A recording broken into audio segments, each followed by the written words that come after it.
Well, hello everyone. Welcome. Welcome to another fine Thursday. It's probably still Thursday where you are, right? Most likely. Hello. And welcome to you all. Thanks for joining me. Sorry for the slightly later start today. Busy week, and also I needed to eat breakfast.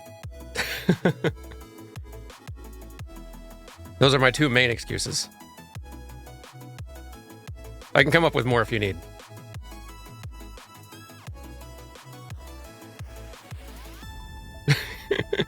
Welcome, though. I hope you're all having a fine day.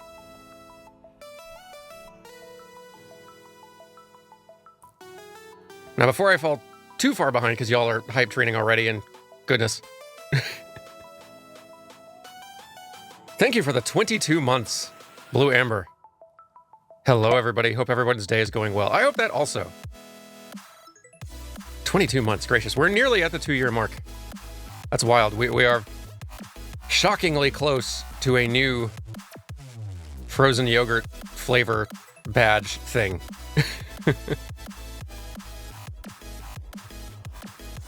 But thank you for the 22 months, 7 sunless days. Thank you for the 6 months, True Unarmed Toaster. Has there ever been a Cult of the Lamb OST in the music mix? I don't think there has been, largely because I mostly use like remixes and rearrangements and such for the background music and streams, and I've not yet encountered Cult of the Lamb remixes, though I'm sure they exist. I need to go looking now. I'd love to see. I love the Cult of the Lamb music a lot. So, I hope to find some good candidates, because it's very good. Thank you for the 5 gifted subs, Malay. This is very kind of you. I appreciate it a lot. Thank you for the same thing. 5 gifted subs, Heart of K9. Very much appreciate it. It's been a long time since Monster Hunter World. Dan, are you excited? So excited and nervous. It has... Oh, we'll get to it. Thank you for the 6 months, Catastros. How's time moving so fast? For one, 6 months already. Also, it's almost Dawn Trail Day. Rip to the spare time of all who celebrate. Yeah, no, ain't it the truth? Come tomorrow, you're going to see a lot of your Final Fantasy XIV friends just kind of disappear from existence for a little while. But that's okay. They're in a better... I don't know if they're in a better place now. It's a pretty good place, though. They're happy. That's what matters. Thank you for the 21 months, Pistol Whip. And thank you for the 9 months, Little Minomaru. And thank you for the 8 months, LSDT9. I've caught up. I did it. But yes, what about Pokemon? Pokemon will return. Don't worry. We'll probably be getting back to that next week, honestly. It was just nice having a little bit of a palate cleanser. And also, I needed last week to refresh on Elden Ring and this week to refresh on Monster Hunter. And this seemed to find time to do it.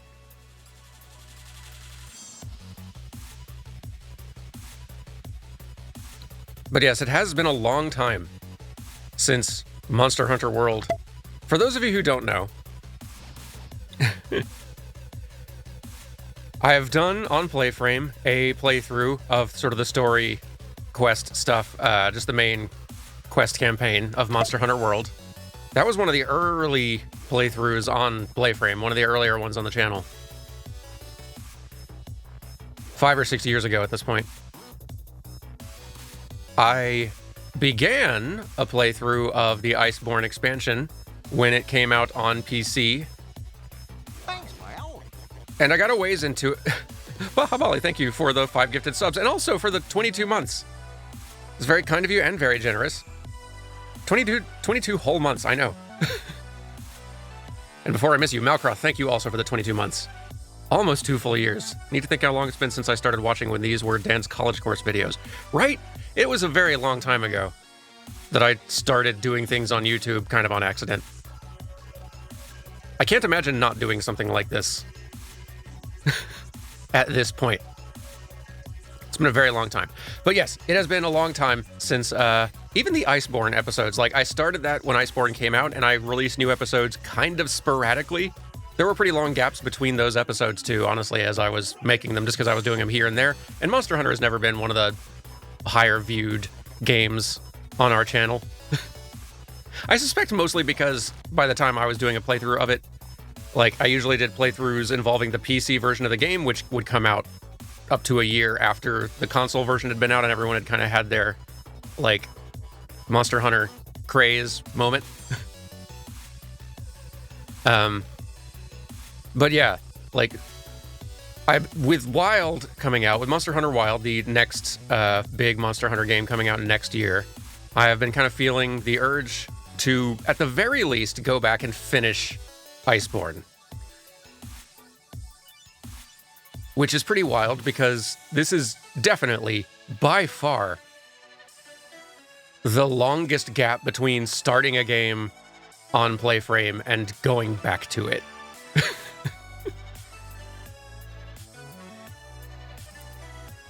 Like literal 3 to 4 years.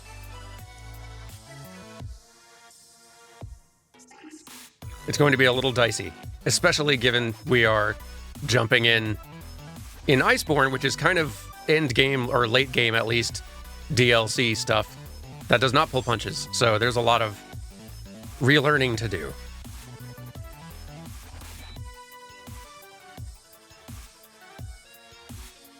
By finish, you assume I don't mean Fatalis. Probably not. I'm mostly thinking just like base game expansion story. If there are some very cool hunts afterward, then sure. I don't mind dipping into them. Depends on how long it takes, I guess, just to get through the rest. But yeah, it sounded like from what Dan Jones was describing, Fatalis is not a joke. And may require a level of Monster Hunter skill that I don't think I have ever gotten even close to attaining, despite playing this series since the beginning. I'm a lifelong Monster Hunter casual, and that's okay.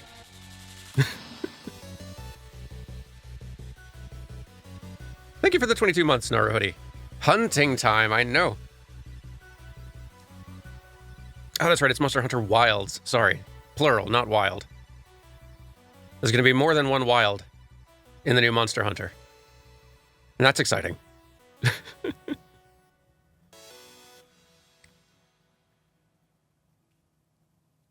So, where we left off in Iceborne, the last 2 hunts I had done are...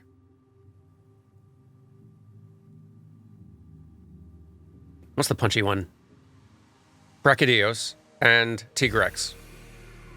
Basically, I stopped right at the point where you go and fight, like, the main mascot monster of the expansion. Wild place to stop. Monster Hunter is much like Disgaea. The gap between winning and beating it is about 200 hours. Yes, that is a very good way of putting it.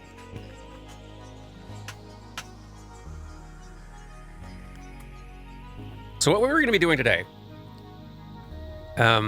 we're not going to progress through the assigned quest. We're not going to go take on Velkhana today. That is going to be saved for recording things.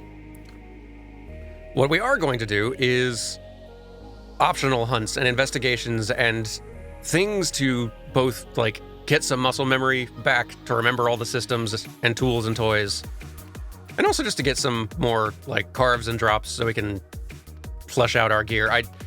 I think I know we're still kind of early mid-game, so there's limited options in terms of builds, but getting a solid foundation seems smart.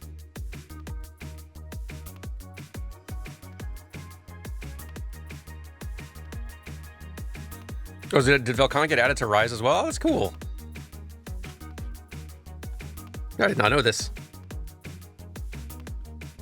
I finished Rise's, like, base game campaign, which is nothing compared to what the contents of actual Rise are. I don't even think I got to Sunbreak. I know it's the newer game, but especially in preparation for Wilds, it felt like going back and... Given Wilds is kind of more of a successor to this world, I feel like this is the one to go back and finish. And it's also the playthrough I started on the channel and didn't finish. Someone had a question. What's my weapon of choice? So, historically... Or we should just actually go in-game now. Historically, swapping over. Hello, everyone. Welcome back after the longest time.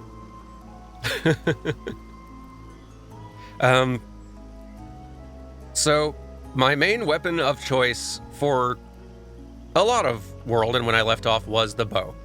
And it's still kind of my backup. But I think I have found, in playing Rise more, actually, I've kind of started coming to terms and making peace with the fact that, I think I might just be a Lance main, and there's nothing to be done about that. It's not necessarily what I want to be. I think if I was to, like, just be able to pick which weapon are you super good at, I'd probably choose, like, Charge Blade. I like Charge Blade a lot. And I like Bow a lot as well. It's still kind of like a backup, but I found that I am just much more consistent with Lance. And I do quite like it.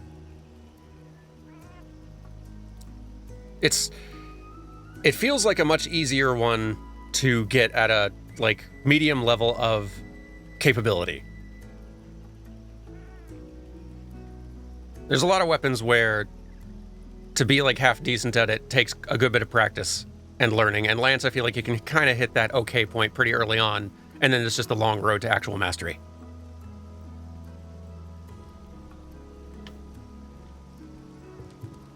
Here is Gwibbers doing something. And for those who this means anything to, I guess we should show the current loadout, which I think has much room for improvement. I'm using the Puke Lance, which is one of the better, decent early master rank options, I think. I have also heard that the Kuluyaku Lance is a good one early on. I've got this loadout currently, and these are sort of like what the skills are looking like, which is decent. I think especially for Lance, though, I need to get the guard skill higher than level 2. It should be like 3 at least. And I think that probably means I should try to get like another Oregon piece or 2.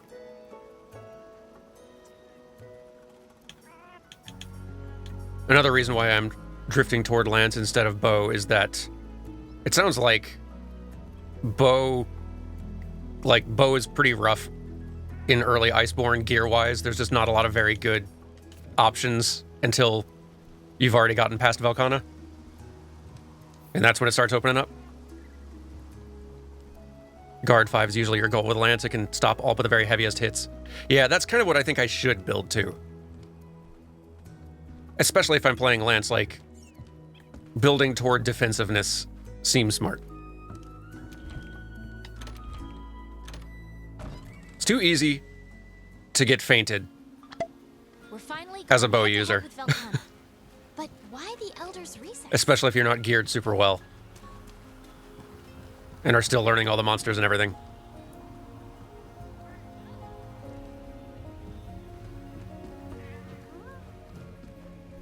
It feels very good being back, though. And intimidating. If you've not played Monster Hunter World in a long time, if you played as far as Iceborne stuff, and then stopped for 3 or 4 years, and then come back, there are a lot of systems and random things. There's this thing. Remember this thing?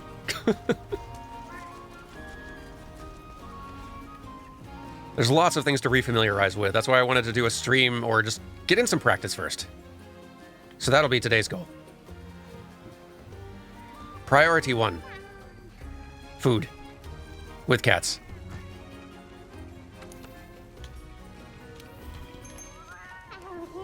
It is very, very important. Thank you, by the way. Sorry, I'm falling behind again. For the 22 months, Valbatros, thank you very much. Thank you for that gifted sub, Mamale. And thank you for 22 months, Ed is everywhere. I very much appreciate it. Thank you all for being here. By the way, I've also meant to mention, so last stream we announced that we are accepting applications for mods for our Twitch chat here. I'll post the little link to the application form again if you are curious and interested. To those of you who already sent in applications, don't worry, we are still looking over them and we'll be getting back to you very soon. Honestly, we'd have gotten back to you sooner, but I had a very busy week, so it's mostly my fault that you've not heard anything back. You will hear from us for sure, so apologies for the delay there. But yes. Also, as long as I'm using new things that I set up,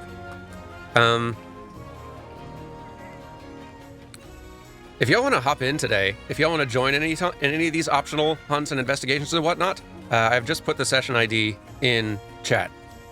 You are welcome to hop in to this lobby and go on hunts with us. Join in the fun. We're playing on PC, just to clarify.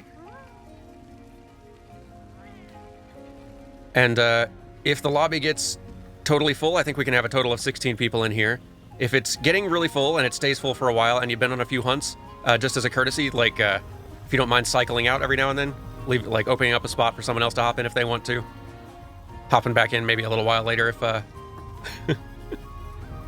if you see a spot open back up. But yeah, I would be honored to hunt alongside any of you who do want to join.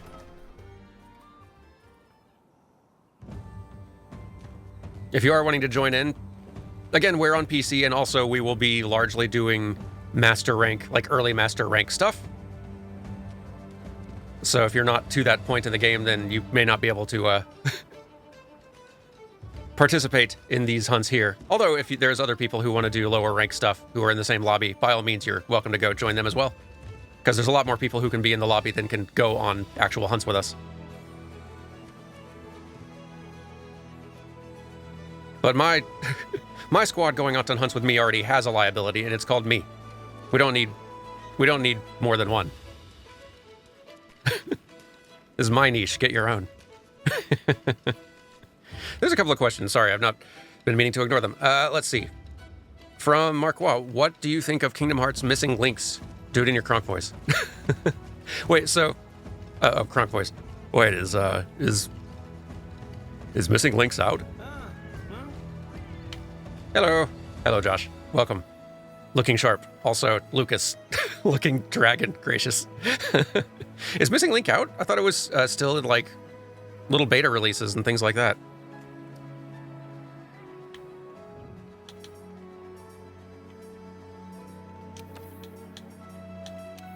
Hello.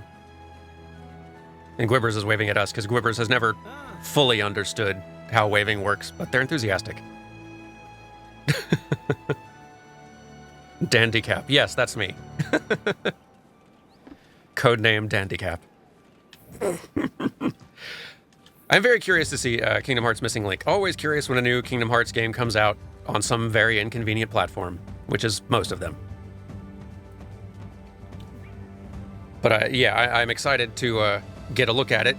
It'll appear on the channel in some form, but what that form is depends very, very, very heavily on how that game works. Does it have a theater mode? How possible is it to play and record the game focusing on story stuff without too much repetitive grind tedium? How possible is it to record a story stuff without, like, with this specific kind of game, like doxing myself and revealing my location on Earth?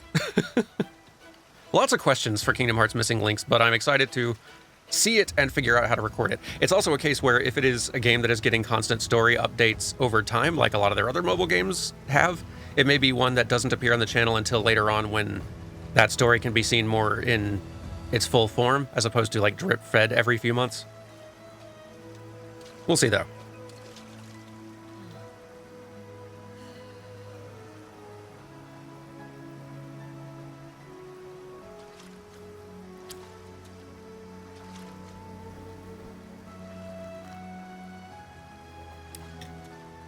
I'm gonna be honest, the thing I'm most excited about for Monster Hunter Wilds is, the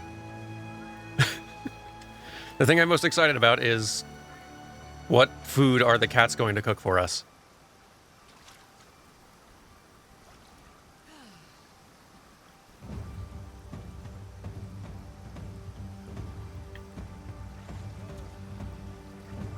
It's probably gonna have to wait until Kingdom Hearts 4.75 to get the recap movie for Missing Link. Yeah, that feels kind of true.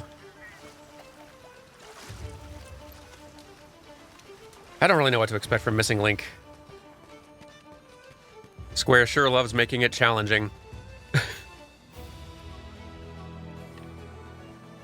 to do story playthroughs of their series.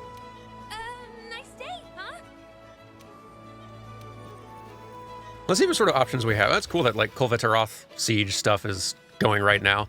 I am way too rusty, even at regular hunting, to even consider. Let's see what sort of options we have here. Has anything stood out for you in the Wilds preview so far? Other than just like the trailer or two that have come out, I've not looked at a whole lot. It definitely looks like the successor to World. I like that it seems like they are bringing forward sort of like the free roaming mounts that Rise had. I like that addition a lot. I don't know what else to expect though, honestly. What are some of these we haven't done yet? Quite a few. We got a Tigrex, Brachydios, Diablos, Brachy, and which one are you? Is that Oregon? I think so.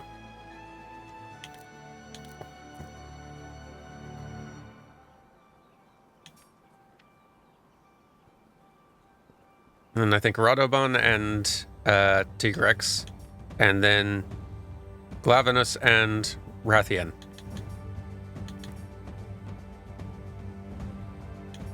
Tigrex seems like a good early one to warm up with, especially as the Lance user.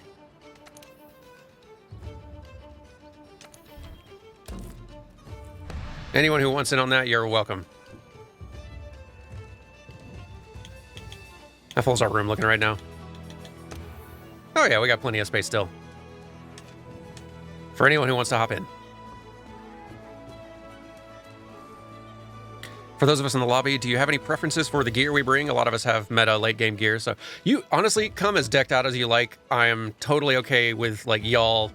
I am totally okay with y'all like doing the majority of the damage and destroying these things. It's all a good opportunity for me to be kind of like finding my feet, getting my sea legs back. If we rely on letting me do the majority of the damage and killing these things, these hunts are going to take a very long time. So, yeah, y'all come in and cut loose, have fun. However you want to go about it. It does look like World. Yeah, I agree. It does look like Wilds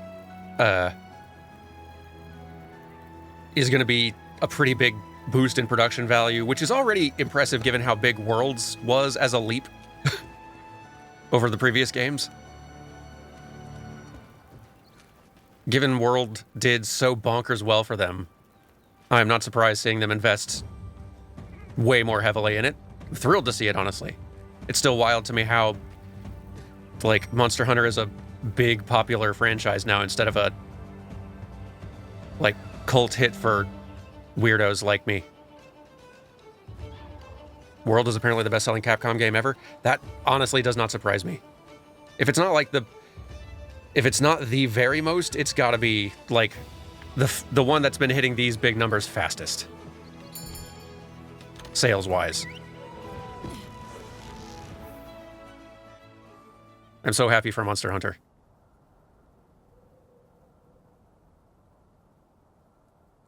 How progresses your week? Up to something fun this weekend? Other than getting to continue recording Elden Ring, which I'm excited about, nothing else super, like, fun planned for the weekend. In terms of, like, actually going out and doing things, I actually had my fun already. Kind of went to a local game dev meetup talk thing yesterday. I got to meet Greg Lomanov, who, if the name's not familiar, is the creator of Chicory and Wandersong. He is, and this will not surprise any of you, an absolute delight to hang out with.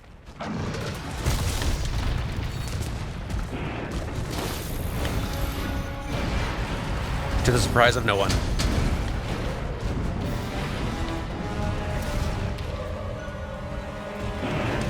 I need to be better, honestly, about actually, like, getting out to, like, indie and game dev meetup stuff in town. There's such a big dev scene in Vancouver. I should remember how to go outside and socialize.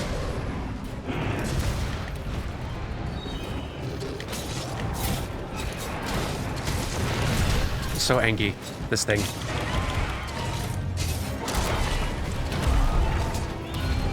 Honestly, Lance is a good weapon to come back using.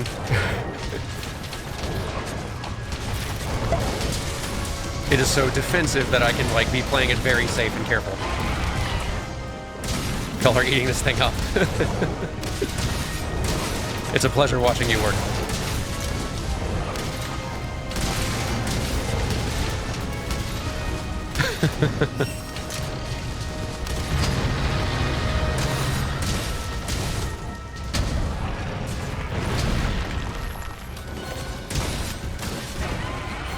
I saw someone in chat mention that they're glad that the Clutch Claw is not coming back in Wild.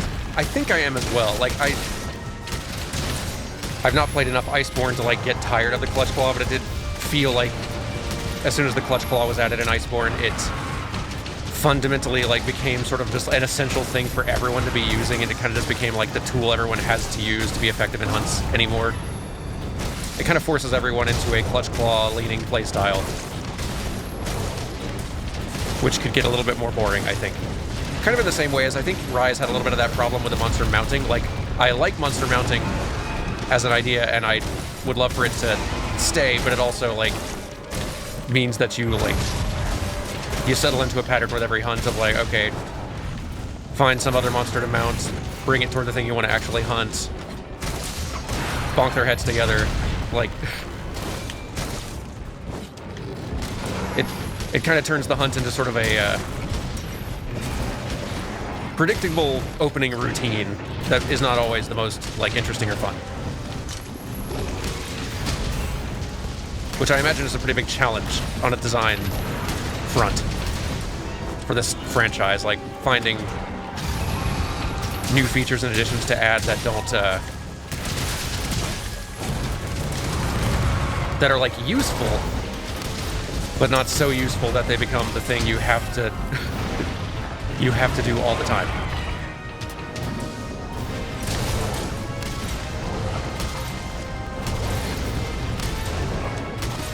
Y'all are obliterating this thing. It's a delight to see.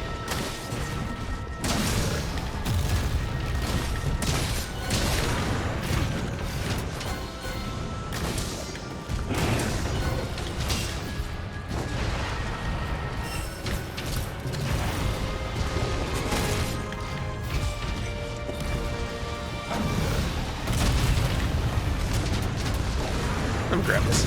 Yeah. Failed to grab this.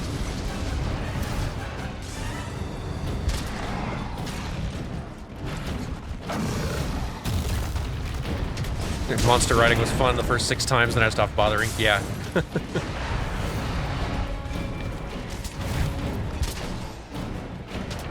It's kind of like the one downside with doing a Monster Hunter as a recorded playthrough, is that, by necessity, it means I am progressing through the game much slower than anybody else, than any of my friends who are also playing. Because I can only be, like, progressing at the rate at which I am recording episodes.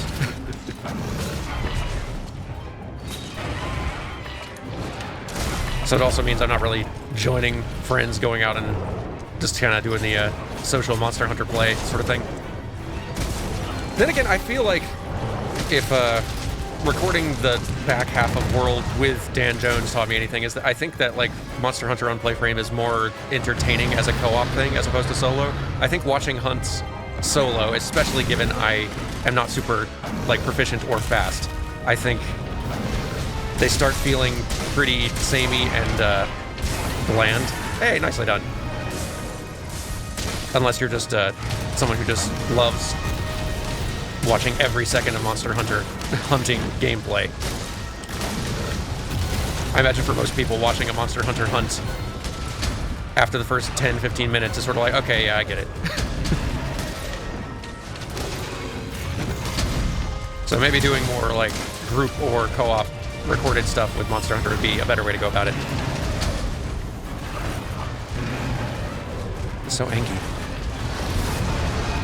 Nicely done.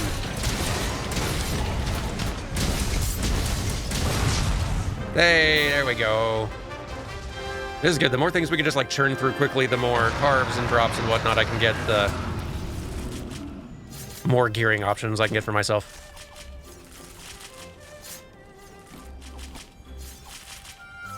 And yeah, for those of you who don't play Monster Hunter, playing co-op multiplayer is a very fun way to go about it. I was honestly, the thing that I most missed in Monster Hunter Rise is that there wasn't really there are not good tools for just grouping up with random folks. Dance. Gotta dodge. Like, I love the feature in World where if you're just having trouble with a hunt, you send up an SOS flare, and then guaranteed, people are like, hunters can quickly and easily find people who have set up those flares, quickly and easily find you, join in, help you out. That rules. Rise does, like, kind of has a version of that, but it is not a very good one. And so you're much less likely to get help with things.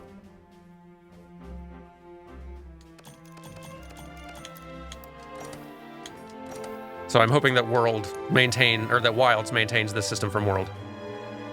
Speaking of things I hope for, I really need some more, like, guard gems and jewels and decorations.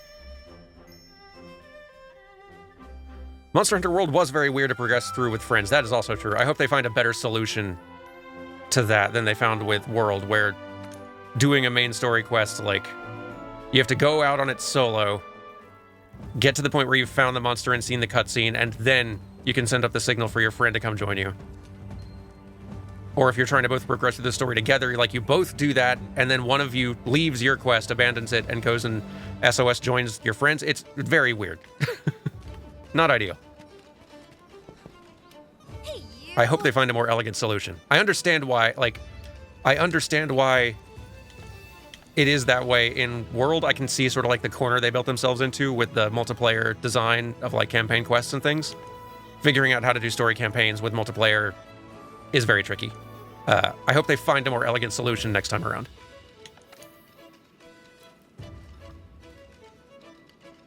They have NPCs who will join you if you're offline for Wilds. That rules. That's a great idea. I don't know why that never occurred to me. Well, I guess we've always had, like, the Palicos and the Palamutes, but having just actual NPC hunters who can join you is that's such a good idea. I can't believe it never occurred to me that that would be a great system. Wow, that's a good idea. They had that in Sunbreak too? Goodness. Where have I been? Not paying attention, I guess. Cats, I require food.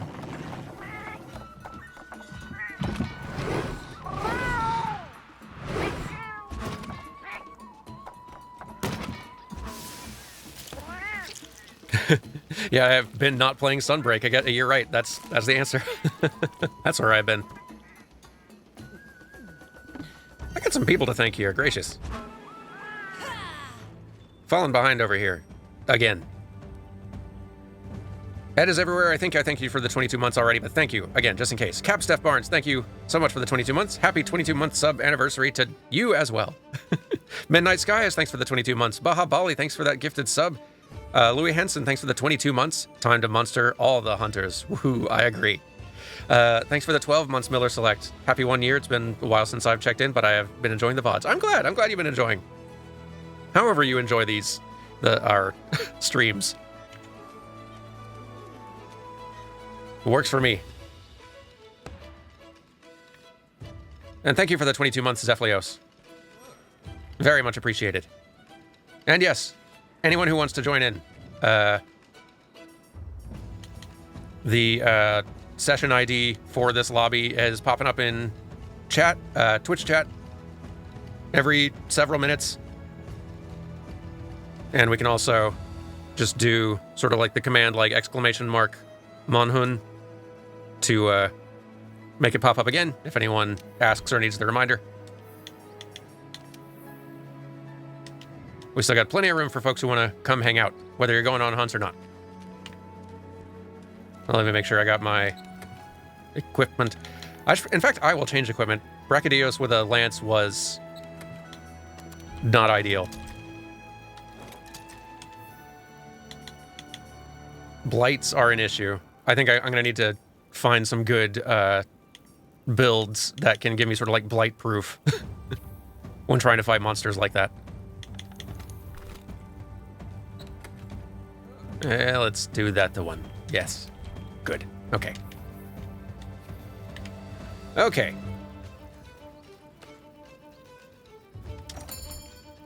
Let's go.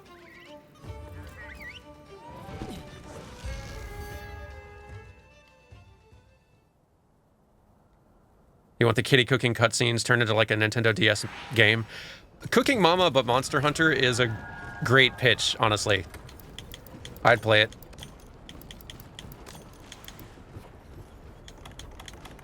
Did I grab two? I think I did. That's not ideal. Sorry.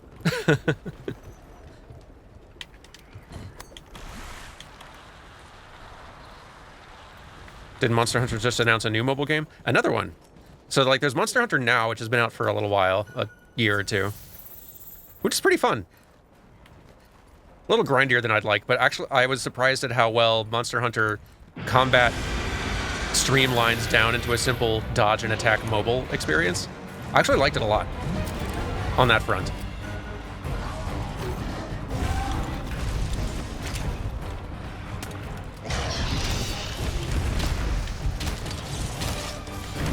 Brachydios, hold still. It is so much harder to shoot you when you move.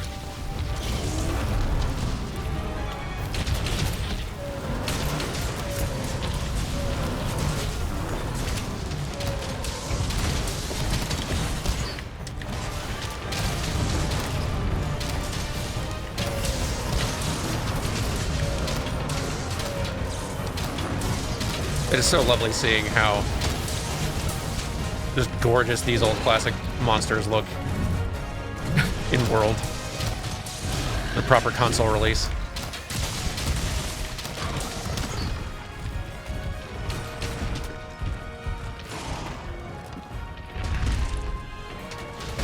No. No big kabooms.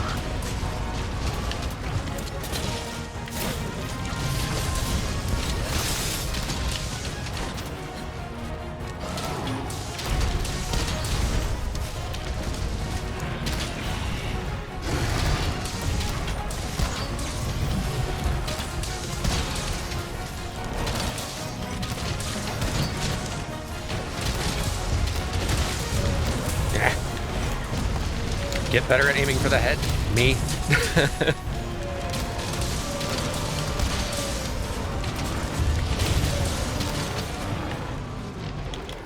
Let's refamiliarize with actually like using buffs and tools and such.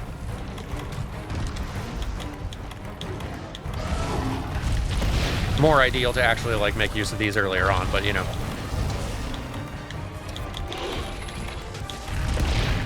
Energy drink, that's smart. Dash juice, boy. Remembering how to play Monster Hunter? Those were the days. Yikes.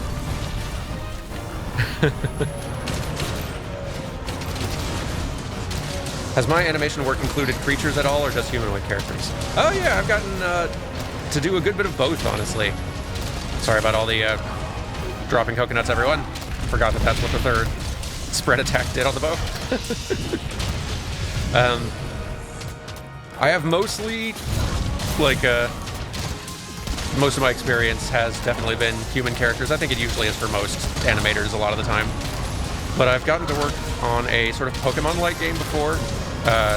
Like one of the first games that I worked on when I transitioned over from film, which was super fun. The game ended up getting canceled, but like, Pokemon likes are super fun as an animator. Just getting to animate a bunch of creatures, getting to kind of figure out how to kind of create contrast and personality differences between them all.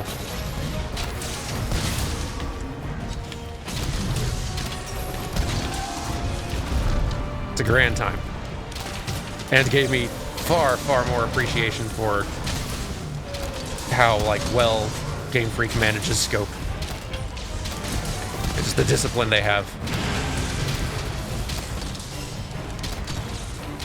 in making games, a Pokemon game at that scale. But yeah, I've also gotten to work on some other games that have like creatures, whether it's just sort of like monster enemy things or like big giant creatures or whatever else. A lot of them aren't in games that ended up coming out, but you kind of get used to that in game dev.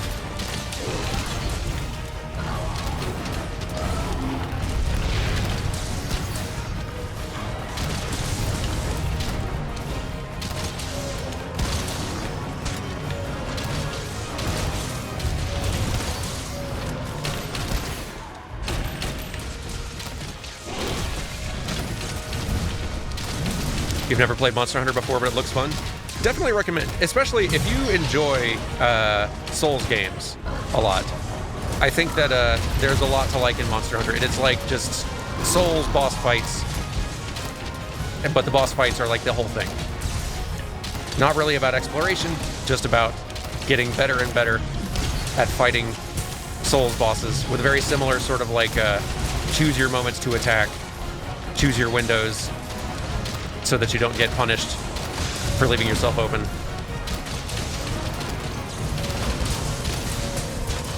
Do those fights and hunts with up to 4 people.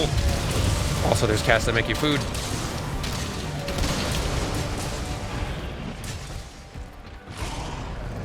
Definitely recommend. Whether you dive in trying this one or Rise, and they're both good. They both have their strengths. Like, at this point, both of them are so full of stuff, and they've been updated and expanded so much even since release that, like, even at full price, you are easily getting, like, hundreds of hours of play if you're enjoying it and want lots to do. There is no end of stuff to do.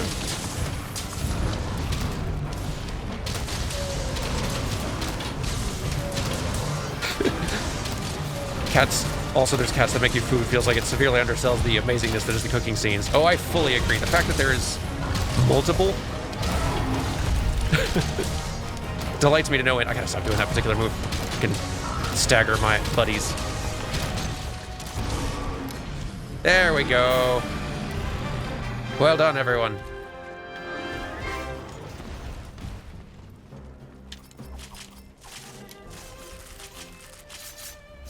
I really hope that Wilds returns to more like silly weapons and armor designs, and unique ones for most monsters. I hope so as well. Like I like the aesthetic of World, and I like a lot of the gear and stuff in it, but I did especially like that Rise brought more like of the outlandish and colorful designs back.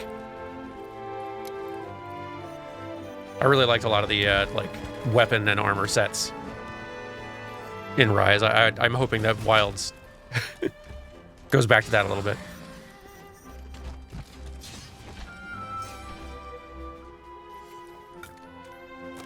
I don't know if you both happened to be at Pixar at the same time, but the podcast Y Button did a fantastic interview with Tasha Sonart about animation, game dev, and playing games in general. I don't know if we were at there at the same time. And if we were, it still wouldn't have been like interacting directly because I was up at Pixar Canada up in Vancouver, which is kind of a small satellite studio. So there are lots of people who I was technically working at Pixar at the same time they were, but I would not have had the pleasure of like interacting with them in the day-to-day.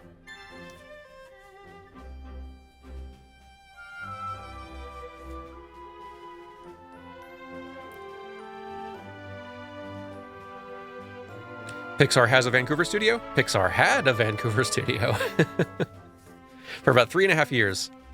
And it was amazing. It was my first job out of school, which is ridiculous that I got that gig. But yeah, I got hired there as one of the early hires for the animation team at the satellite studio in Pixar Canada.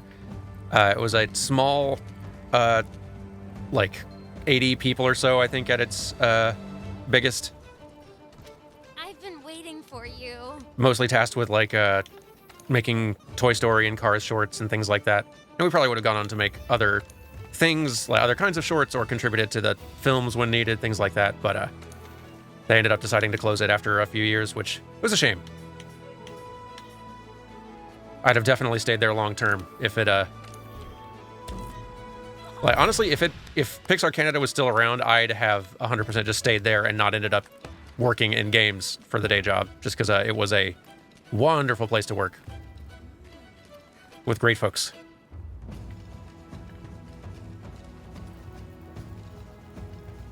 What did I think of the Nintendo Direct last week? I thought it was pretty good. Like, usually, like most Nintendo Directs, I always find a few things that I am pretty excited for and happy about. I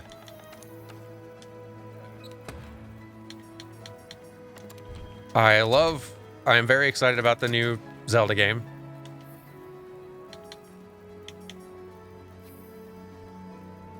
Trying to think if there were other, like, standout things that, I'm glad that Donkey Kong Country Returns is getting brought forward, because that one's great.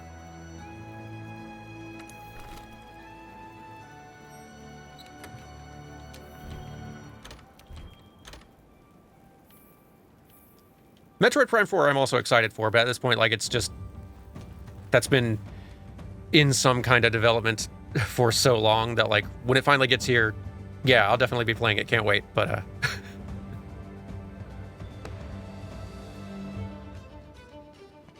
it's hard to get super hyped up about that one until it's, like, nearly here at this point. Mario and Luigi coming back from the dead. Yeah, that's like, great news, too. Another Donkey Kong game, but Tropical Freeze just came out. Oh, no, this one's just the... it is the predecessor to Tropical Freeze that came out for the Wii, but is getting brought forward for the Switch. Which, good, about time.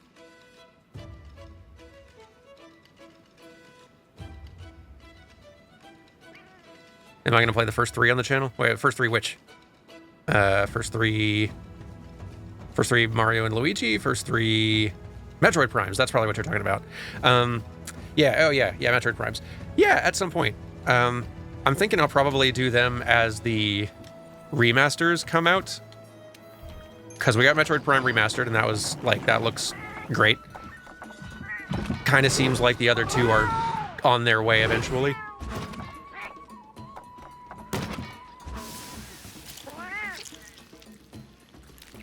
But yeah, like the Metroid Prime games are kind of on that long-term to-do list of, like, definitely someday. I don't know when for sure, but, like...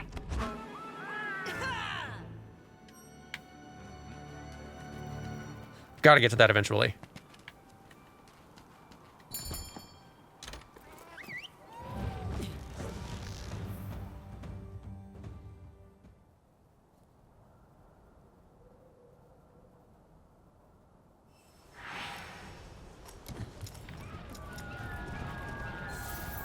I guess it might be spoilers for myself, but I'm kind of curious. So, like, does Iceborne have multiple cat food scenes, or is it just the one?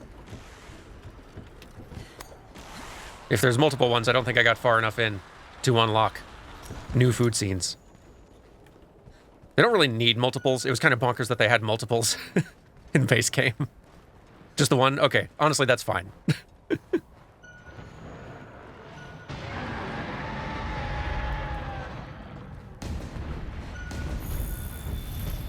Goodness, Diablo sounds so mad all the time. What a grump.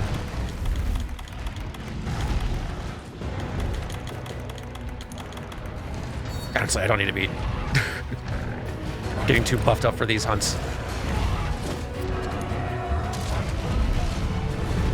Given these folks are the ones doing the bulk of the damage work here anyway. I'm just remembering fundamentals.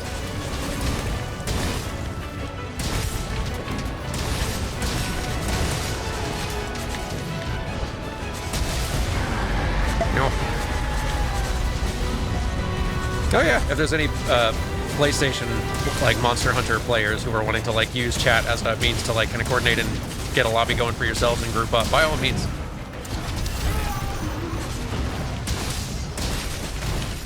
It's a shame there's not crossplay, so that you have, PlayStation players can also join us in here. Maybe next time. Have they mentioned, like, it's probably a little early, but have they, like, mentioned their plans for, like, crossplay or no in Wilds, or, like, whether they'll be releasing simultaneously, or if it's going to be a case we'll have full crossplay? Heck yes, that's great. which also suggests that, like, it's coming to all or most platforms simultaneously instead of a long delay for the PC release. That makes me very happy to hear.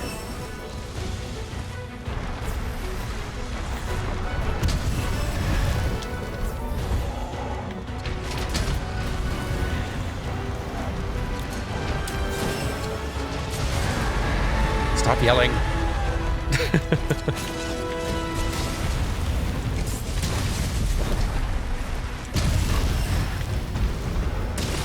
I need to be using my clutch counter more. Yeah, like that. Tenderize more parts.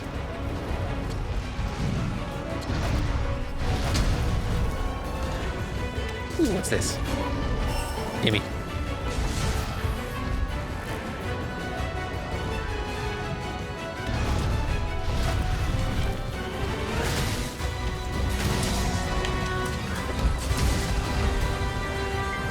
Now, need to get the muscle memory back also for just like... Oops, sorry. It's for Lance mobility. Like, Lance is a weapon that, when you first start playing, it feels like the slowest, the least agile weapon in the whole game. And the learning curve of Lance is slowly realizing, wait, no, this weapon is actually extremely mobile. I can get...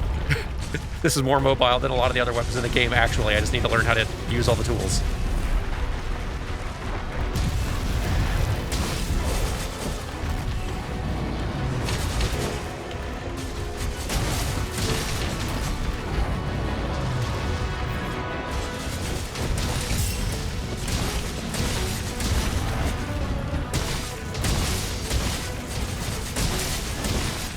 Got that tail, come on. Stop having it.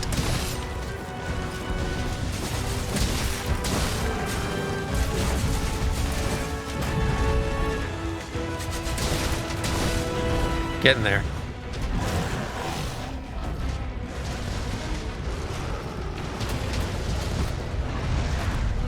Bonk.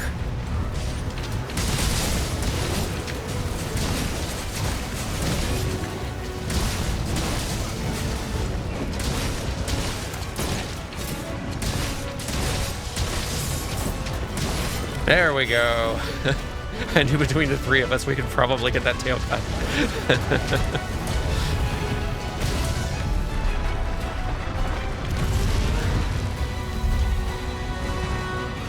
Bonk.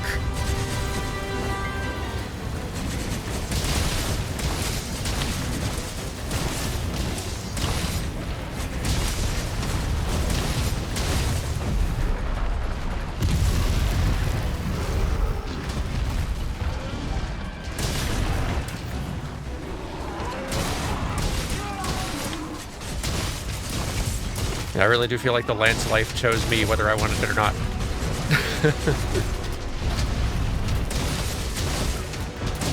I accept my fate.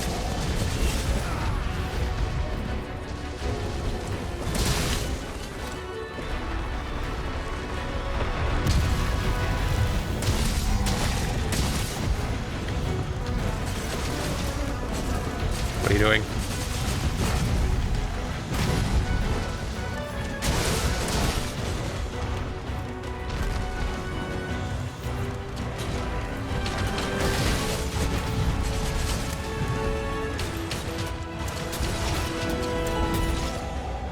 Uh-oh. Tried to grab the ammo and shield up in that limited window. It was not long enough.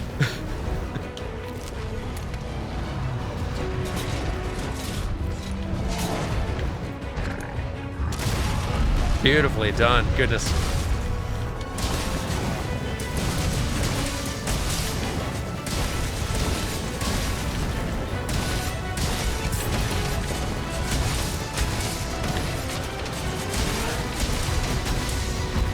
Ouchies.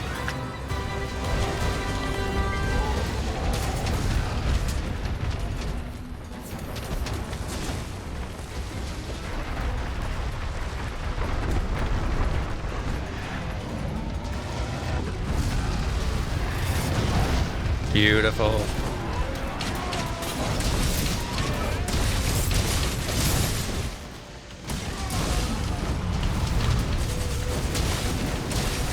Mamele, have you been playing healer with the heal shots over there? I just sort of realized, like, I know I've been getting hit more than this. If so, well done and thank you. Well done to all of you. Wolu, thank you for the 21 months, by the way. Sorry for anybody who subscribes and I don't see it in the heat of monster battle. Let's see here. Iskar Jarok, thank you for the 22 months.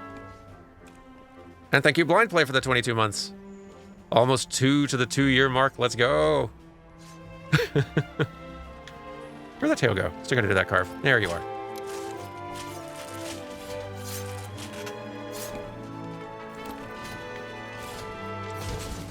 I would 100% be bringing in my healer build with sword and board if not for the fact that I haven't touched Monster Hunter in literal years now. Hey, you and me both.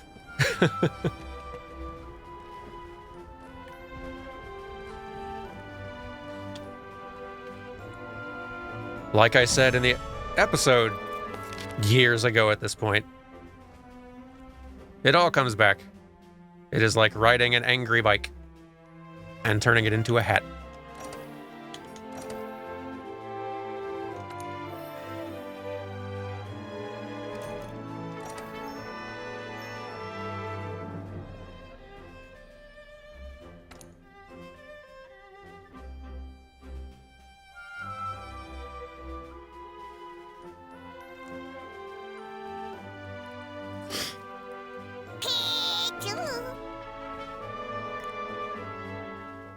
You're willing to drop out if someone else wants to join in?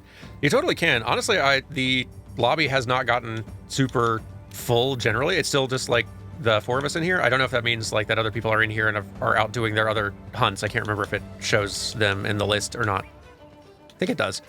But yeah, so long as like the lobby is not full and there's not just a bunch of people waiting around, then y'all are welcome to just keep on staying in.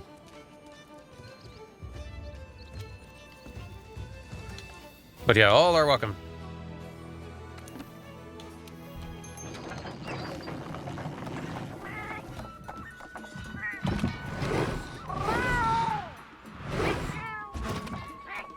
Don't have the DLC, else I'd be tempted. Also not a very good hunter. Well, hey, you're in good company. With me, at least.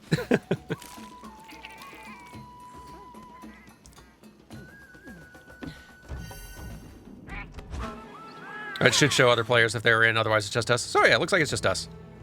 Yeah, a lobby can get to 16 players. So like 16 people can be in here and hanging out and going out together on hunts, but only 4 people can go on one hunt at a time. How are things? Let's see, got a few little optionals left. I think the rest are all like double monster hunts. Yeah. Yeah, why not? Brachydios and Uragan, I think. Let's go out to an actual map.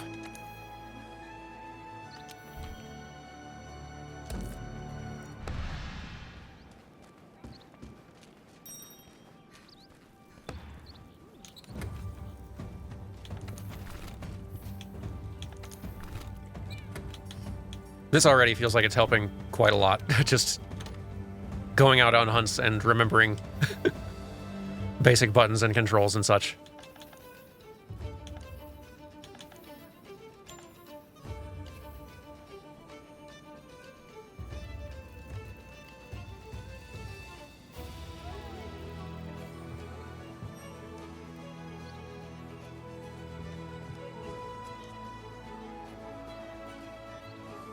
How's the DLC on sale right now? 63% off. That's $15 for Iceborne. $15 for Iceborne is a steal.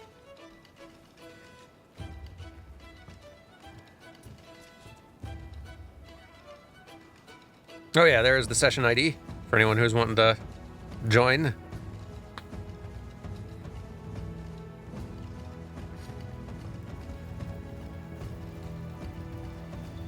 All are welcome.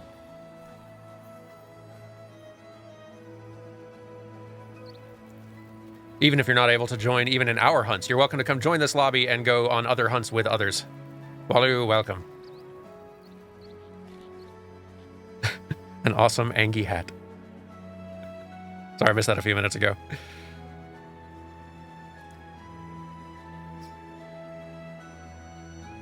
Is a new Monster Hunter coming out that you're getting ready for, or is this just for fun Monster Hunter times? So kind of both. So like, a new Monster Hunter game is in the works and will be out in 2025, Monster Hunter Wilds, kind of the successor to this one here, and I'm very excited for that. But because that's coming, it kind of got me thinking, I kind of do want to go back and actually finish Iceborne. That playthrough I started years ago. But there's a lot to remember if you're in late game. If you're in late game Monster Hunter, diving back in, there's a lot of stuff to get refreshed on. Calling it now, Wild to be delayed to 2026. Very possible. I don't know, how is Capcom generally with like hitting these targets? I feel like they've been pretty consistent.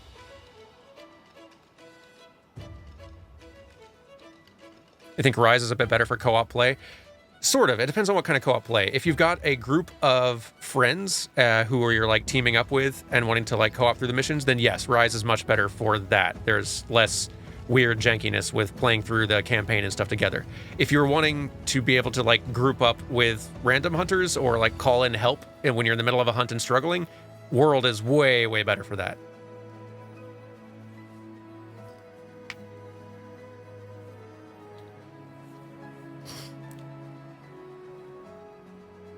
Yeah, I feel like Capcom is pretty consistent with like hitting their release windows and like delivering pretty consistently and like solid products at launch and stuff like that. It's not to say that delays might not happen, and I imagine this is one of the more ambitious IPs they have scope-wise at this point, so if any one of their games were to get a delay, Wilds seems like one that's very possible.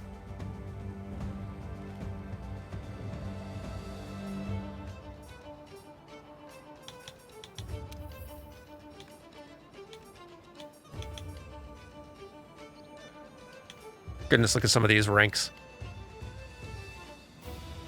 Those is big numbers.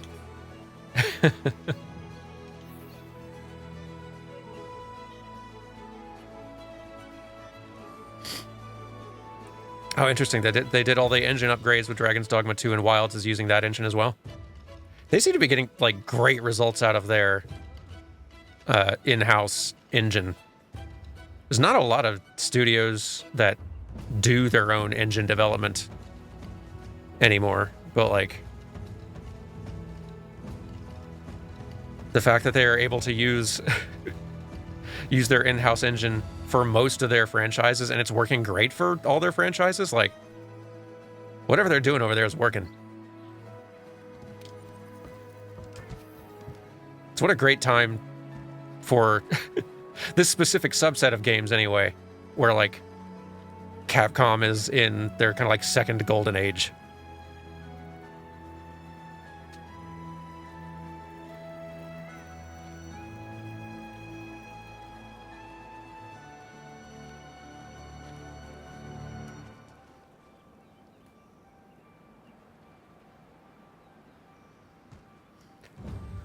You thought the trailer for Wild shown at the PlayStation stream was oddly low quality? The others that came out in other shows were slightly better, still had some crunchiness to them.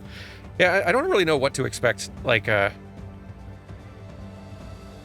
what to expect from it. I still, from the trailers that I see, I still don't feel like I have a full idea of what like the full experience is. There's a lot of big like set piece things, a lot of like big like new weather and storm systems and things like that. I'm sure YouTube compression didn't help, yeah, that's for sure.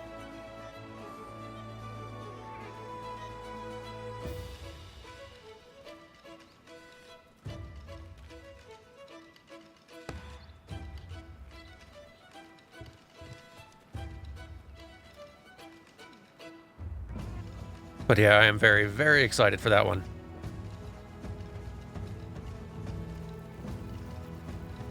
Monster Hunter World is definitely one of my favorite games in the last 5 or 6 years, or however long it's been out.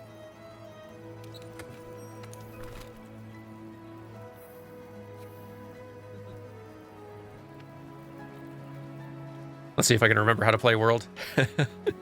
We're all remembering together.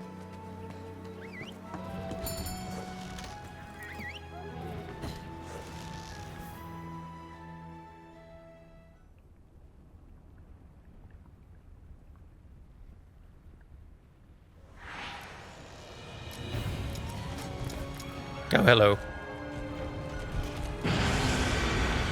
I found this. What? Oh, I found both of them. Stop yelling.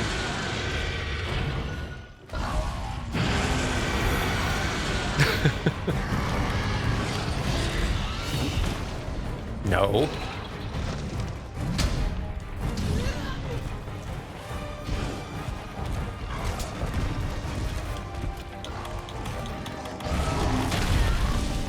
Kaboom.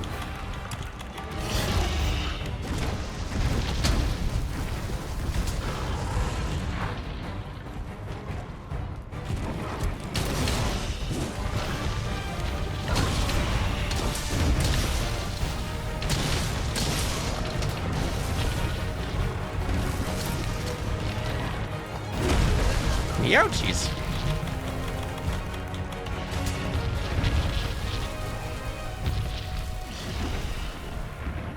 I'm gonna have to remember my like little shortcuts for various tools as well.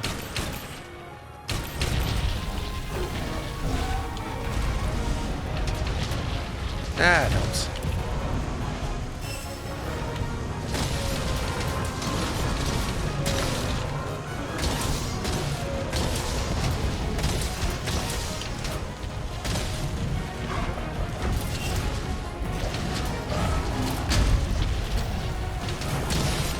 Yeah. This darn blast blight effect. Not lance friendly.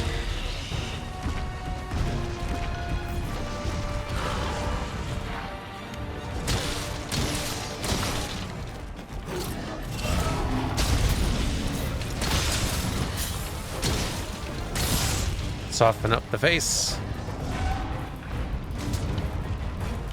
Try to not explode. There we go.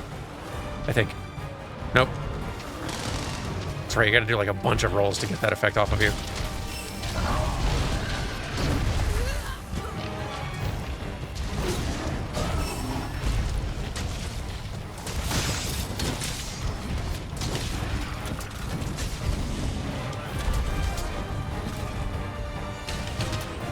Haha!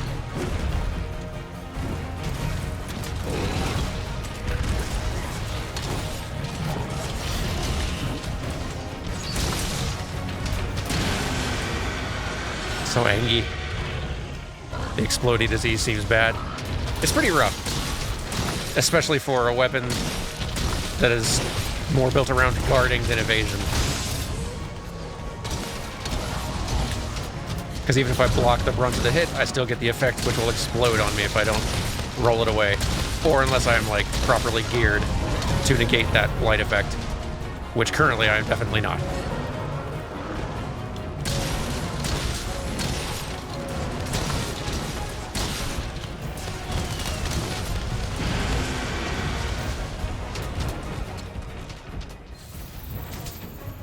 Where are you going?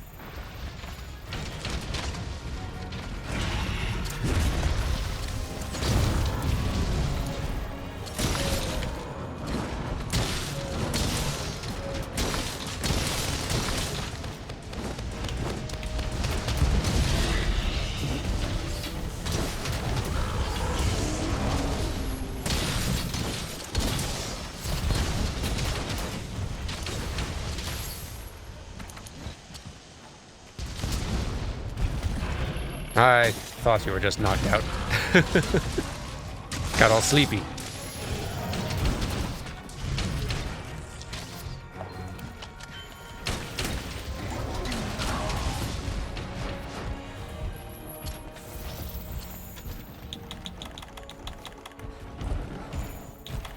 You come back here.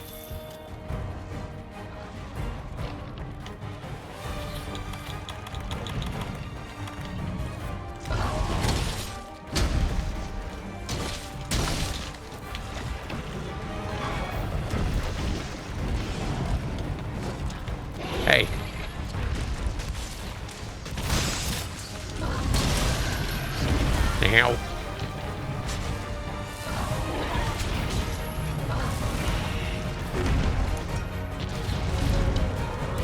Yeah, this is all reminding me how going after Brachydios in the recorded playthrough with a lance was a bad idea.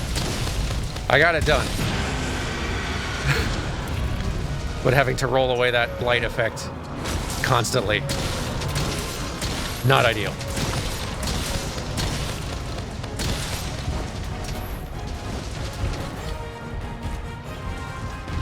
At least here we got other people to distract him, which helps. Yeah. Back it up. Too slow.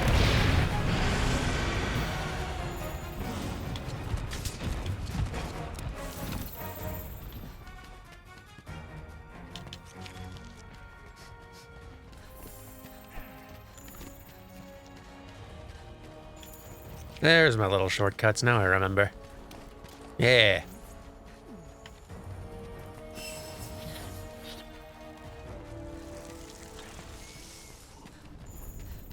You think they use the cleanser spray thing a lot in solo worlds play? That's honestly smart.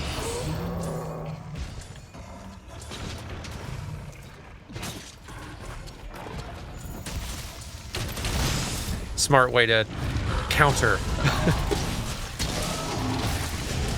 that blight effect problem. Oh yeah, someone in chat was, I think, asking about, like, is there, like, health bar or anything? Like, how do you see how much health the monster has left? And Monster Hunter generally does not, does not do the health bar thing. Generally, it's about being able to intuit from their behavior and from various other cues. What am I doing? How low their health is. So, like, right now, they're limping away. So they are very weakened. If we were wanting to go for a capture, right now we totally could. But it's down to, like, its last 10% or whatever of health at this point, I think.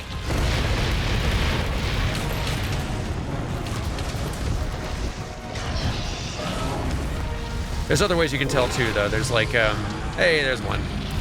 Taken out. Very nice. There's these, like, little slinger ammo drops that can happen. I think as soon as they get down to, like, 30%, 20%, and 10%, something of that effect. Or if you're watching for those to start dropping off of monsters, that can kind of give you a cue.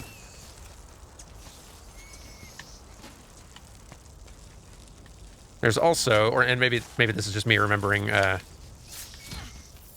thing in Rise. I think you can also see on the map, on the mini map, sort of their icon changes.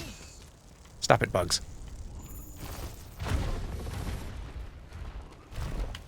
Oh, hi there, Odogaron. Right, we also have, like, little mount companions, don't we? I should add...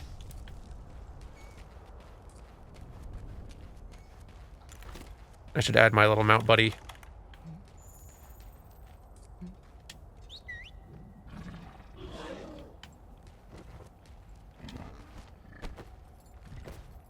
Charge! To somewhere. I don't think I have, like, a target I'm tracking. Do they even know where to go?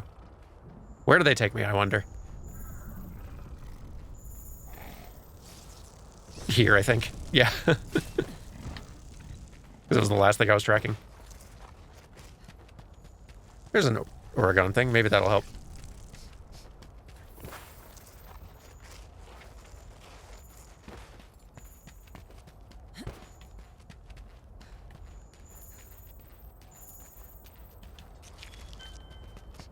Oh, there's the thing.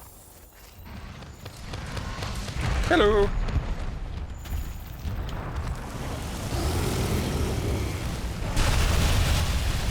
Right, you do that.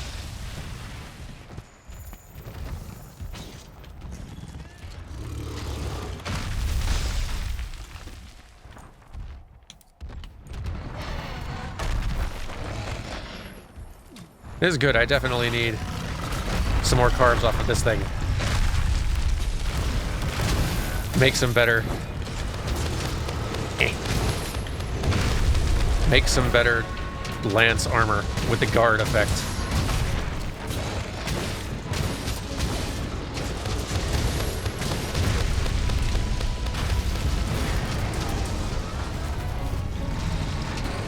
Stop knocking me over.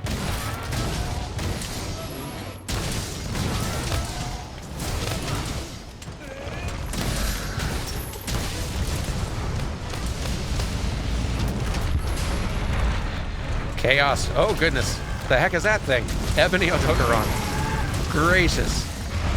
That's a cool coloration and terrifying. I bet that's mean.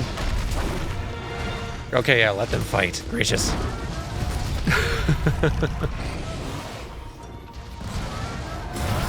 That looks so mad. I'm very intimidated.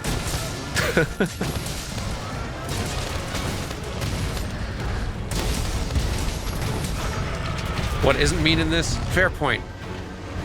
By master rank, everything's pretty mean. But some just give off an even meaner vibe.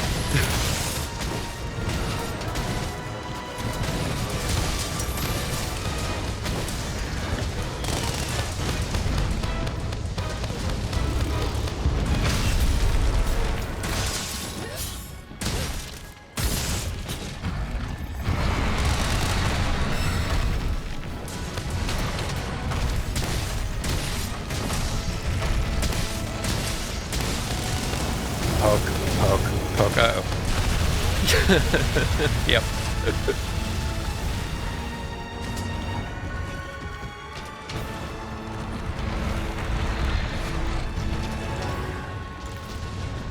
There's sort of that threshold in Monster Hunter, like, skill growth where first it starts out, you're just taking a variety of hits that you weren't prepared for or didn't see coming.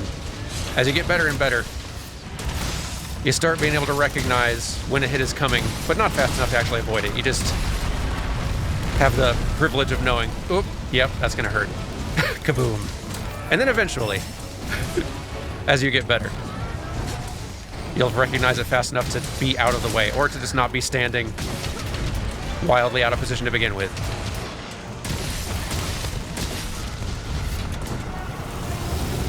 Uh-oh. Okay, well, I got the block out in time. That reduced the damage a little bit. No.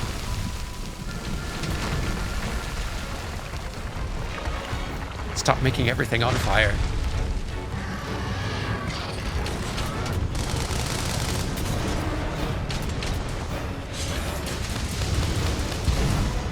Nice.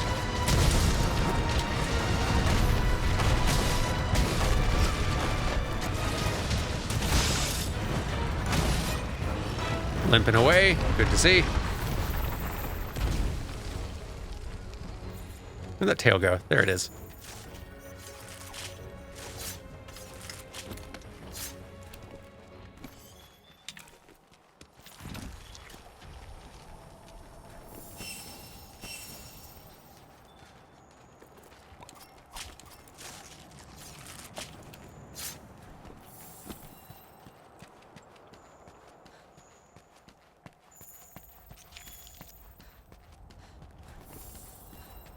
Almost got this thing. It's sleepy.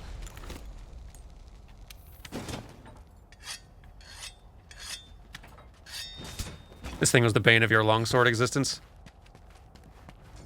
I don't have a lot of longsword experience.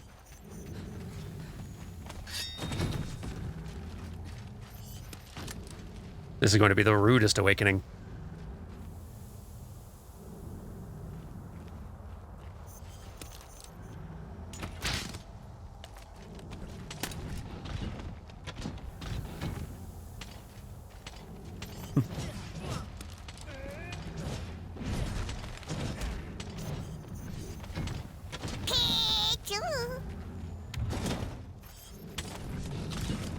Here, I'll give it a little poke.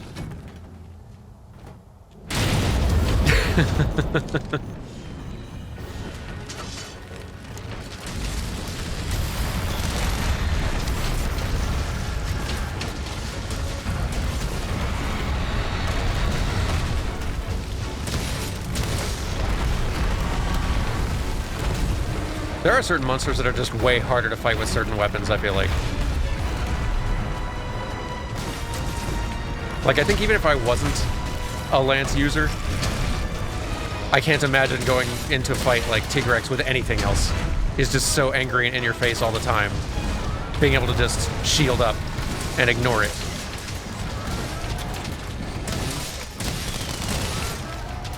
Is such an easy solution. But then the expert players will go in there with any weapon and make it look easy. As they do. Grab one of those. Why not?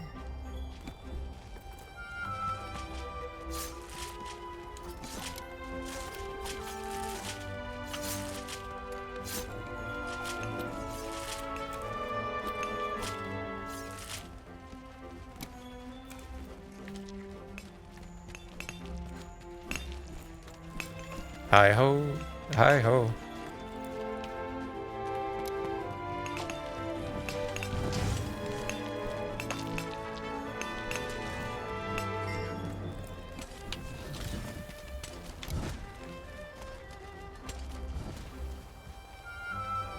Very well fought, gang.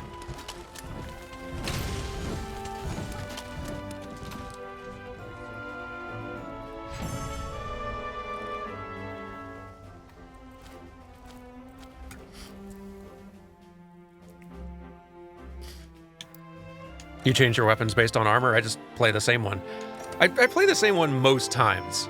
It's just every now and then, if there's a monster that, like, my weapon of choice just does not seem to help me, to work for me, I may switch it up.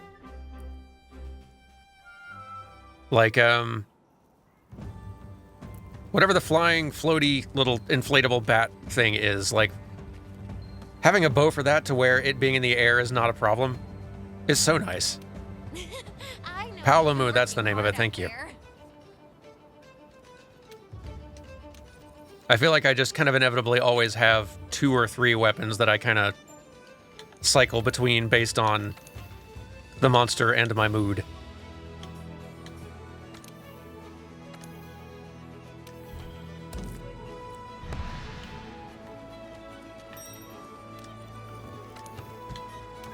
Eat some food from cats.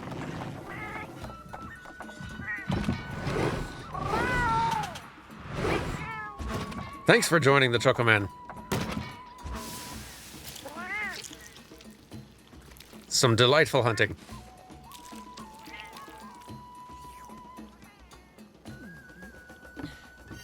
Oh, thanks also for the hydrate reminder. Good call.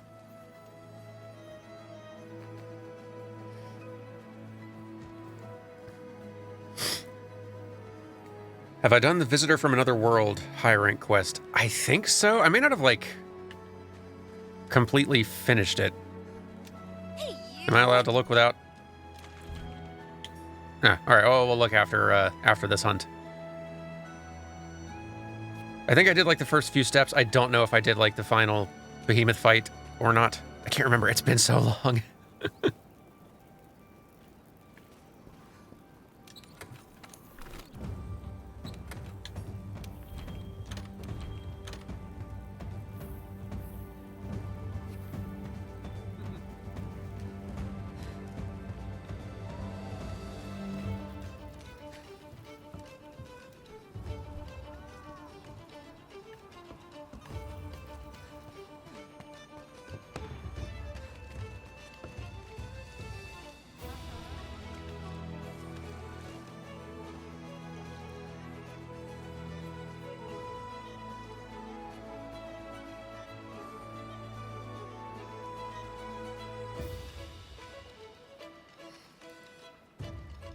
I was pretty puzzled when there was suddenly a behemoth in my Monster Hunter.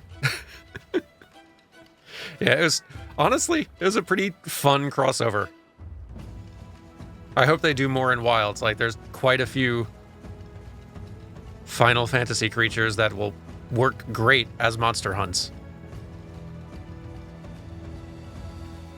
Stretch reminder, also a good call. Good thinking. It's a good chance to.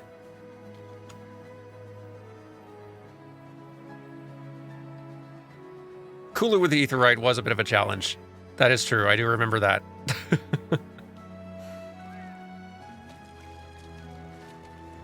Let's see. Do we still have folks in here? Or have they headed out? Oh, we got a few. Excellent.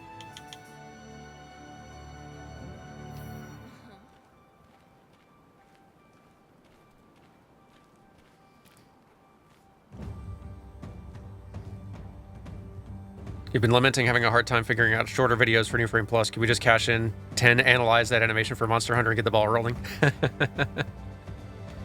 Potentially. I am still, working on kind of figuring out shorter videos that I can make more frequently. I'm confident they exist. The next couple videos that I have planned for New Frame Plus are shorter, faster, but it's still not like short or fast. I think the search for the actual, like, short and quick and easy to produce Monster Hunter or New Frame Plus video is still very much in progress as an endeavor.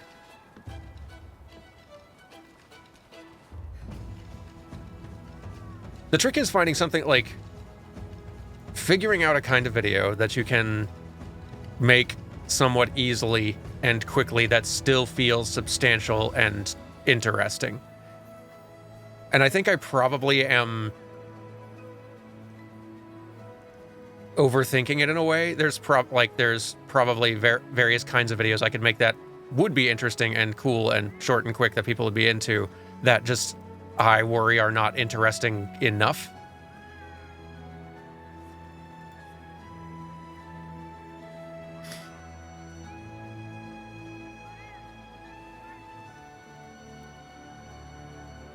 What did I think of the new Looney Tunes short, Daffy and Wacky Land? I haven't seen it yet. Is that the stop motion one?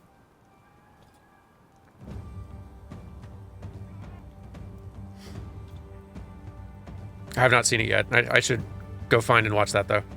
Why does Monster Hunter's run cycle feel chunkier and slower than, say, Final Fantasy VII's run cycle? I think stylistic choice, somewhat. And also kind of the needs of the game as well. Like, the sort of default speed of whatever your character's movement is kind of needs to feel like it is fast enough to navigate the space you're having to travel. I think like your character's run speed is something that is getting tweaked and tuned and adjusted throughout development a lot of times. Hey, Emmons, how's it going? Thanks for the 20 months. Playframe, I love that guy. Welcome, hoping you're having a fine day. Is it just a speed thing? It's not the animation doing it? It can be either one, depending on how things are set up under the hood. Like, you can have character motion that is kind of driven by, I guess we have different terms for it, but it's like capsule driven is kind of the term I hear people like use in various places, where effectively your player character is just sort of like this capsule or shape or whatever that is that as a player you are kind of steering around the world, but you're not seeing that little capsule or object or whatever. You are seeing the character they've attached to it, and all of their animations are sort of like playing to sort of reflect the motion that you are causing as the player, moving this character around the world, trying to sort of give the illusion, like the animations are sort of following along with the inputs to try to accurately convey the motion that you are inputting.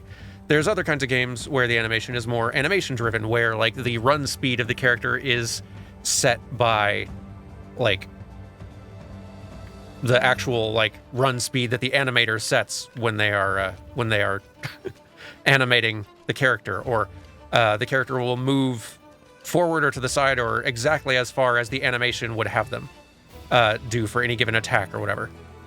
And in a lot of games, like, you can have a mix of both. You can have a lot of animations, like I think like Dark Souls and Elden Ring have a lot of animations that are more capsule driven, for lack of a better term, when you're just running around or doing whatever, but there's lots of attacks that will switch to animation driven for the moment and move the character however forward or to the side or whatever that particular stab or Ash of War or whatever would have them do. Root motion animation is, that like another term for animation driven, probably a more accurate term, honestly.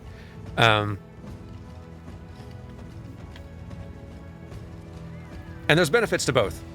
it is much easier to make a realistic looking motion without like foot sliding and stuff like that with a root motion animation driven approach, but it also can feel a lot more sluggish than the sort of capsule driven animation, because the responsiveness and the speed and the smoothness with which the character changes direction or picks up speed or whatever else is impacted by like the animation itself. And oftentimes like realistic weight shifts and direction changes and turns and stuff like that are much more sluggish than feels good to control as a player.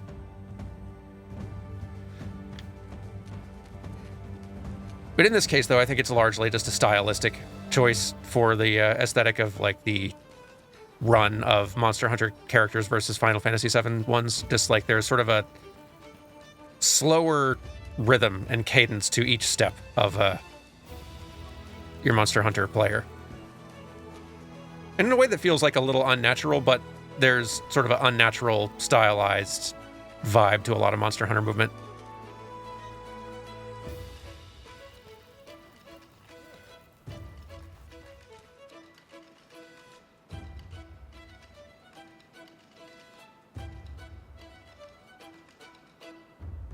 Sorry, we'll be back out and running around doing hunts in a bit, just trying to keep up with chat here. Would I consider doing a new Frame Plus video on Pizza Tower? Probably not in depth. I did actually include Pizza Tower in my animation roundup for 2023 games, so I spent like 2 or 3 minutes talking about it in that video, and kind of covered a lot of what I would want to say in a larger video. Those roundups are a great place to put, like, to talk about games that I don't have tons of in-depth thoughts that I'm wanting to say on it. It's just great place to drop in the thoughts I do have. The Pizza Tower's animation is great, though. Oh, Nora Hurdy, you're starting up Monster Hunter World for the first time? Godspeed. Have a good time. Don't be afraid to call in random folks to help you beat hunts if you're feeling stuck on any. But also, it's kind of like Souls, where like fainting, failing a mission, having to do it again, like that's not failure, that's all part of the learning process. These are definitely games where your gear makes a big difference, but more than that, it is your own skill as the player growing that is going to make the biggest difference in how much you're able to progress and advance in the game. It's a very satisfying series. All right, let's go ahead. We got 3 people. We can head on out there. Others can join mid-hunt. Are we looking for friends to hop in? Anyone? Yeah, anyone who wants to join in can. We've got, they just put the session ID in chat there for anybody who wants to hop in and join, either with our hunts or just to go hunting with each other. We're on PC right now, so sorry, PlayStation users. At least that won't be a problem with wilds from the sound of things. Which is excellent news.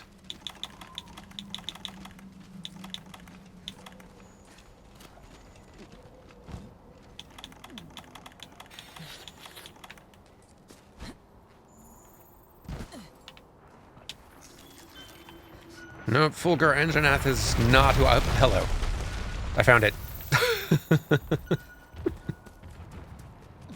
Hi, Radhaban.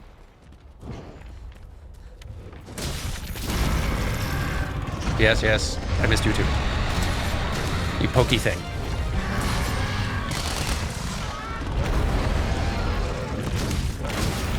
Get poisoned. And then... Hey, where are you going? Hey.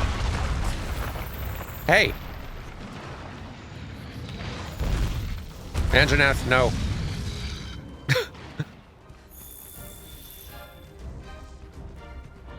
Pretty sure you weren't the target today.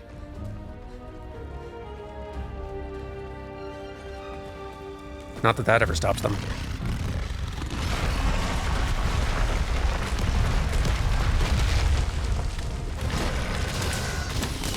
Ivan joining the quest. Excellent. Hop aboard. Let's see, what was it? This, here we go. Choo-choo. Need to get used to working that into my mobility more. Oh boy.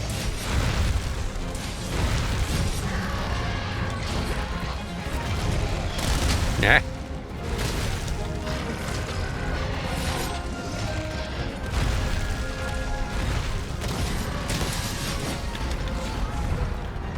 Oh, great, you're poisoned now. This is good.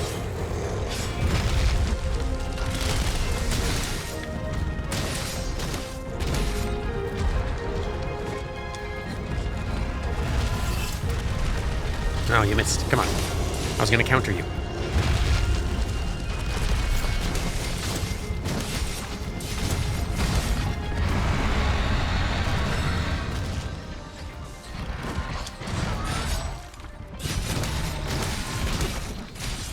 Are you down for a nap? I think you are. Anyone have a big hit they want to do? All my hits are little pokes. Oh, you're awake. Good morning.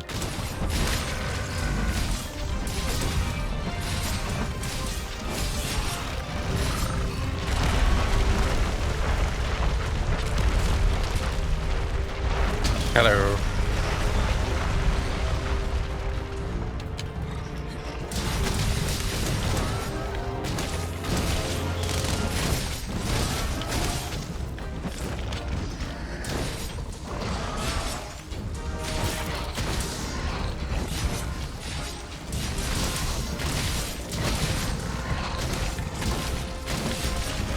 Working on the tail. Okay. Tigrex, hello. I see you've joined the party.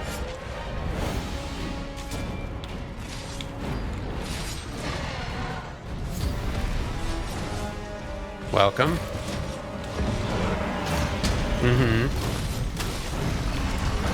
Okay. If I was hunting solo, this is definitely the point where I would be throwing a dung bomb to try to get one of these out of here, or just relocating until one of them got bored. Dealing with two at once can get dicey, but with a full crew, I am much less concerned.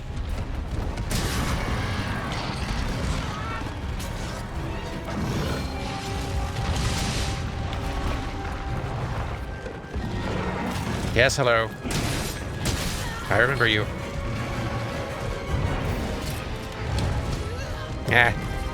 Almost got that clutch counter. A little too slow.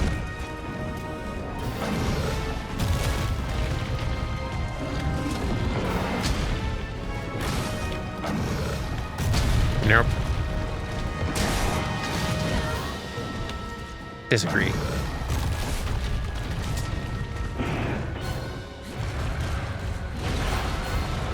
Cranky thing. Yo, jeez. Uh-oh. Whew, that's close.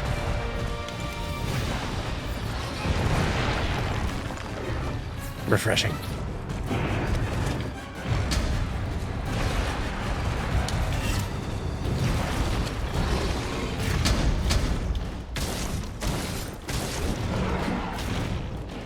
Now you're poisoned. Is what you get for interrupting. I should probably actually go help finish off the Rotomon with everybody, but Tigrex is very insistent.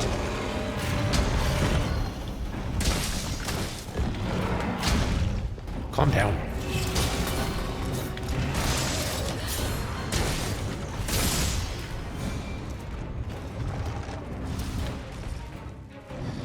That's the opposite of calming down. I'm leaving. There's other things to fight, guy.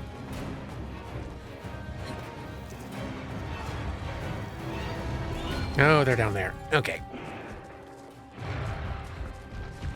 Away.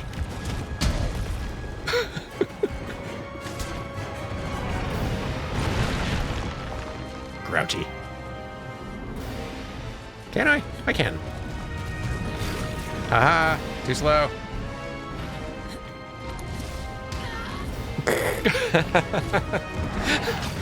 I didn't know you could jump that high. That's funny.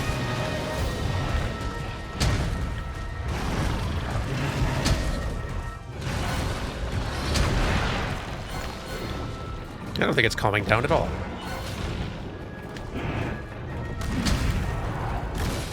It's just getting more and more mad.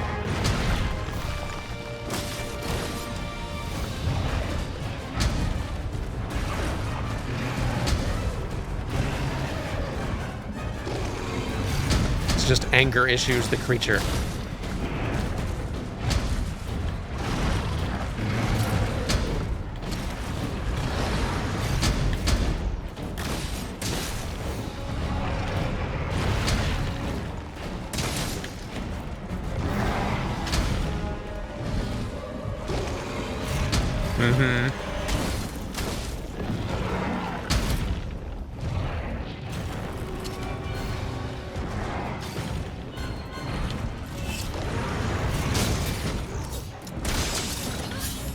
Poke. Are we getting Tigrex too? I mean, technically, at some point, I'd be joining you if Tigrex would leave me alone. I think he finally does now, though. Good. About time. Gracious. Grouch.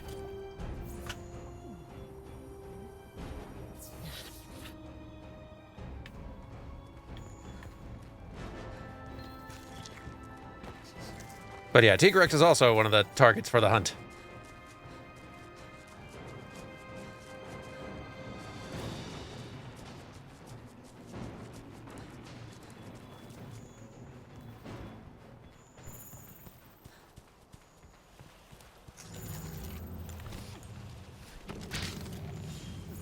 I see y'all have been making good progress in the meantime, though. But interruption incoming. Still mad.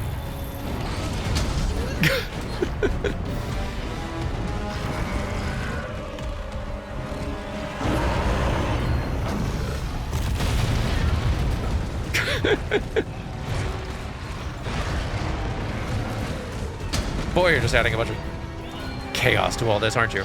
Yeah, using the dunk pods are smart. Smart play. Yeah, no. It's leaving, I think, but the boats are kind of...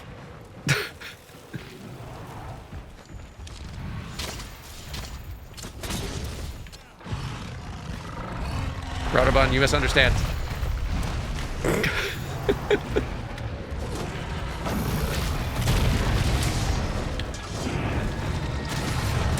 Okay. Tigrex, you were uninvited.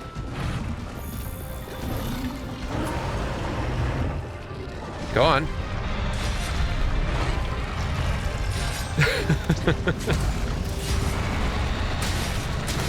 This is a good Monster Hunter chaos. But yay! Someone finally took the hint. I forgot you could do this little burrowy move. That's cool.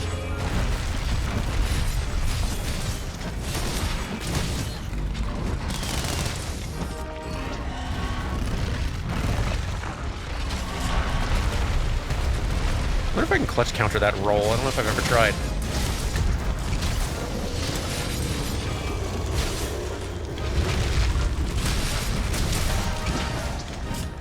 I'm sort of contributing. Hooray! Engine up. Not now. The video game.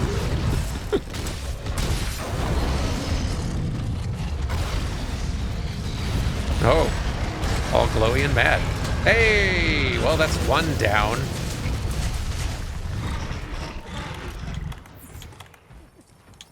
Oh, good. They're leaving.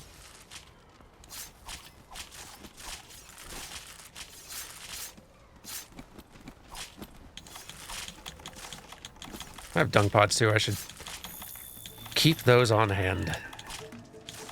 Also mantles. I've like basically just forgotten to be using mantles at all, which is silly.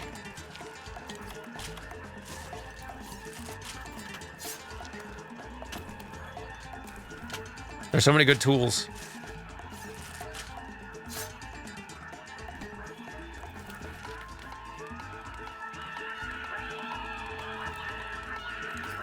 Hi, good job, cuz. Good to see you. Been a bit.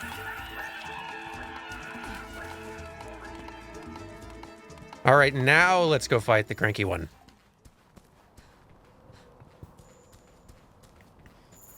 Is every monster a similar skeleton bipod, or is that just this area? No, there's a good bit of variety, but they are pretty good at making use of a lot of reusing the same animation skeleton for a lot of creatures and getting a lot of variety out of it. I think these are two different skeletons here. Because we kind of like the quadruped, Tigrex, more bipedal, Anjanath. But there's definitely a lot of other creatures that are using similar, are using these skeletons as well.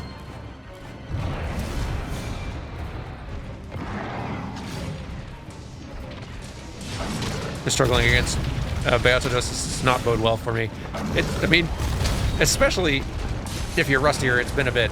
Beatodos is also no slouch. I'm putting on a mantle. Why not?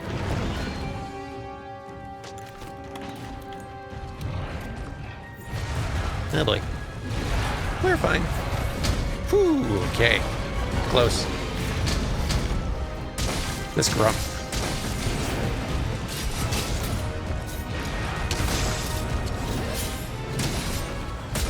Time to soften you up some more.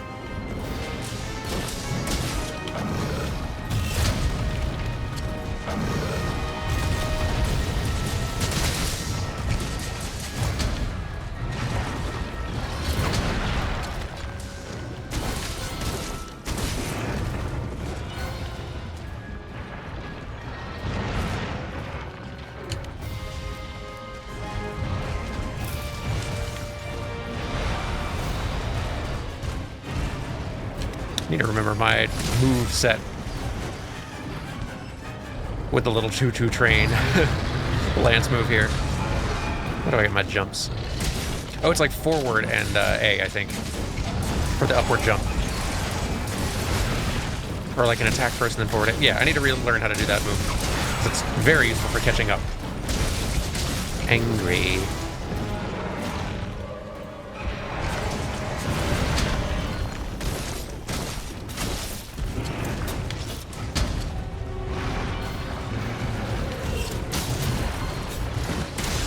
I think I already softened this one up. Let's work on the face. Ow. Almost got it.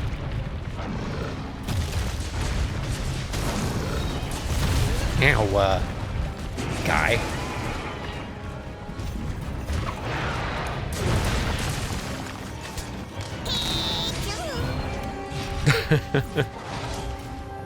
Lance train soon leaving the station.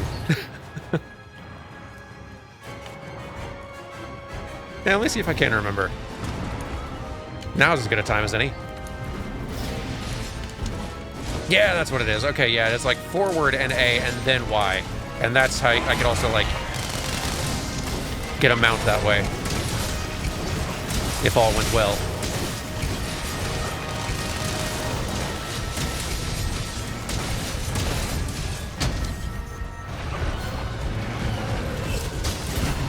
Have I softened up this one yet? I don't think so. Here we go. Kaboom.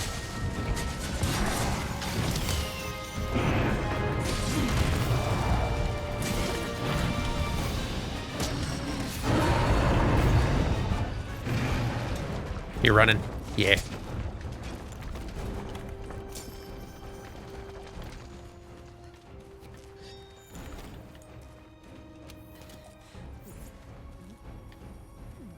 Other than Barioth, which monsters share Tigrex's skeleton? Yeah, Nargacuga. I think there's another one too that I'm blanking on.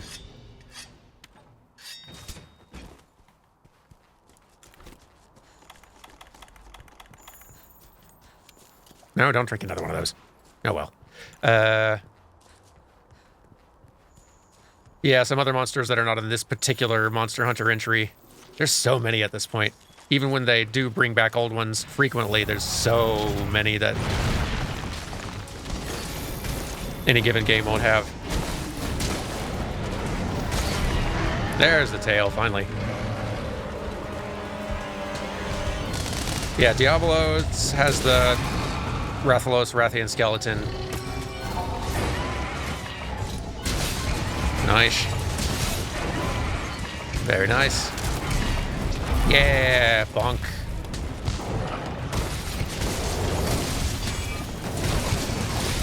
Yeah, miss. I feel like if there's one skeleton that, like, gets the most use, it is probably that, like, Rathalos, Diabolos, biped skeleton. Anjanath might be using that too, potentially. But they may have their own.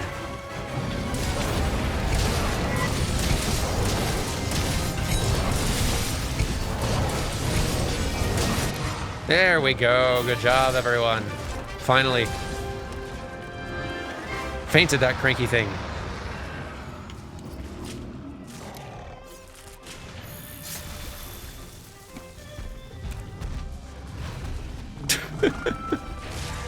Not now, Anjanath.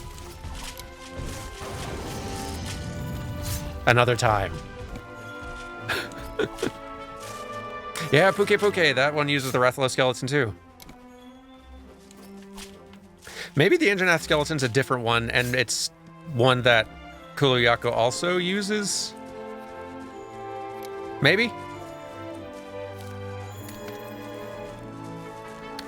You know, I think it's possible Nergigante may also use this quadruped skeleton. They may have a different one, though.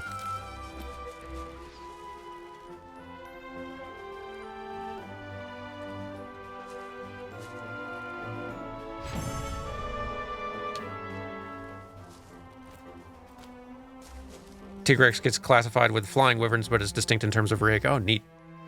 Yeah, sometimes you can tell when, like, two of them use what is pretty clearly, like, the same animation for something basic.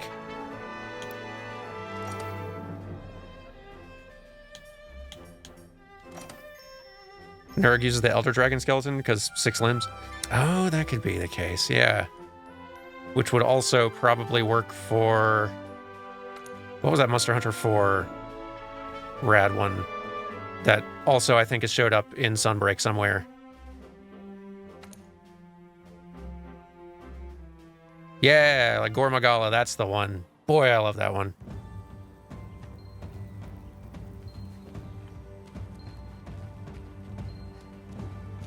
I think we've only got like one optional quest remaining from there. Could just do investigations or other random things. Yeah, just the one. Rathian and Glavenus.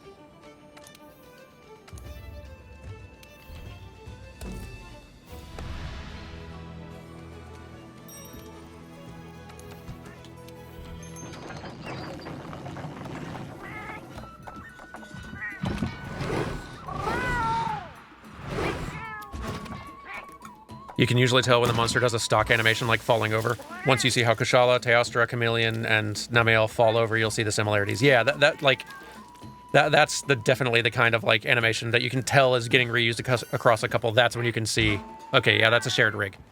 Which that's the benefit of having multiple monsters on a shared rig. So long as you're not like default posing them in a wildly different way somehow, then you can reuse a few basic animations on them.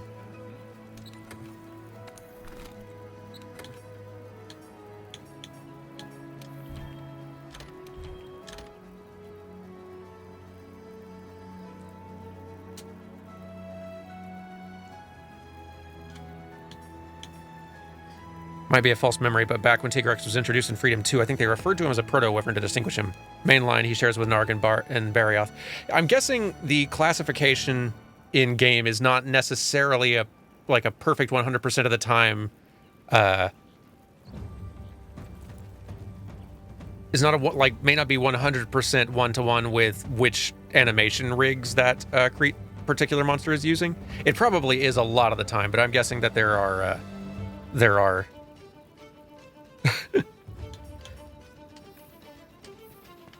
exceptions.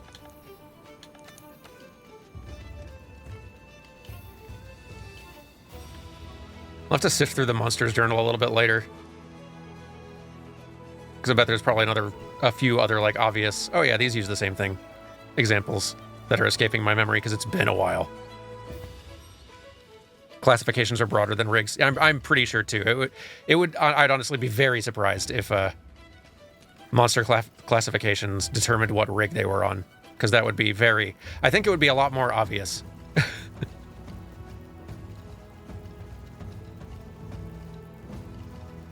Correct, both Tigrex and Rathalos are flying wyverns, but they have different skeletons. Yeah, okay, I thought so.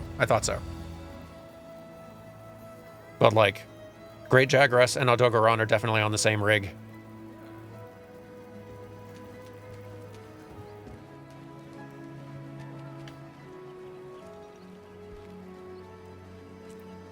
Oregon and Radobon are definitely on the same rig, too, which might even be the same animation rig as even stuff like Anjanath or Rathalos, but they can't do shared animations just because their movement style is different enough that it would feel noticeable and weird if they did. Like, it's possible.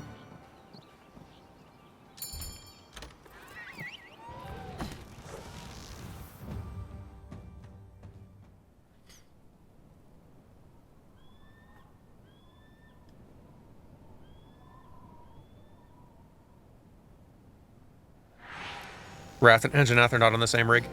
I guess that does make some sense. Like, the proportions are, I think, different enough. Glavenus and Anjanath being on the same rig does make some sense. The nice thing is, like, you can have two creatures on the same rig. They don't necessarily even have to have the same number of limbs or, like... You can have a shared rig that has some optional aspects and components of it. So, like, you could have a... Like, this rig could have bones for optional wings if there was a particular creature in the game that wanted to have this sort of like bipedal look but also had wings on it. Like, even if not every single creature on that rig had wings, the wings could still be there and an optional thing that would work. Clutch countering a Glavenus slice attack is the best. Ooh. That seems like a thing to try.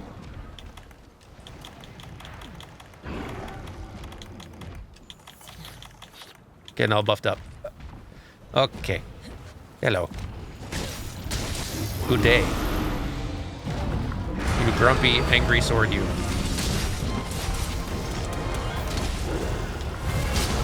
Haha. It's a fine start.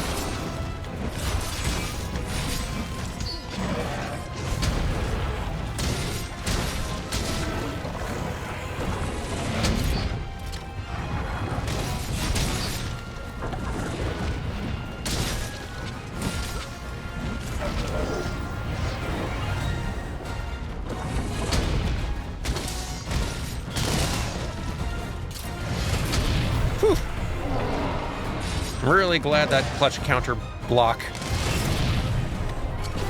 is really good at blocking even when the attack isn't counterable.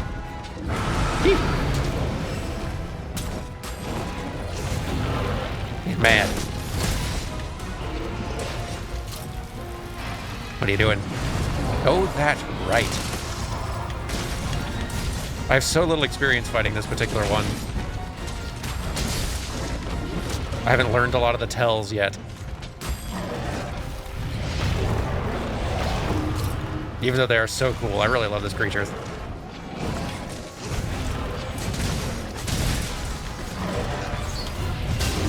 Haha! I'm on fire, but also poke.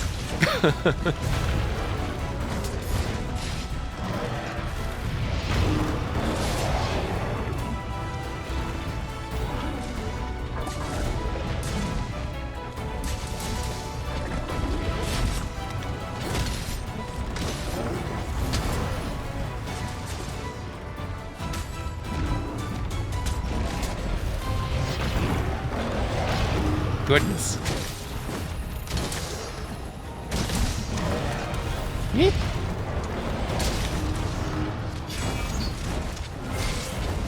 You're too tall.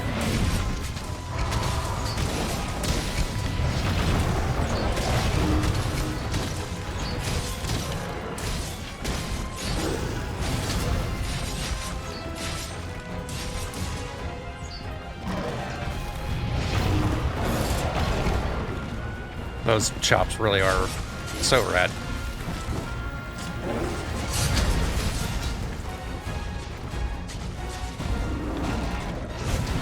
Ow. Whew! Got lucky there.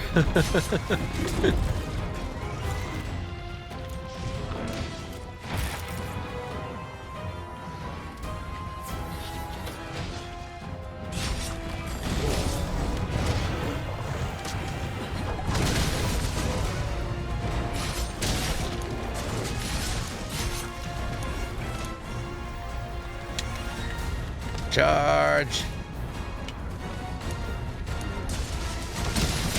Hook.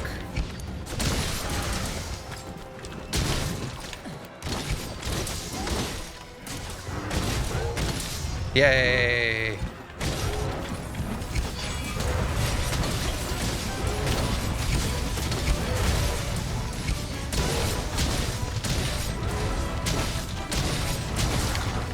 Poke, poke, poke.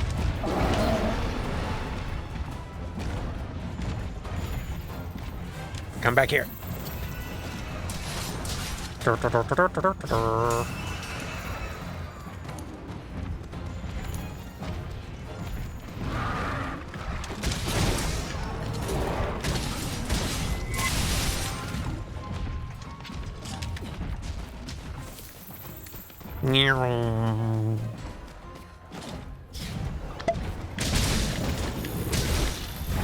Whoa.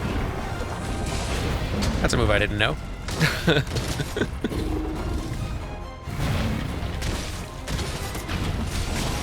Quick little fire breath. Whack.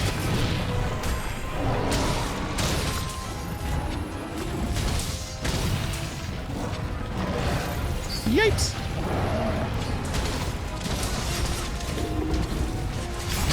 Nope. Ow. But I don't want to be on fire. Yipes. That was close.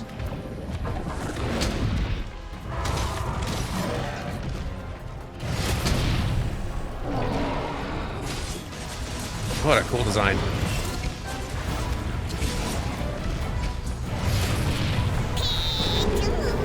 Don't try to bite me, I dare you. No. Okay.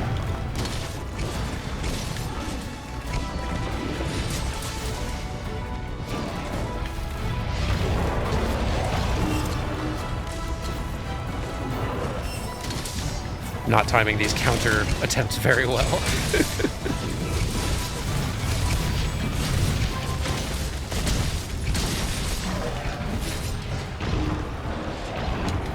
Choo-choo.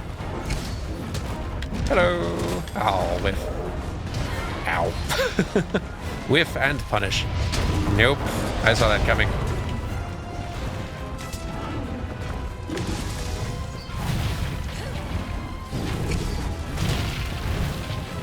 Oh, you got the little 3 fireball thing that Rathian does. What are you doing? Oh, right. That.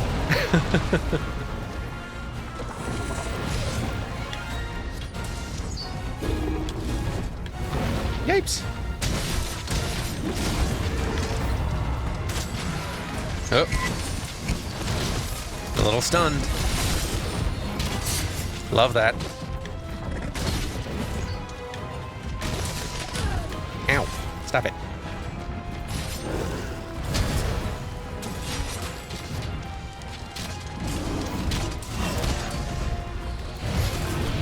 You missed. I was going to counter you and you missed. This is probably a bad idea. Oh. I thought you were doing the big spin.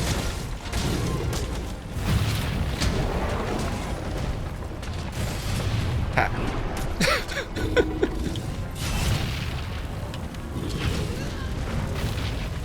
I'm trying to counter this thing and it's just absolutely clowning on me.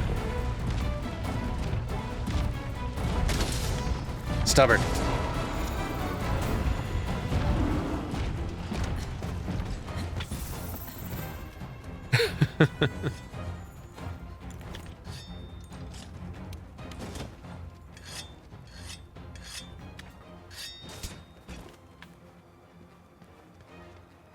Thank you for the 22 months, Barry T. Engineer. I almost missed that. There's a very pleasant Dawn Trail waiting room. Thank you. I do what I can. Wait, how long... What time do the servers come back online? Is it like... really late tonight, early tomorrow morning? 5 a.m. Eastern time? Okay. Early tomorrow morning. 12 and a half more hours. Rough. It's almost here. We waited this long. We can wait just a tad longer for MMO Christmas.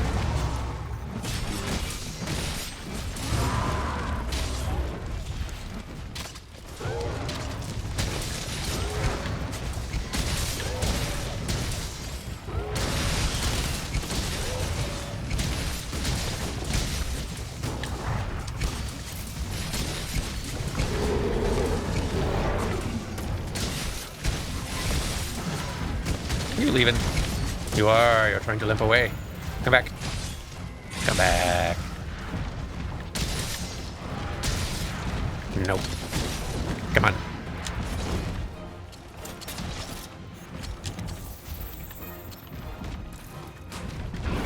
No. Ow.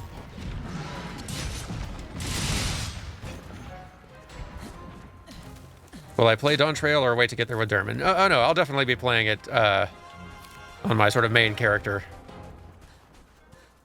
I don't think I would try to do story mode Final Fantasy XIV as a first-time playthrough. I think that series only really works as something where I know how to condense it and present it as best I can, knowing what's coming ahead.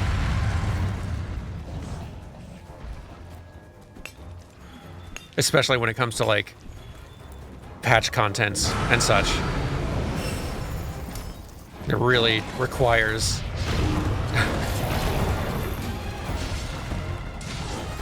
knowing what all that contents is, figuring out, like, what order to put things in.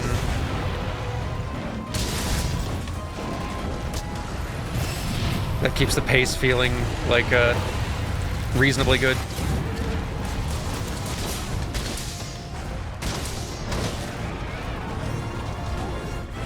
I think story mode as a kind of sub-series really just works best with games that I'm already familiar with, so I can figure out how to present them.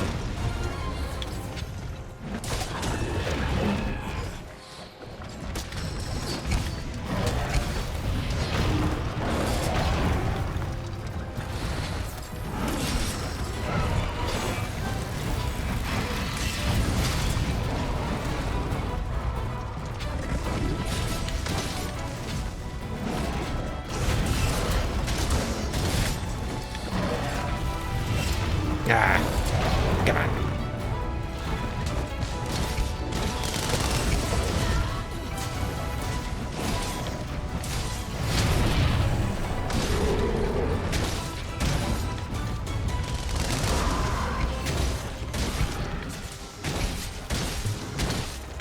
Big compliments to all the folks joining with these hunts today.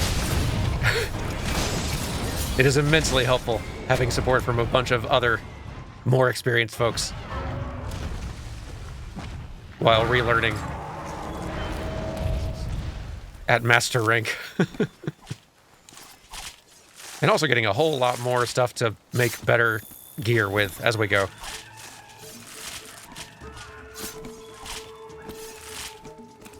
Have I ever looked into the R. Tonelico series for the channel? I don't think so. The title's very familiar, but I can't recall off the top of my head, like, what games those are.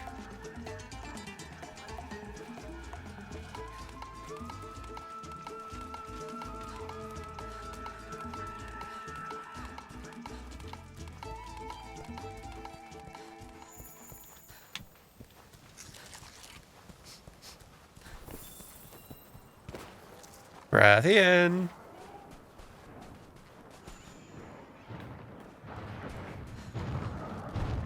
Hello.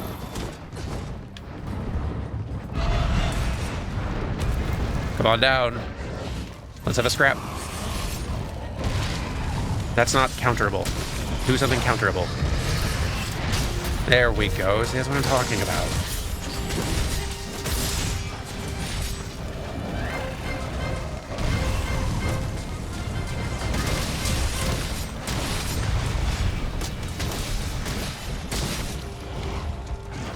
Well, now I'm on fire.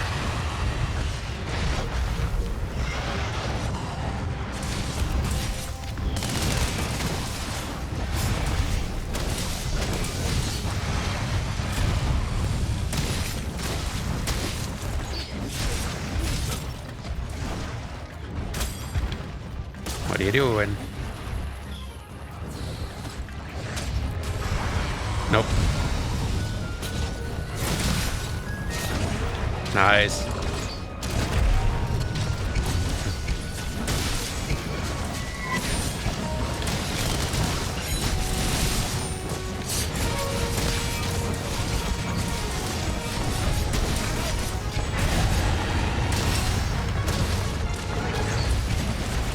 Meow. No to that. No bites.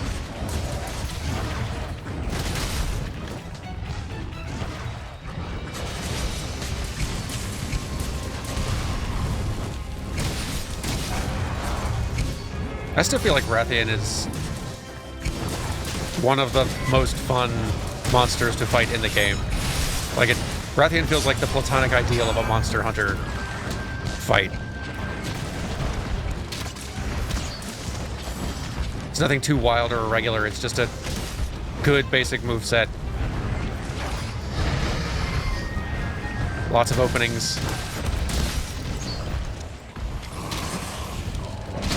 Ouch.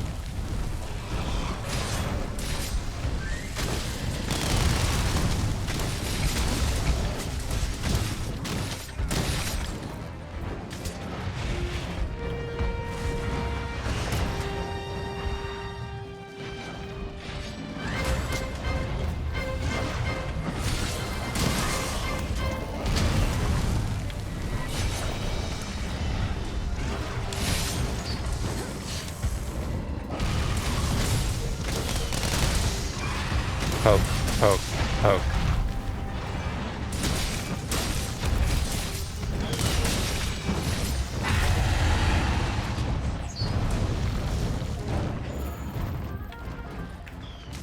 Yeah, 100% agreed. I love fighting Rathian so much more than Rathalos because Rathalos keeps flying and won't hold still.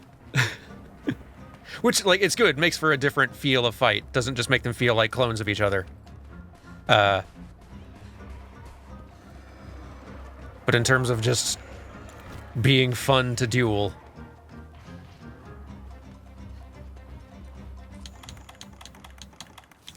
Rathian wins that one every time.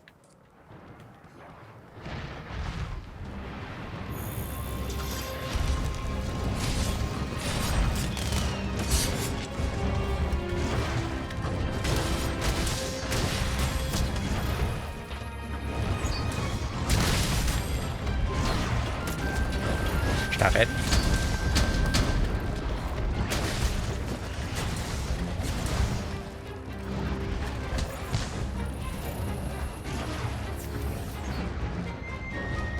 Choo-choo.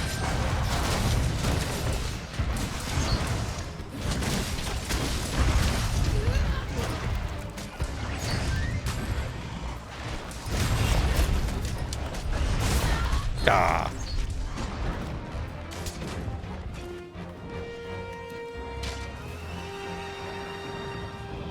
For any of the folks just starting up Monster Hunter today, which might just be Naruhoodie, but I feel like I've seen one or two others. It's okay if it feels daunting at first. There is definitely a learning curve. But if you're hopping in with World or Rise, then it is also so much more approachable and beginner-friendly than the old ones. A million quality of life additions and adjustments. I don't know if I could go back to older Monster Hunters at this point.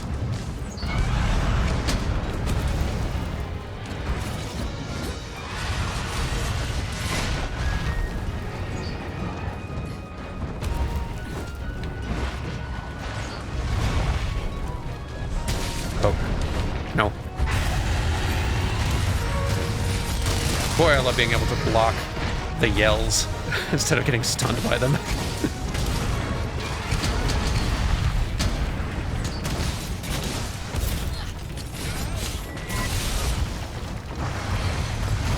Did I ever look into Wild Hearts, the sort of like knockoff Monster Hunter game? I looked into it a little bit. And it has some cool stuff going for it. Like, I kind of like the almost Fortnite angle of being able to, like, construct various towers and objects and things to use in the fight. Like, it had some cool ideas and additions in there. But, I don't think that the monster and creature animations were to the level of what Capcom's crew has been doing.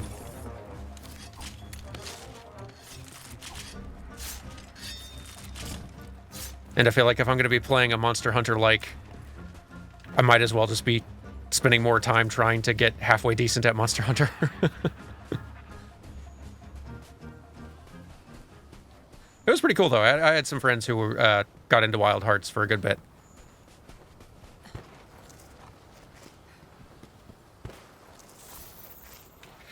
Yeah, OG Monster Hunter, 100%, I agree. Bahabali. OG Monster Hunter was not beginner friendly. It throws you into the thick of it. Like, it weirdly has a way slower start, which you think would mean that it was easier to ease into, but it's not. It's just a way slower start where they are having you hunt very small things and just go tediously gather basic supplies, which it's good. You need those supplies. Being equipped and prepared for hunts is half of the game, but it is a very slow start. And everything is slower and more tedious than it feels like it should be. Never played Monster Hunter co-op. How does the scaling work? I feel like it's fluctuated between series. I think if you're playing co-op... Is it just that if you play with more than one person, the difficulty scales up, but then past that, like, it doesn't matter how many people you add, or does it keep on scaling up with each person you add? I can never remember.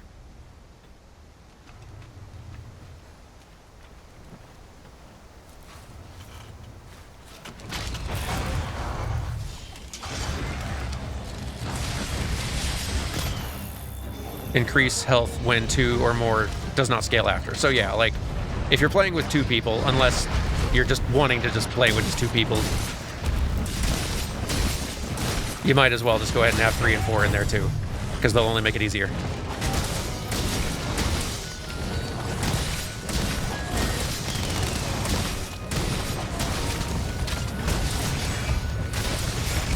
But even the scaling up that happens with 2 players, I don't feel like is... Like, it still feels worth it and a little easier having more than one person present.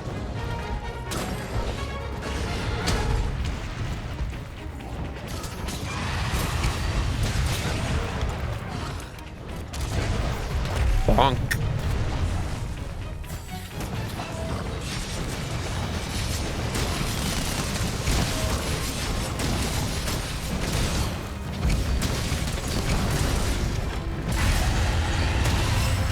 There we go.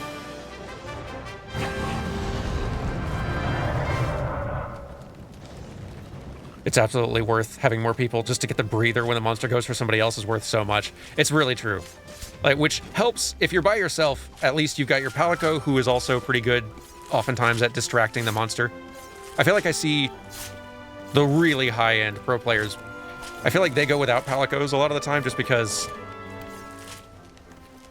like, it's a lot easier to kind of consistently know what the monster's going to do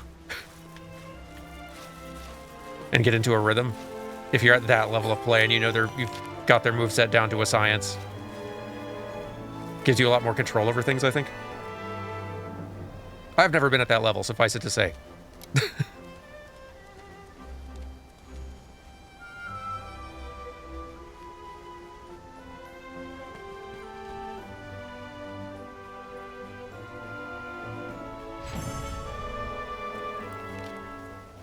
And that's true. Since the party has a shared life pool, that does make certain things trickier. So, like, on hard fights, if you are worried about going in with people who are not being careful enough and are getting fainted and potentially causing the mission to fail if they do it too many times, then then in that case it may make sense to go in solo if you feel like you can consistently avoid that fate.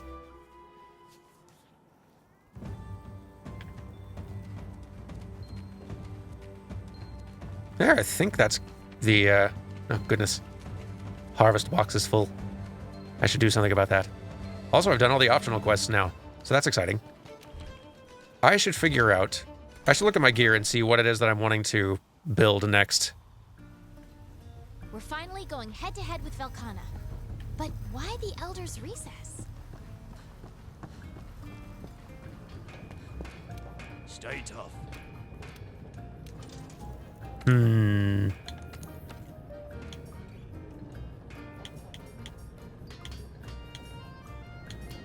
Goodness. I don't know what drops these, but I don't think... This seems like an event thing. This seems late game. So does this. A lot of this does. Guess I could get this fancy thing. Maybe later. Oregon stuff.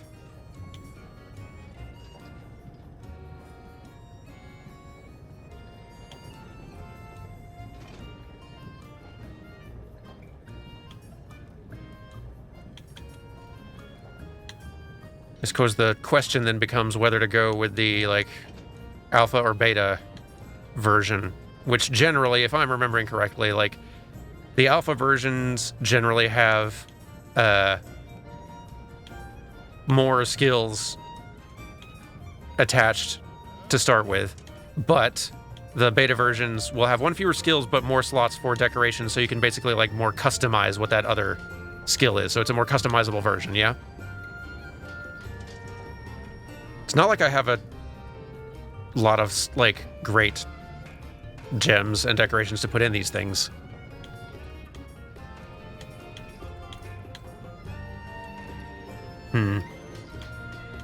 Which pieces have guard up, though? The arms do, so that's definitely a piece that I should probably go for. And the legs. All right. I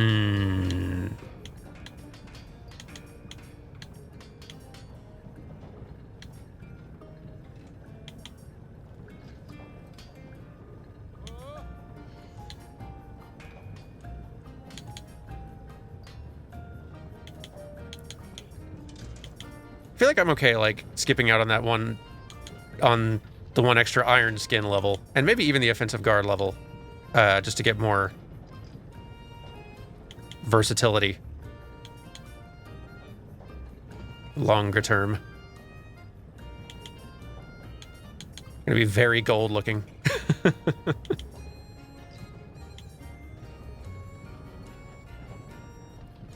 There's very few of the beta pieces that you can't make equivalent to their alpha counterpart if you got the gems. Yeah, which, like, can be a big if, especially earlier on, but you're right, like, longer term, these are going to be more versatile. And just as good. So yeah, I think that is probably what I'll go with. I'll grab this one. And I'm not seeing this cutscene in ages, so why not? It's been a while. And you're right, that is also true. The most important thing, sorry for the clinking, that was my teacup. The most important thing is that alpha and beta versions sometimes have slightly different fashion. And that may make all the difference in the world to you. If you're choosing between alpha and beta versions of, like, a helm, but you like how one looks better than the other, then that's the decision made.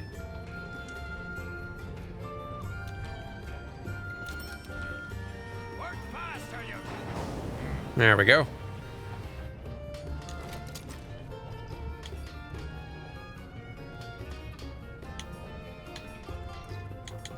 Our fashion right now is not superb.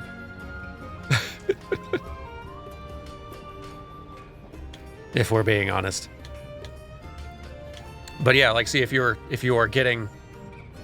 investing in the Nargacuga set, then sure, like, you can look at stats and, like, what skills are added and decide, but it's also down to which headpiece look do you like better? That's honestly more important. Which version?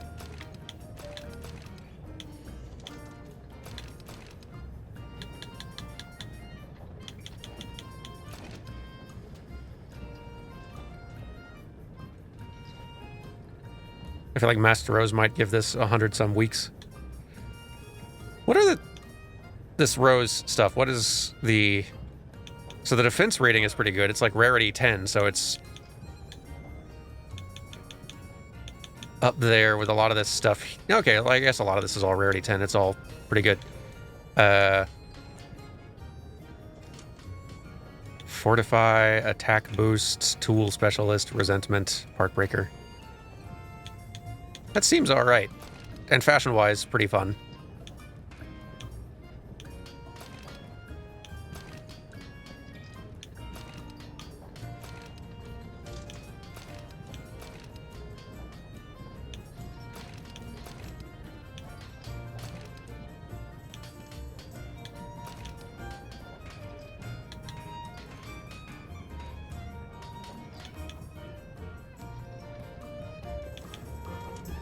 At some point, I had to accept that glam was more important than stats in Elden Ring. It is kind of true, especially with armor. Like, the numbers do matter on Elden Ring armor, don't get me wrong. But the difference sometimes that they will make is just not worth the difference in look. So yeah, what is our... Here, let me see what our equipment is currently looking like, skills loadout-wise. Guard is up to 5 now, so that's great. Health boost is up to 3, also good.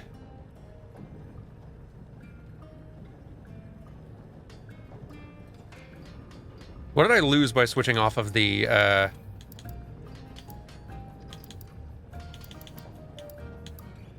Where'd they go? Switching off of the Nargacuga. So, okay, we lost a little bit of evade window, which is kind of okay, especially for Lance. Like, that's not the most important, I don't think. And for the gloves... Stamina surge lost? What does that one do? Speeds up stamina recovery, which, nice. Very nice, but not as good as more guard. I think having more guard is the right way to go.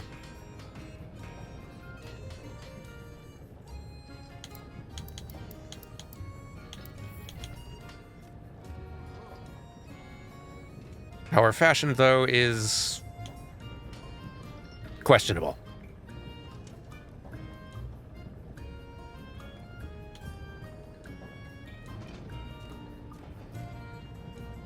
What is this Nargacuga helm doing for us? Peak performance and piercing shots. That's nothing. We should get something better for our headpiece. Kulamail's giving us critical eye, which is nice.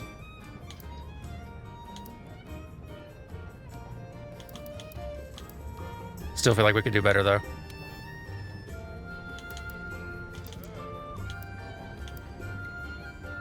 We might be, like, overloaded on guard right now, actually. We might be getting, like, 6.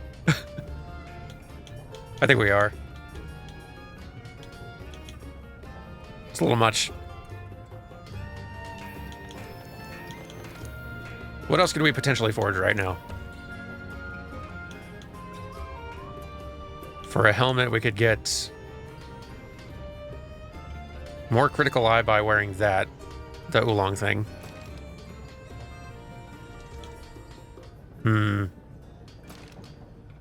Attack boost and earplugs is kind of nice. And almost matches our gold stuff.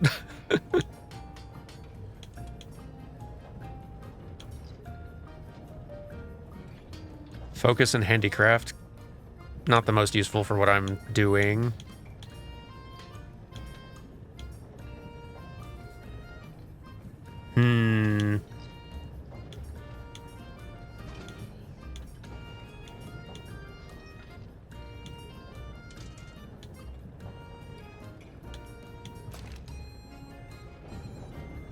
Attack boost is nice. I'm kind of up in the air between the Rathalos and Tigrex. We're getting attack boost from both of them, honestly, and this also has earplugs, which is quite nice, too. Yeah, I'm leaning this direction on this. Let's get it. Work faster, you slack tops.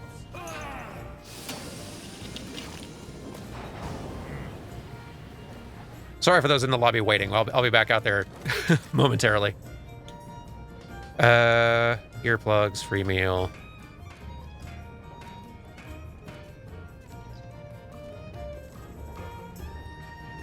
Be losing critical eye.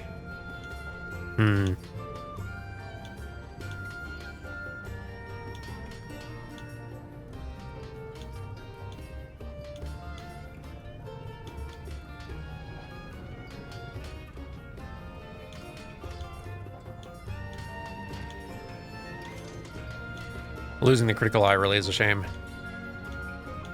I might just have to keep that one. Yeah.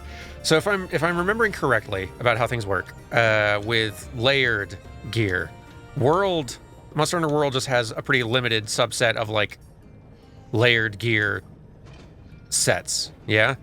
Like I guess you can forge stuff, but like it's still a pretty limited number of them. Like you've got a handful of layered sets that have like specific neat looks, but it's not like you can just make a layered set of whatever your favorite other set of armor is from the like craftable stuff. I feel like Rise will let you do that. If there's a particular look you like from a particular set, you could... Oh, you unlock them at post-game. Okay, that's great. I like that. That's nice to know. So we can't benefit from it now, but later we could. Because, yeah, like, the layered sets are fun, but they tend to also be, like, very strongly themed.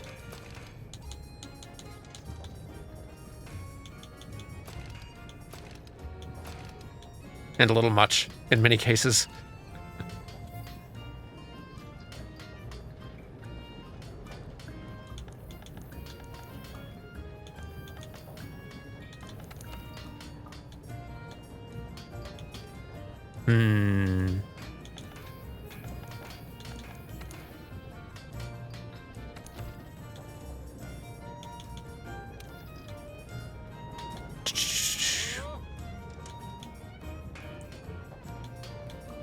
Decoration choices.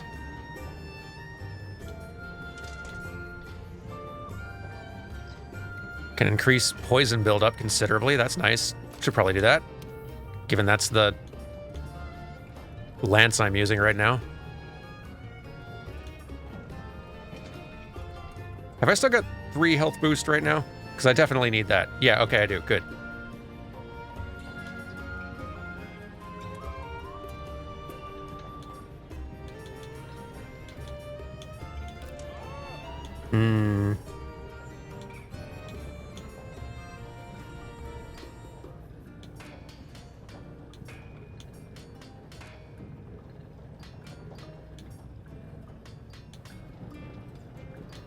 Yeah, I can do this fiddly stuff later on. Let's go do more hunts.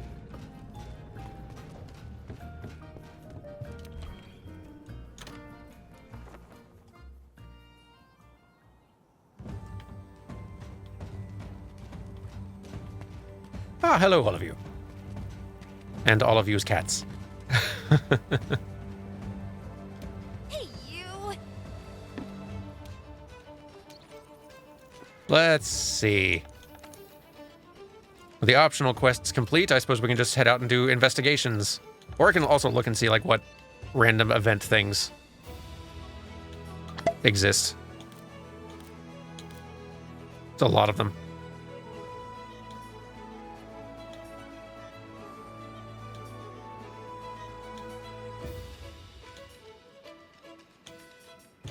Which I'm guessing these will give you, like, very specific rewards. Like, event quests tend to be for, like, getting kind of, like, weird,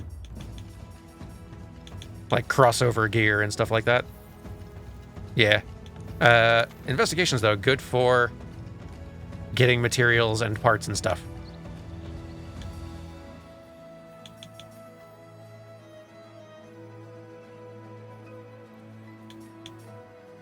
Here, let's go fight some cold weather stuff. It's been too long.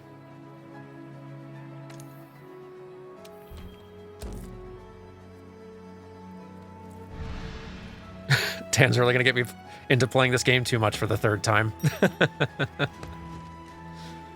My apologies.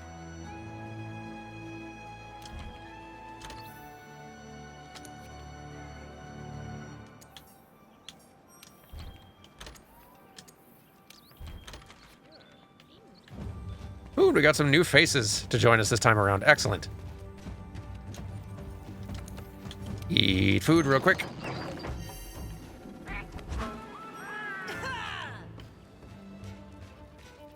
Have I done the Golden Queen Dragon quest before? Figured I'd ask because of how it's a bit different from the normal hunts. I have done it. That's the Kulve Taroth stuff, yeah? I have done it in the past, many years ago at this point.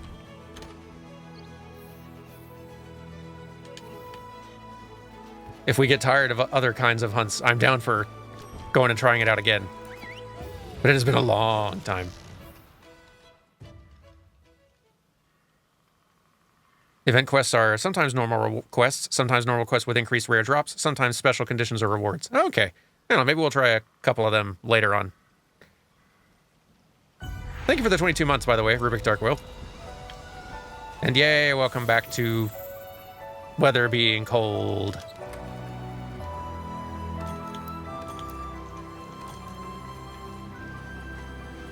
I am not dressed for this weather.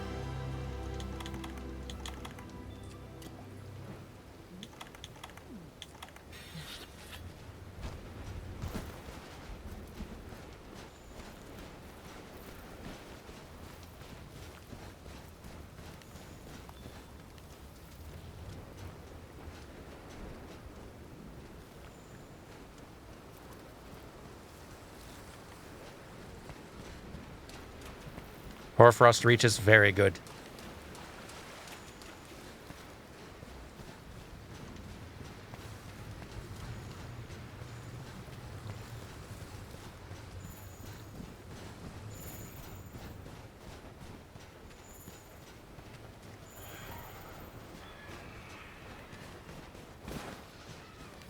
Beatodas.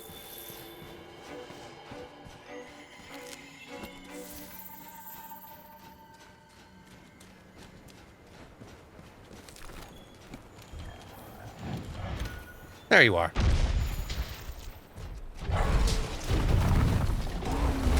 I really love this one's design too.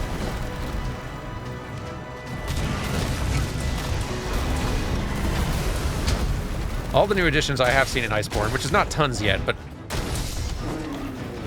all the new creature designs have thus far been rad. So I'm excited to meet Velkhana.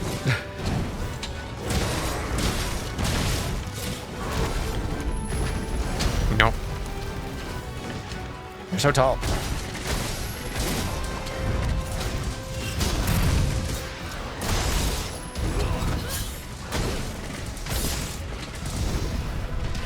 Whack. Another Brute Wyvern shared skeleton with Anjanath and others. It does look it, yeah. I can see it.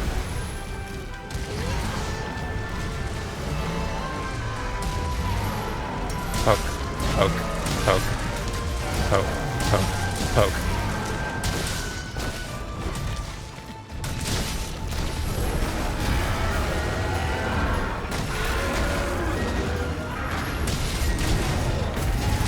Ha!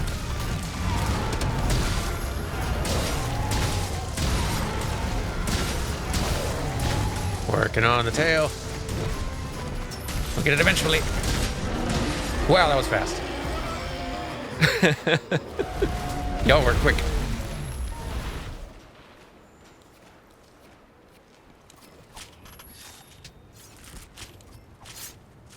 Hooray!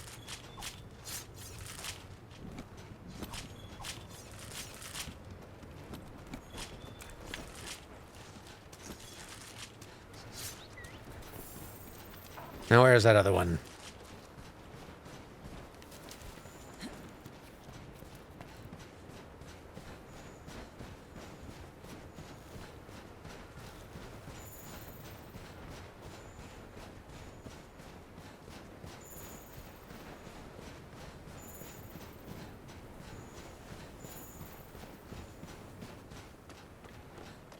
Yoo-hoo.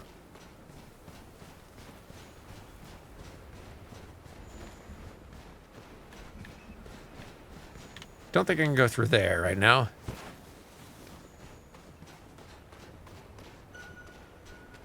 Ah. It has been found.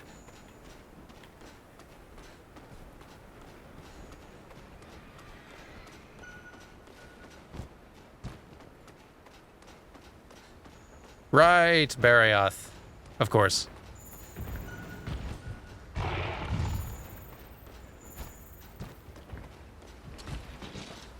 Hello.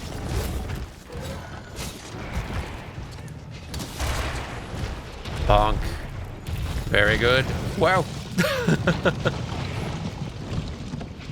Wow, no. I didn't know that could happen. That's really cool.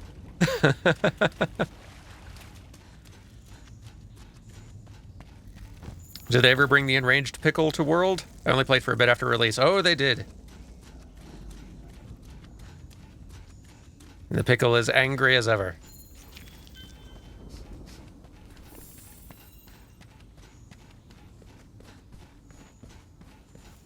That's really neat. I didn't know there was a part of the map that could like break away and you could fall through into the underground.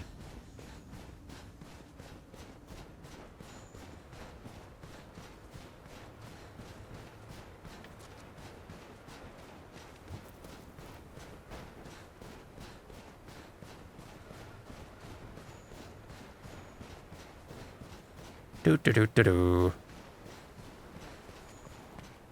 I'll get there.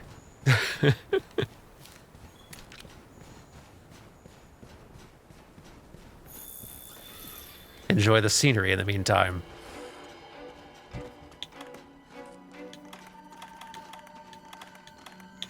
Could have sworn I had energy drinks or one of these on my hotbar. I do. Oh, a dash juice I have on the hotbar.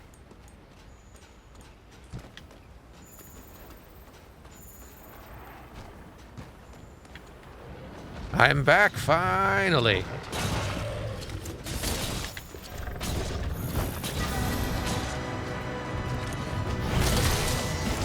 Woo! Oh, right, your little ice storms.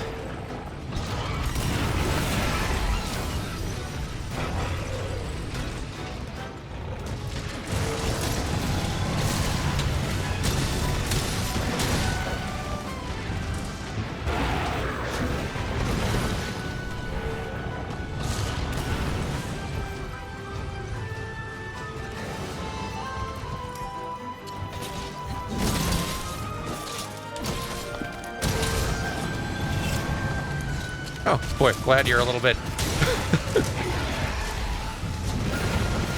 exhausted there, or else that would have been quite an ice storm to the face.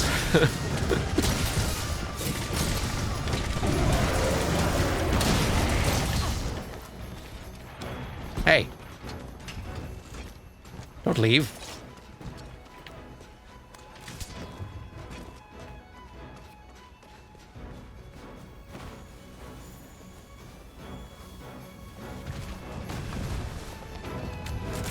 Boy, that downhill slide is good.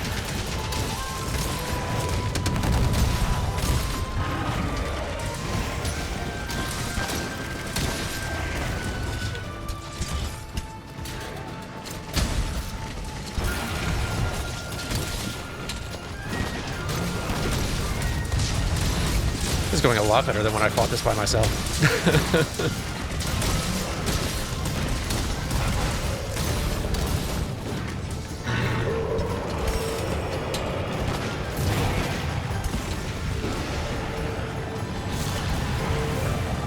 What are you doing?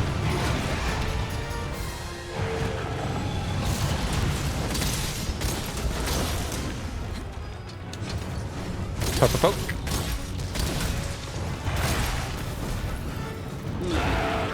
No. The two invaders, the Pickle and the B-52, both will cause a chill to run down your spine when their music starts to play. Yeah, I'm guessing the only reason we haven't had B-52 invasions is just that I'm not far enough in master rank yet. For that punk to start becoming a nuisance. Because it seemed like every high rank quest I went on, they would make a guest appearance. Almost constantly.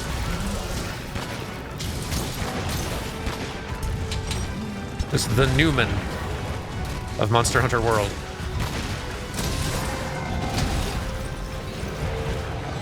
No.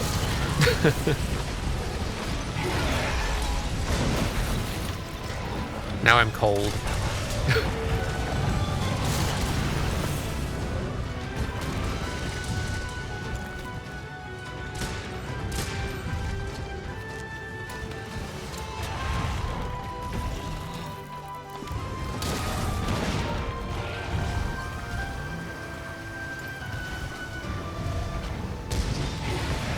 Where are you going? Nice.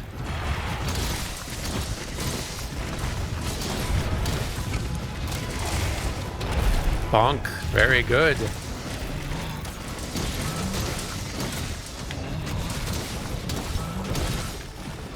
Boy, I really need to sharpen, huh? There we go. Doesn't matter. Nicely done, everyone.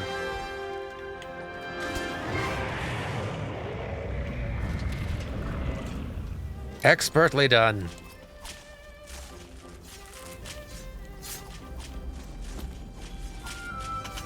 Darn, Monster Hunter is a good time.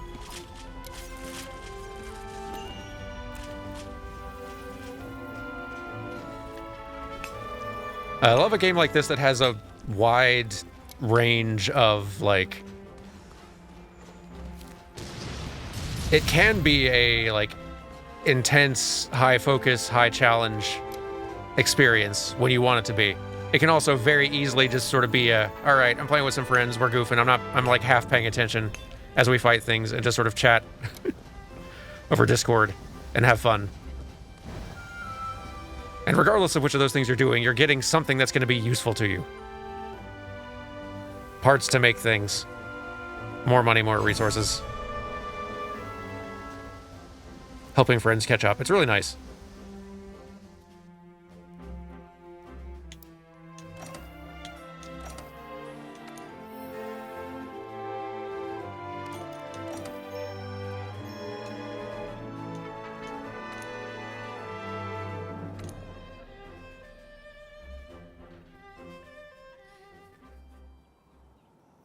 I am curious about these little event quest things now, though. I should peruse the list.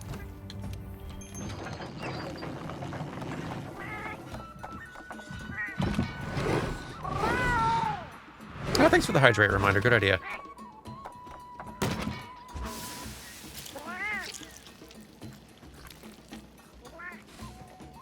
While the hunter eats food.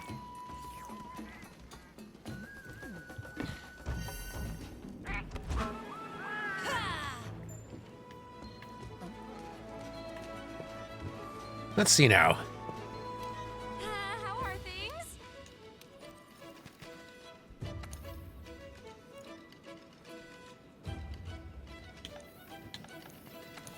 What am I looking for? We can guide toward ones that to do.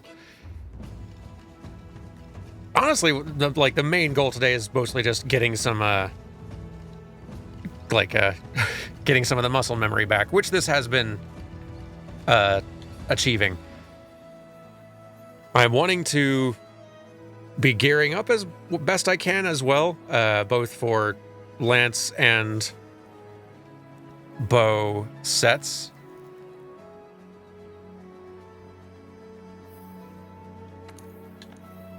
But especially with bow, like, there's so many sets that are, like, it's good to have sets built out for kind of just different elemental damage types, which is quite a lot.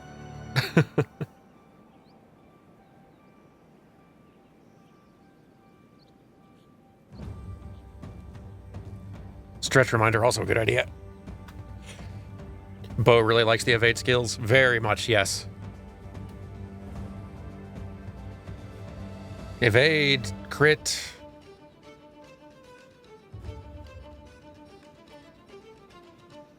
Trying to remember what the other main ones were.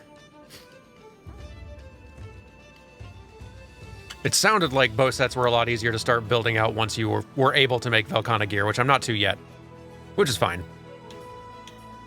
And now that I've got, like, 5 guard all maxed out, I'm feeling like the lance set's at least up to par.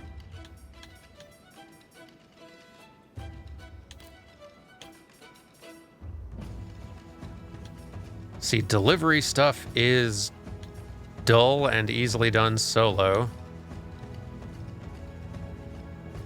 Let's just hunt random things. Like 2 fish. Best bow builds tend to lean toward maximizing elemental damage. Yeah, I feel like I'm going to need to, if I'm going to start doing max rank bow more seriously, I'll need to get to where I am, like I have a full armor set and bow specific for each elemental damage type to swap around depending on which monster I'm hunting. Am I on controller or mouse and keyboard? I play on controller all the time.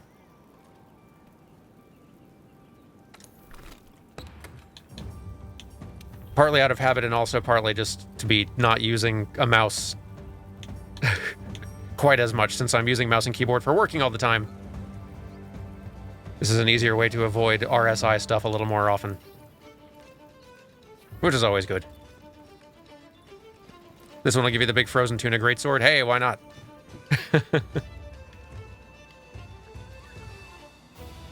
Feel like bow starts to hurt my hand after a while on a controller. Yeah, you do have to like kind of do a lot of there is a lot of button spam, I guess, with bow on controller sometimes with the like hitting the triggers and such.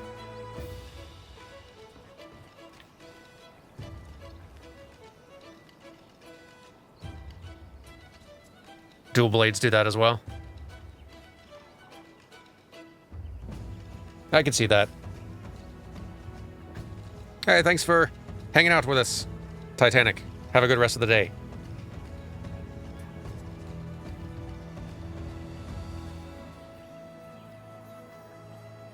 Yeah! I sometimes miss the more water wyverns like Plesioth. Then I remember their cheat of a hip check. And then I remember why I hate Plesioth. Yeah, that... For those of who have not been playing Monster Hunter for a long time, Plesioth has been around since the beginning. Used to be a real obnoxious fight back when it could be in water and you couldn't. Since then, they've been a little better about making Plesioth less obnoxious, but they have a hit check move that has a hitbox that is pretty absurd. It'll hip check to its right. You can be standing on its left, and it'll still hit you for some reason.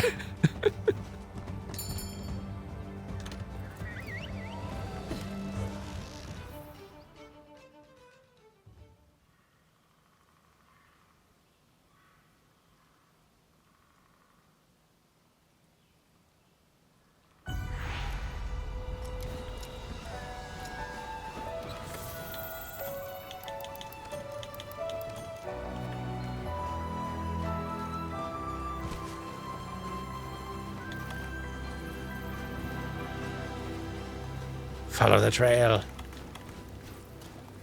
Drink something warm.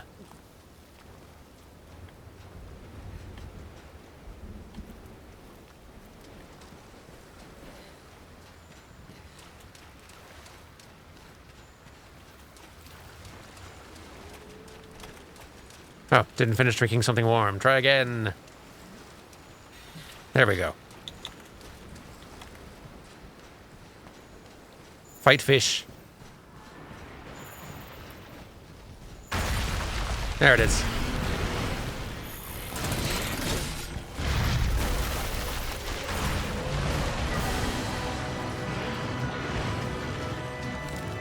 Boy, some deep snow. I hope that Wilds finds a way to bring back Lagiacrus from 3. That's a really cool monster.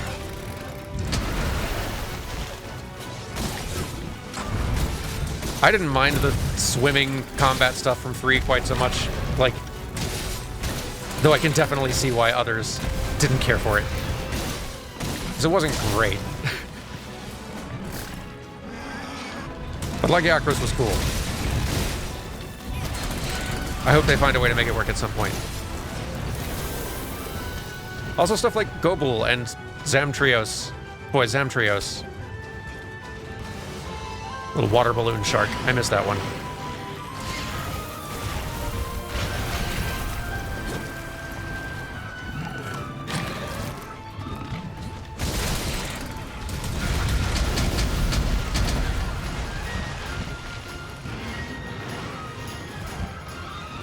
Oh, is Zamtrios in Rise? Yay, good. A Sunbreak edition, I'm guessing. Thrilled to hear it. Yeah, I really should play Sunbreak at some point.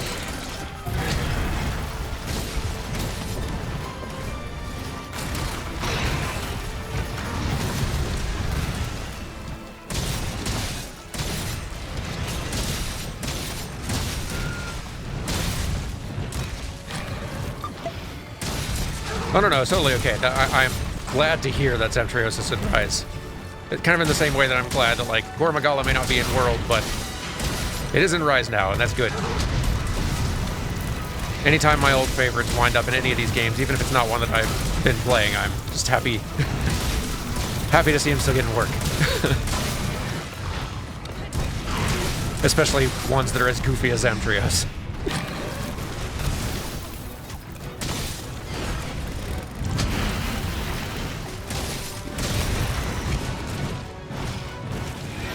And this creature here is definitely on the Plesioth rig. Just the sort of like slithering fish biped.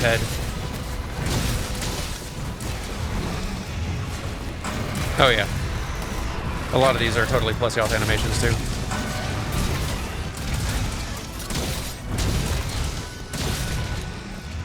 There's a one.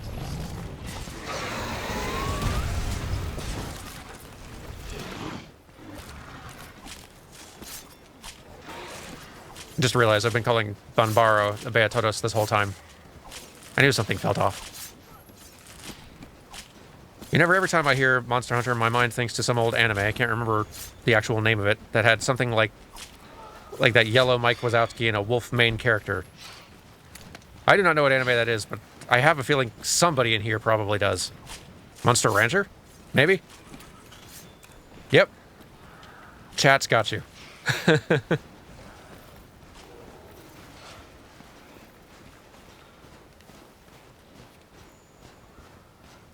I rightfully forgot about Giratodos. That's true, that's true. The mud Plesioth.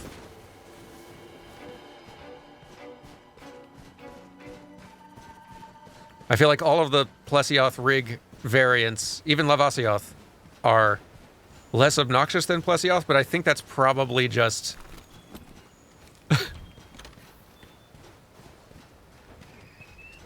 the opposite of nostalgia talking.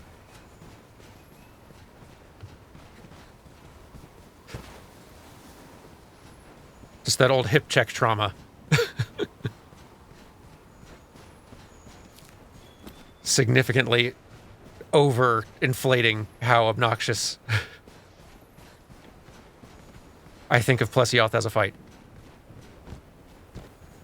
Because Lavasioth is also pretty annoying. They're all pretty annoying, I guess, when it comes down to it.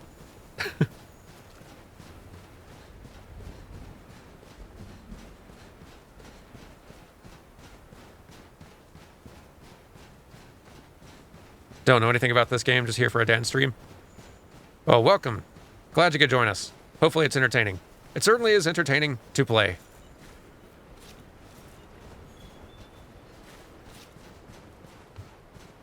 Monster Hunter's a good old time. Where are they hiding this fish?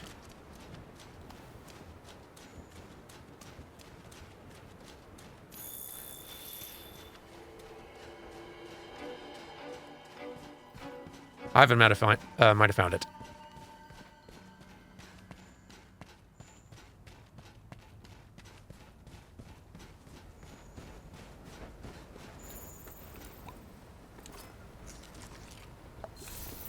Yep.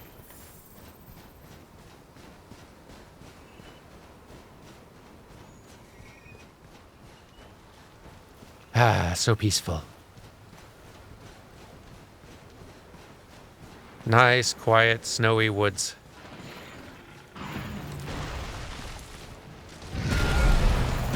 All right.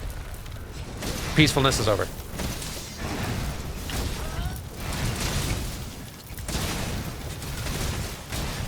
Now we engage giant snowfish in melee combat.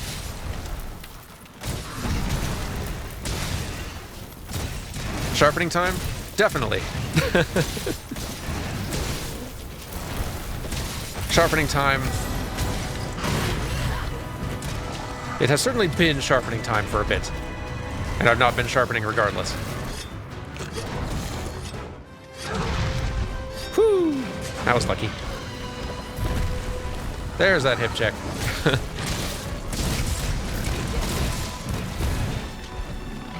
That's the one.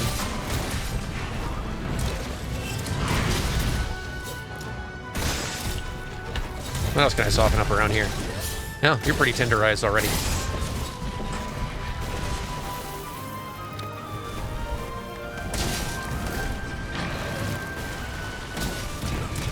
Oh, you're thrashing. And getting very hammered.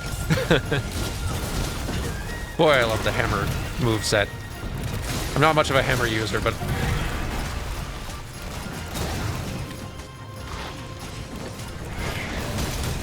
it's just a fun weapon to see used.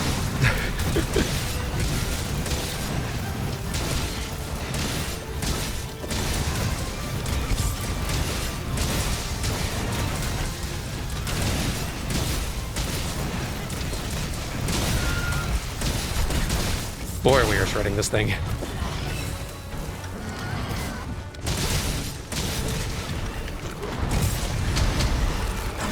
Can't even get a word in. There it goes. Very nice. Is there a gun weapon set? Yeah, there's bow guns. There's light bow guns and heavy bow guns that have like subtle differences. Well, kind of subtle. Are there light, heavy, and like medium bow guns as well? There have been sometimes, I feel like.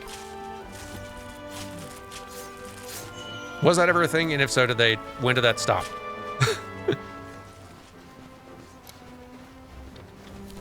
It's possible I'm just imagining that. Medium was only a try. Okay, I thought I remembered it from something. Even as one who did not use bow guns, splitting it into a third variant with medium felt like one layer of granularity to the bow gun type too many.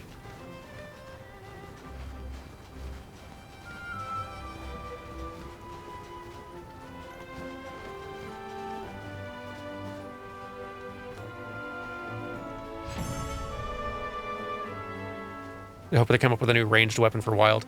Yeah, I kind of like... I would be down for another ranged option. I like that we have bow now, because bow feels very different from bow gun in playstyle. But it would be neat having something, some third option that is also just a very different feel. They confirmed the same 14 current weapons are sticking around, which is fair. And given that all the weapon types change quite a lot from game to game, like new move options get added and they just keep on getting refined.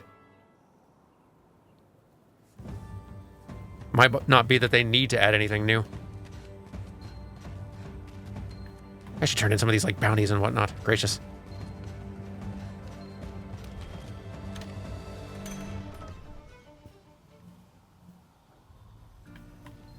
We're finally going head-to-head with Velkhana.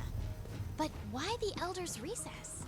Handler, we've been going head-to-head with Velkhana, quote-unquote, for going on 4 years now.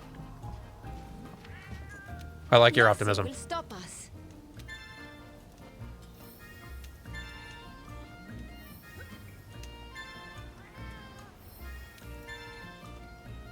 I should check out these more often.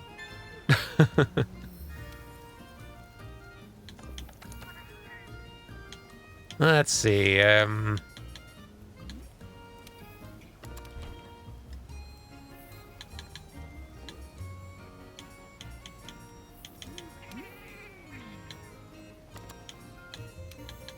And let's just go with hunts. Hunts are what we're kind of doing lately. Barioth, Beatodus, Volg. No, no, no.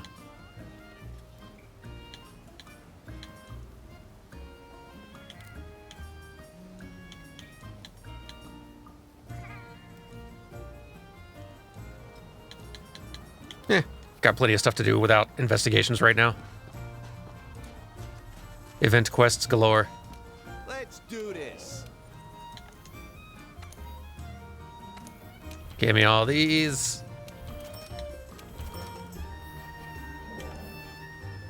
Goodness, that's a little full. Maybe we should empty out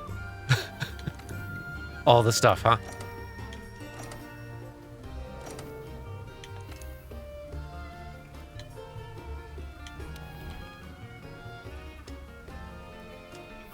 Eh, good enough. All right.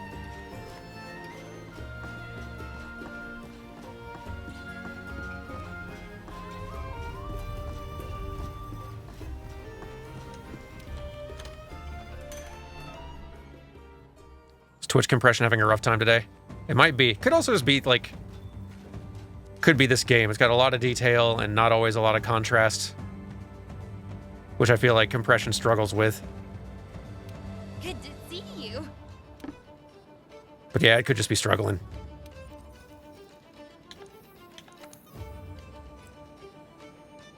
Oh, thanks for that gifted sub like 10 minutes ago, Bahabali.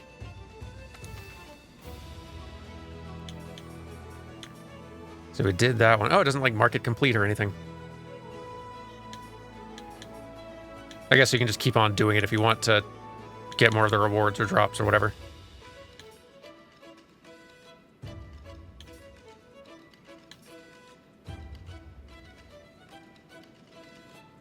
Could try stacking, getting all the fertilizer effects to the point that you don't need to think and just spam soft soil every time. I feel like there are more things like that that I need to kind of like learn and get used to doing on the regular. Now I could fight some Kodachis. That'd probably be good for the, like the one bow I have right now is Thunder Element, and I don't really have a set that amps that up. Why not?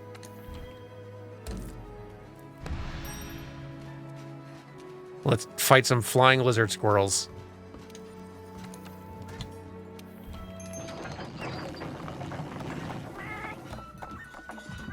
Thank you, Hawkeye, for joining us for some hunts. And for stream. Have a good rest of the day.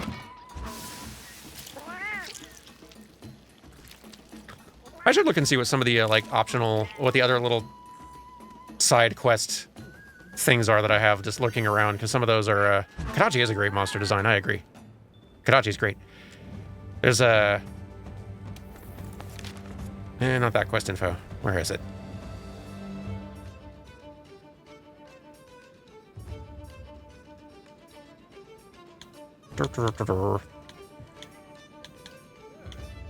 Might be a thing I need to talk to a NPC out in the world with.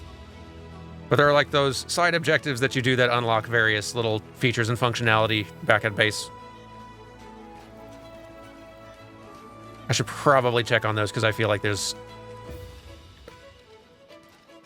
a few good upgrades around the place that I... Deliveries, I think is, yeah, I think that's it. Which I did just turn in a handful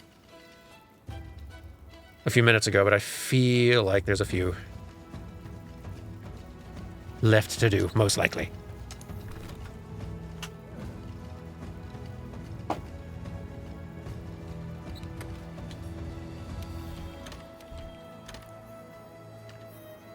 But goodness, I am already feeling much more prepared for progressing further in this than I was earlier this morning. You can view them from the menu. I see. Crafting, item pounds, receiving, prepare. Maybe it's in quest info somewhere? Doesn't seem like. Party settings, hunter's notes. Check bounties, investigations. Delivery request. There it is. Okay. Let's see. All right, so fighting some Gyarotodoses. Maybe not a terrible idea at some point.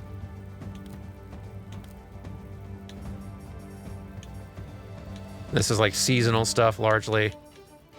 Oh, it's like all seasonal stuff at this point. Oh, I guess I've been better at doing these than I realized. Even this one's, I think, like back in the high rank days. Getting like Girardados scale pluses and things like that. That's just high rank things. Is there a reason I'm relearning the game? Yes, I think I'm going to try finishing that playthrough of Iceborne that I started ages ago. Literal years ago.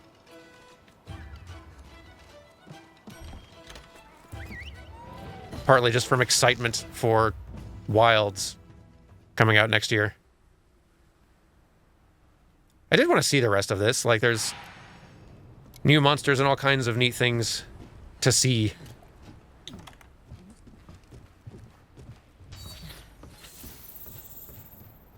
Yeah, I don't think anyone could be blamed for forgetting that at one point we'd started playing Monster Hunter Iceborne on the channel. It was a while ago.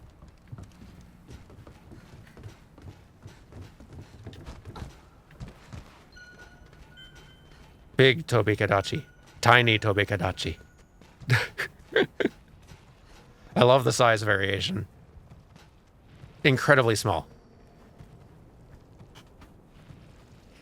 They do love goofing around with the event quests. It's a good showcase of like how wild the size variation on these things can be, like how much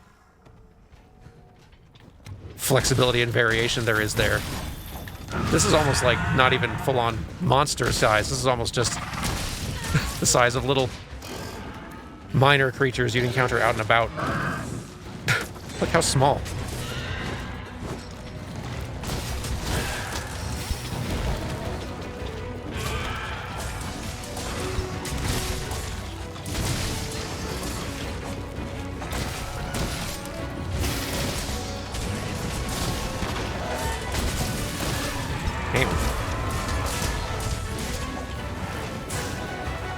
Get the lightning off.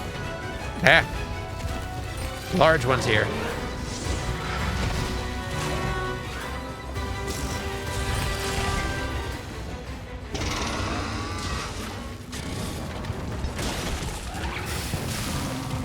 The size difference is so wild. Ouch. Yeah.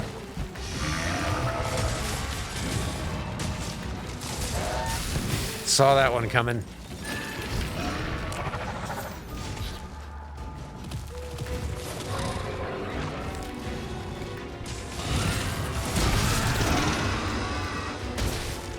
Oh, those little quills.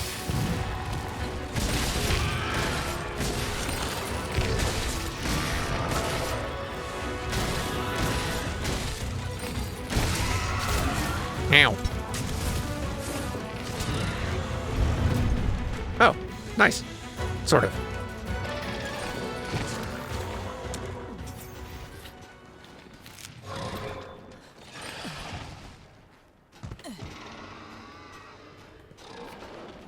I feel like there's some way around this.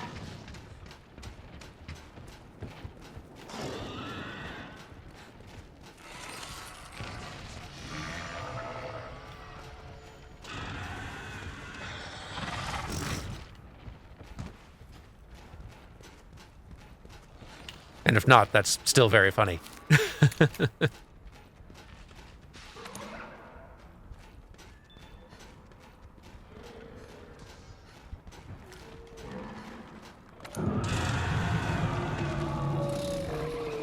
We'll just cheerlead from here. You're doing great.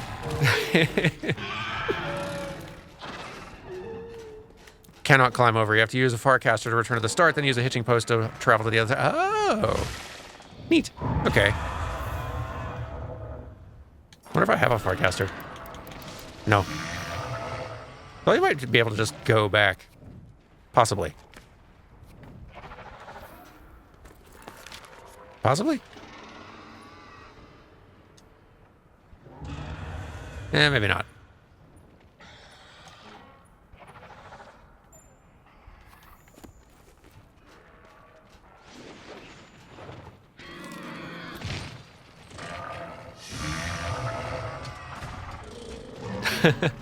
Oh, no worries. You were kind of outnumbered over there.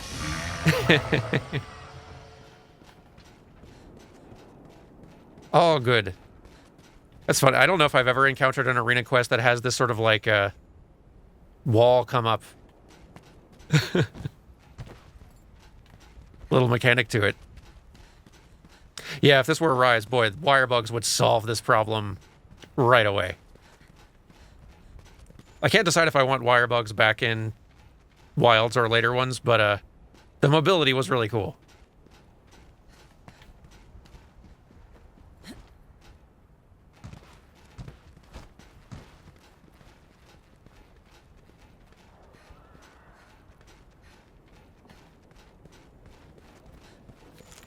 Well, as I guess if now is not the time to sharpen, when is? Also, the wall's always a component of the arena, and I just never realized it. Never noticed the lever.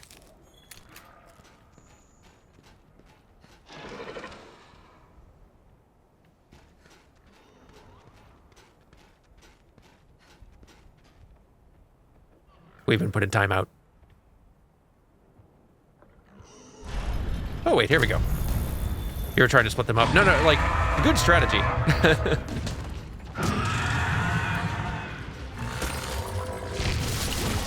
And if you think about it, the goal of splitting, like, dividing and conquering did actually work, just not quite the way we were intending.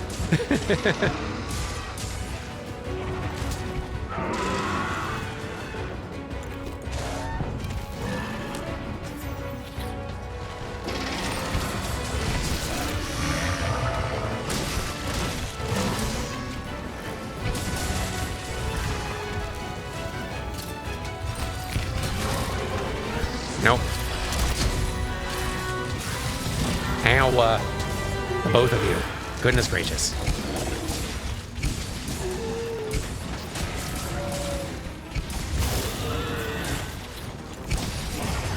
Let's use this and then... I feel like we could all use one of these.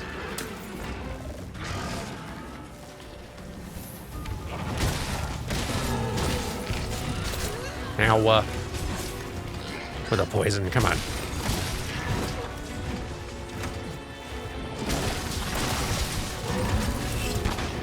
Don't you dare. Nah, you dare. Rude.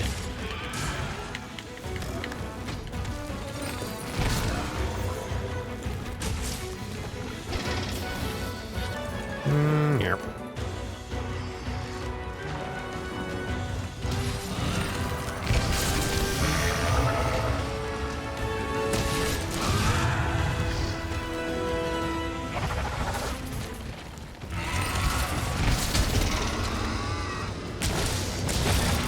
That's right, fall over.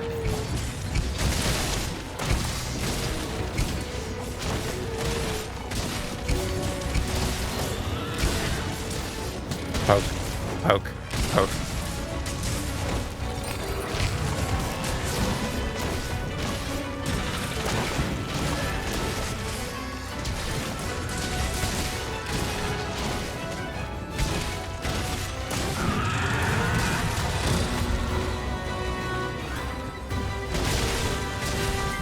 It is increasingly seeming like it makes sense to ignore the little one for the time being. It's working a lot better for me.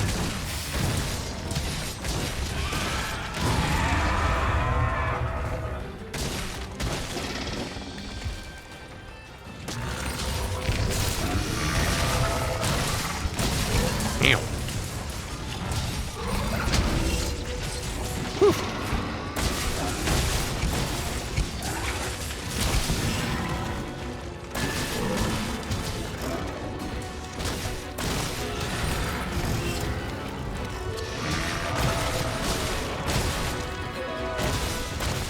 Do pokes. Yeah, see how you like being poisoned all the time. Tender eyes, tiny tail. Ow. Excuse me.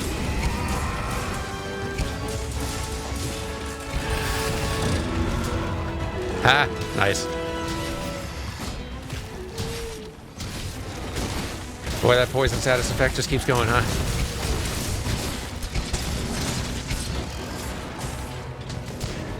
I might have an antidote on me. No, I think I just had the herbal medicines, which are better. Unless you run out of them, then they stop being better.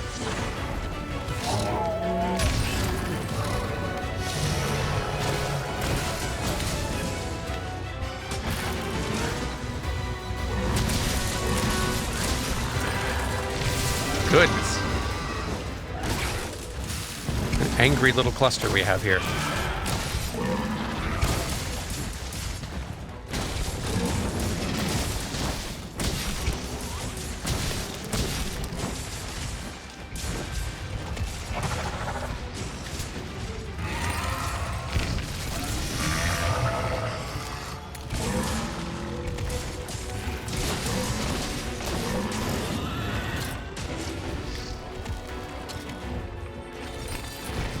Nope. Try it, I dare you. Oh, or you could just completely whiff.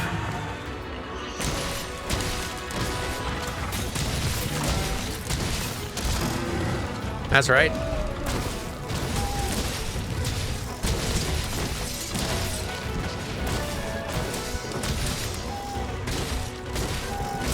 This one's got to be almost done.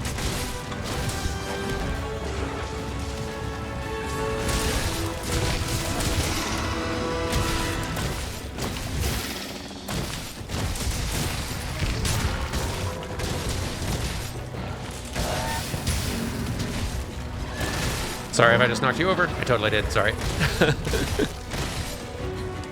It's hard to not hit each other with such a tiny target.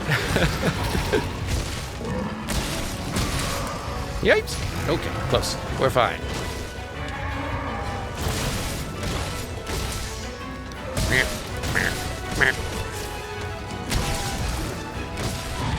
Okay, we got the tiny one.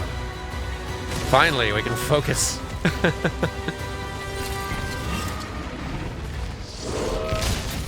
I'll take it. I'm breaking this. There we go. Ow.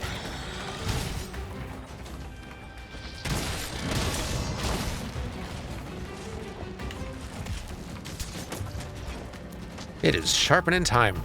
Well past it.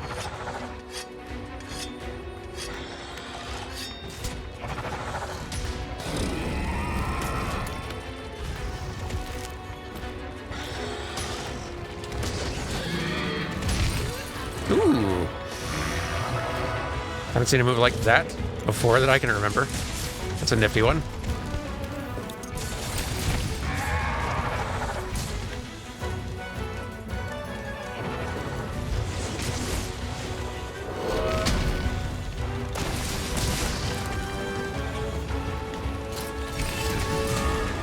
Do something, I dare you. Something else. Whoa! Goodness, that move. Yeah, I need to learn to be ready for that one. That one caught me off guard twice in a row. Lucky it missed that time. It's a neat move.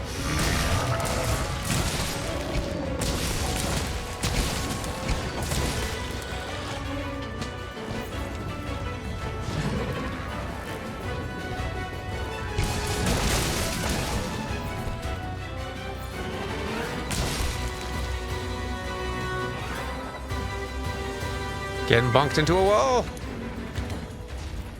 Choo-choo. Yeah, there we go. Clutch. Nicely done.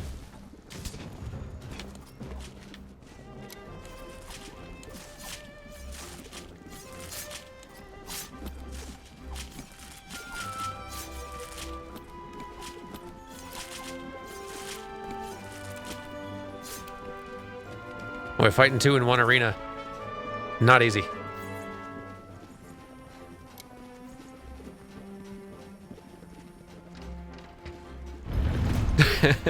So that's how you do that.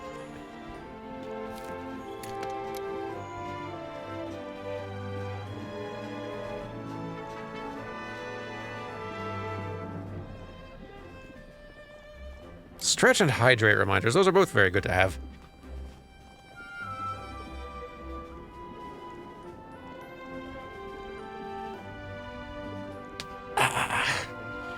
Stretches is nice.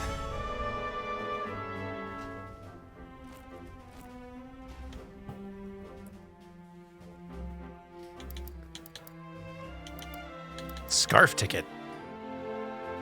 I don't even know what that is.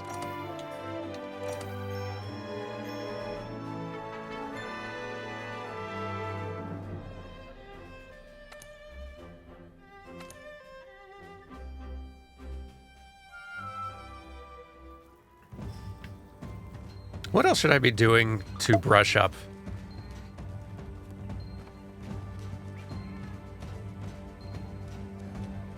Because Chad is right. It does definitely feel like, now that we've done the optional quests, probably good to, like, start figuring out the specific ways to prepare. Stay tough.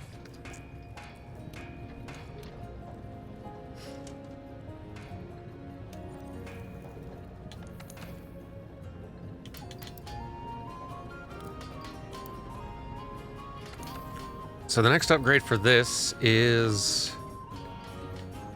not yet visible. If there is another one, actually. This might be maxed.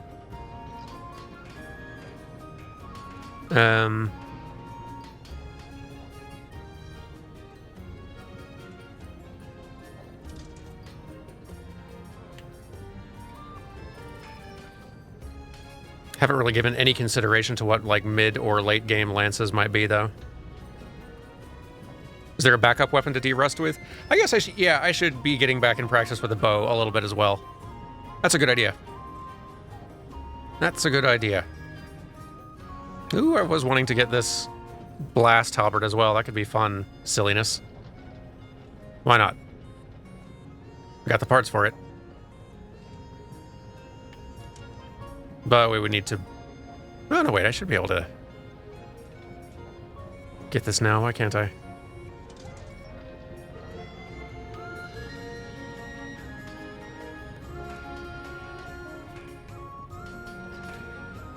So I think I have this already. Or maybe I don't.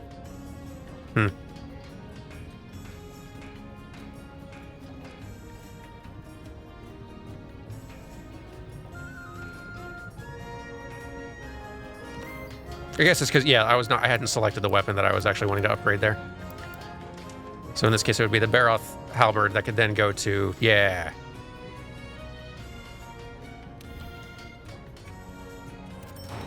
Cool.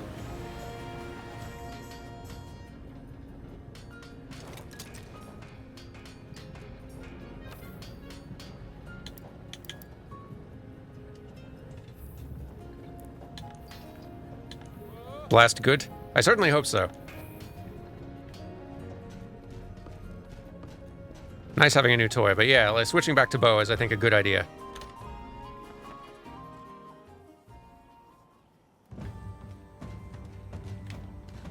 Make sure I've fully got the muscle memory back for both of my go-to options.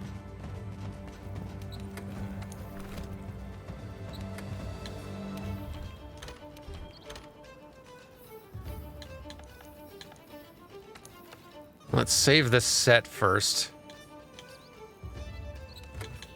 Lance set. Register. Yes. Yes. But now switch to bow set, which is not nearly as well developed a set. But we're working on it.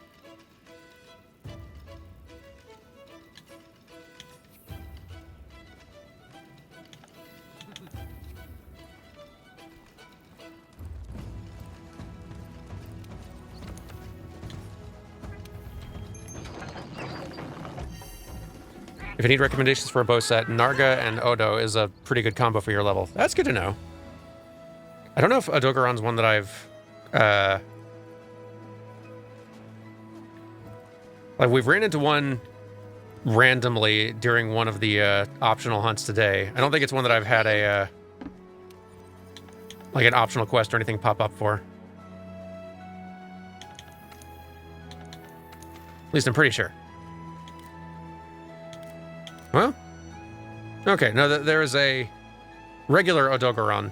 But when you're saying like Odo, are you saying like standard Odogaron or the new variant of it?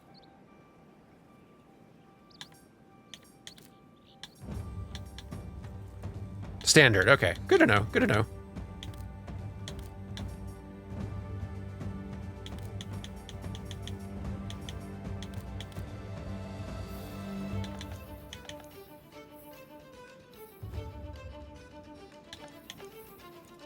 Let's see.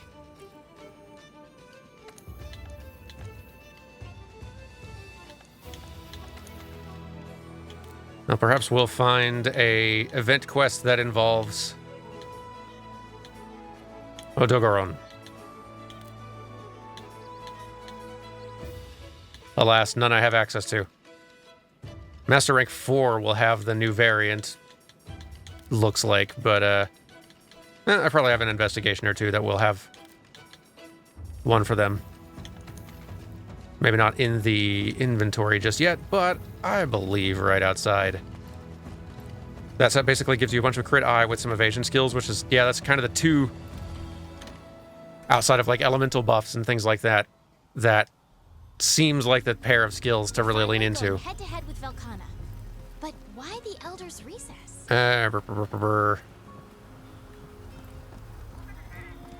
Lost train of thought for a second, but I'll use the opportunity to Nothing will stop us. do this at least.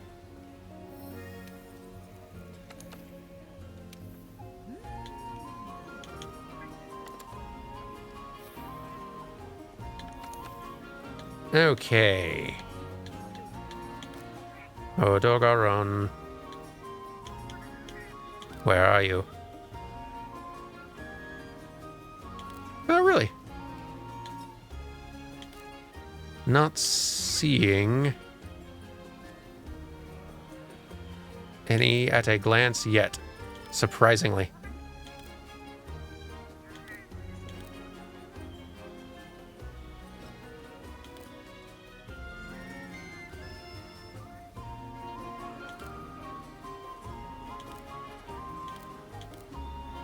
All these investigations and not one of them seems unlikely. Wait, here's one. Here's one. Not terrible, too. Odogaron and a Banbaro. Or Odogaron and Gyros. I'll grab it anyway. Just to have it on hand.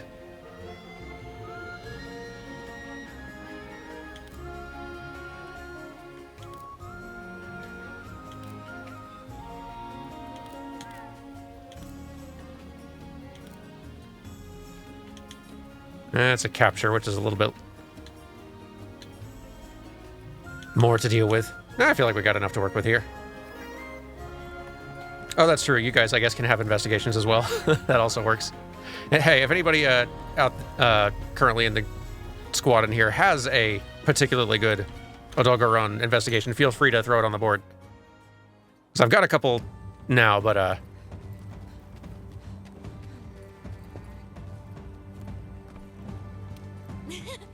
know you've been working hard out there. if yours are better, I'm game for those.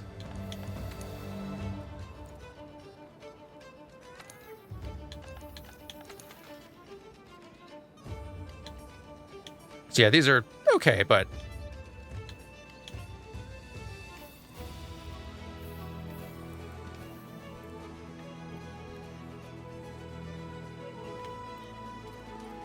we'll just enjoy the good cat fashion.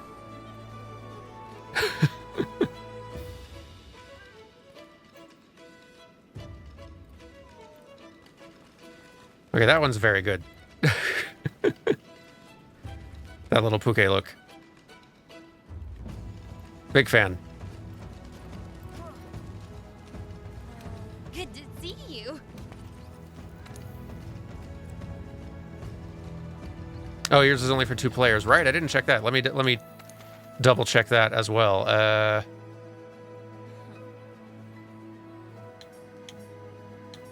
I don't see any player limitations on these, unless it's written somewhere that I'm not spotting. I don't think so, though.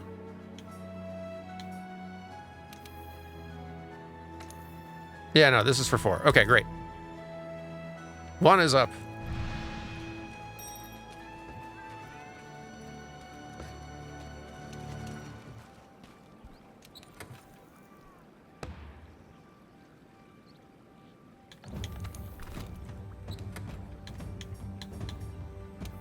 Let's do that one.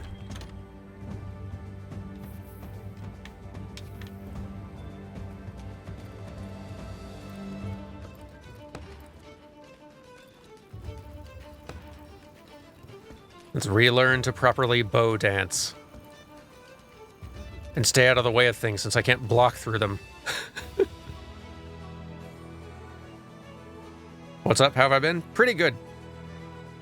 It's going pretty good. I am relearning to monster hunt, which feels quite nice.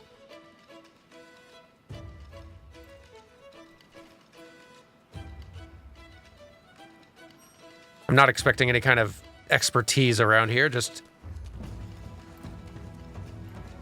trying to not be too much dead weight when hunting with others. Thank you for the 22 months, by the way, Landis Maximus. Missed that earlier.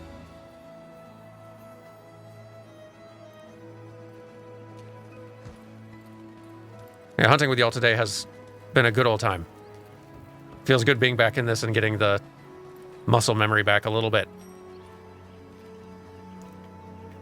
I feel like especially for bow, I need to go watch a guide video again to like refresh on optimal kind of like combos to do. I feel like that was my big weakness as a bow user. It's like I got pretty good with evasion and surviving, but my like damage output was just way too slow.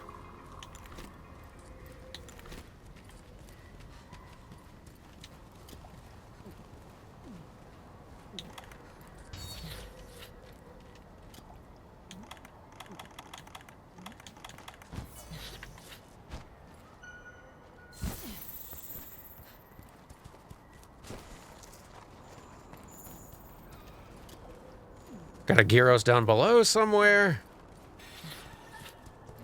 What's the fastest way down there from here? Oh. That'll probably do it. Hi there.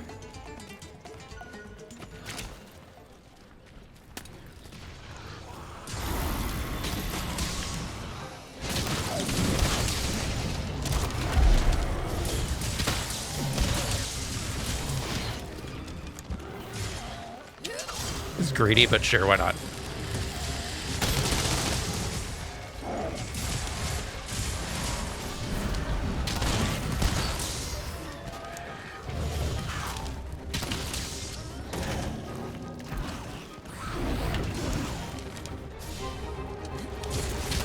Nope.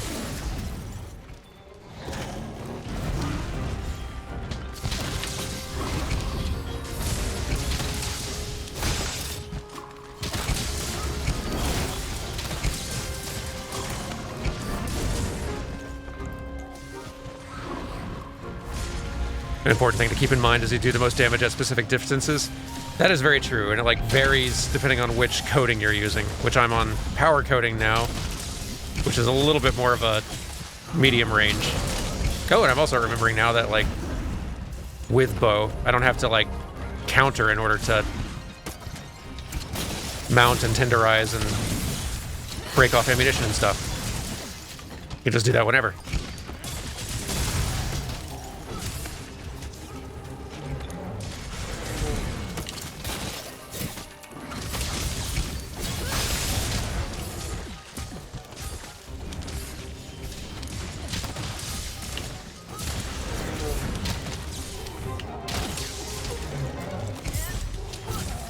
Yeah, why not?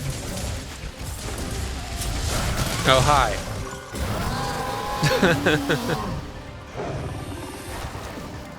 I see the +1 is here.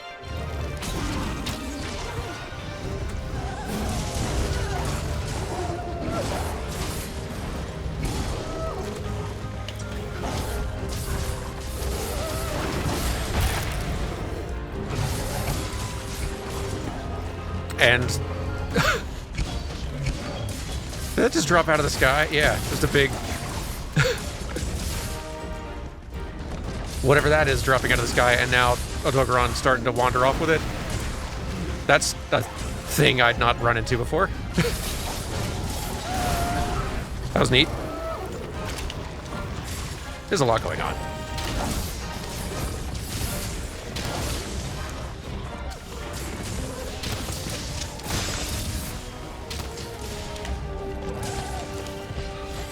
Alright, well that one's piecing out. That's fine. Very nice. Why not? Be greedy.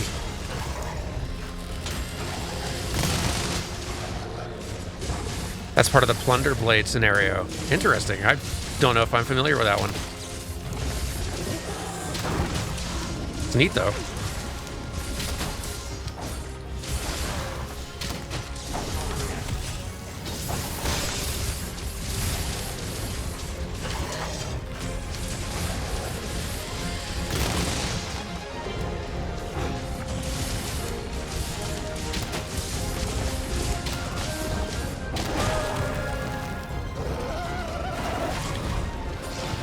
It's so mad. And bitey.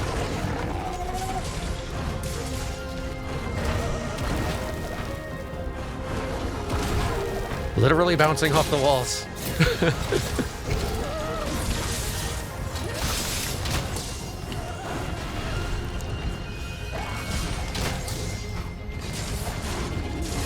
Yee.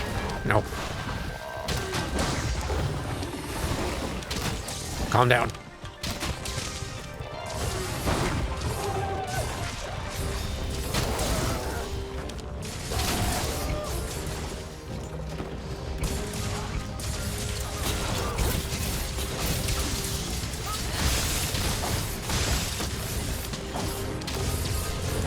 Whip.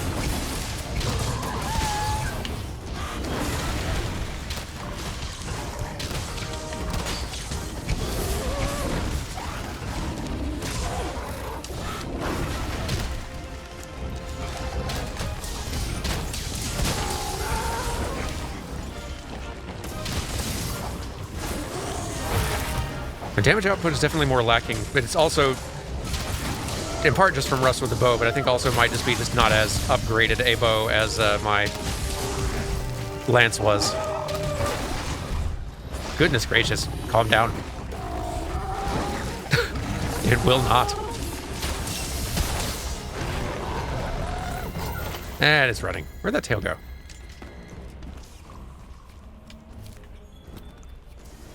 Oh, there it is.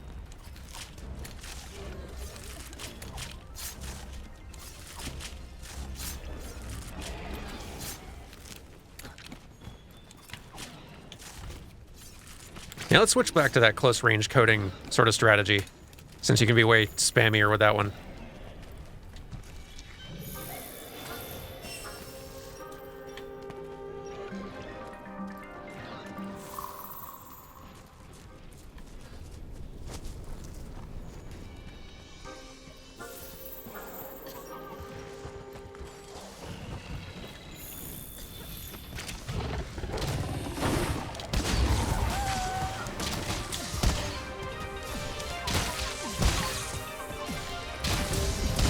It's a little better.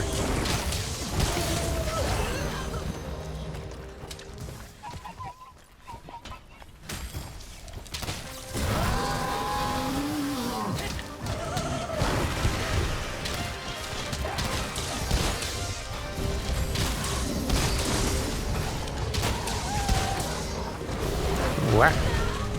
Ouchies. That hurts. Nope. Nope. Ow, dang. Oh no, we all out. That's okay, we're learning.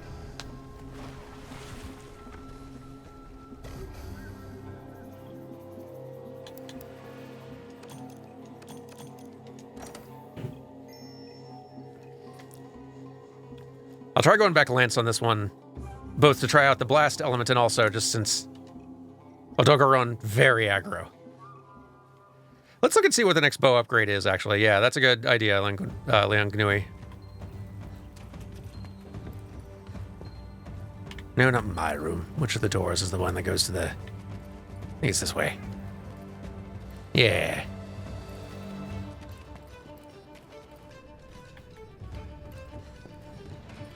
What is required for the next upgrade on this thing.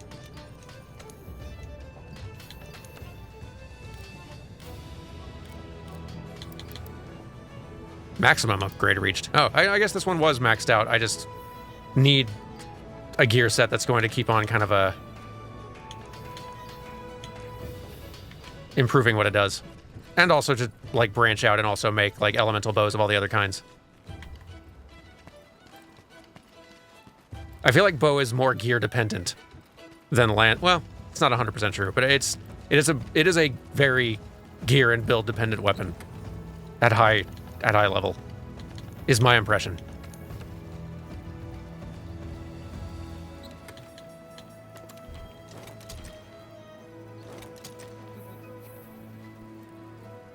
It's the most gear dependent. I see. Do I have mighty bow? I don't think I do. Hey, you! You've slain 7 Jagras. You're now ready to help out. Congrats, though, on the 7 Jagras. Your hunter journey has begun. Welcome to your new obsession.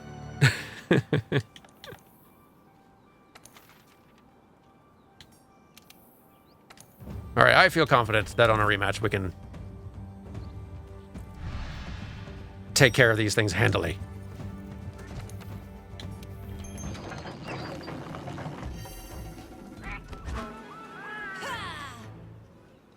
And I've got others reinstalling as well. Apologies and you're welcome to everyone whom I have enabled.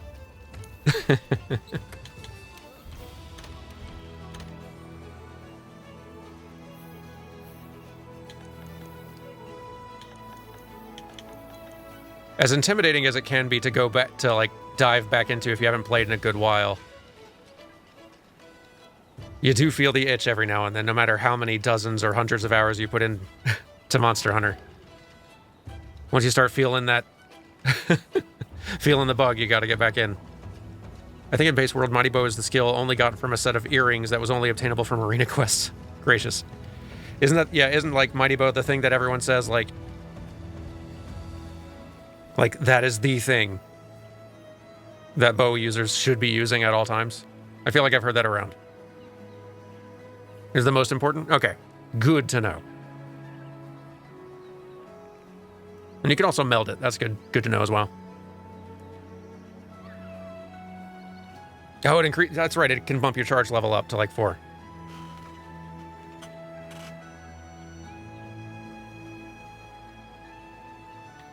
Oh, we got our new Lance toy to try out.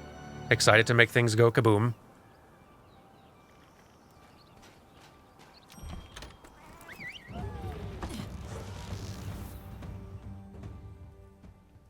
And this time I'll take it even more seriously. I'll use all my little buffs and such. Or maybe that can wait until a opportune moment. Unless you're leaving. Nope.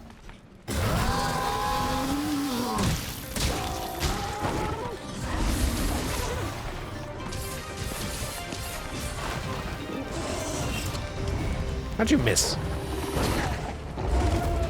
Ridiculous.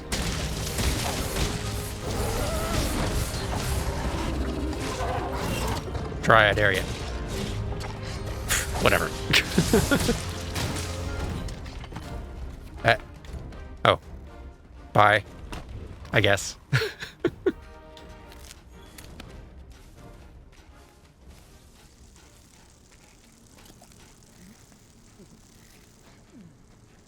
Well, now we can buff up.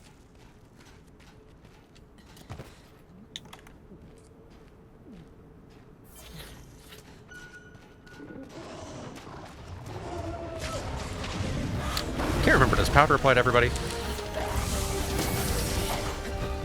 I think it did.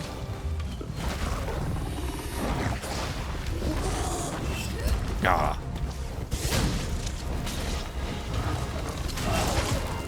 Come on. I want to counter you so bad. Thank you. About time.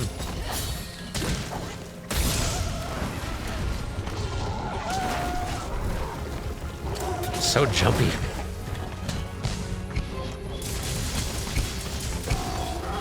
So jumpy and very mad.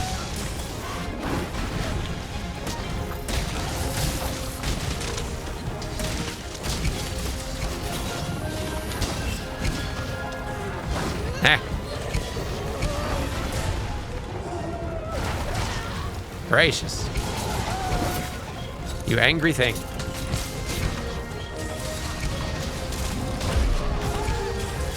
That's a good opportunity for a heal.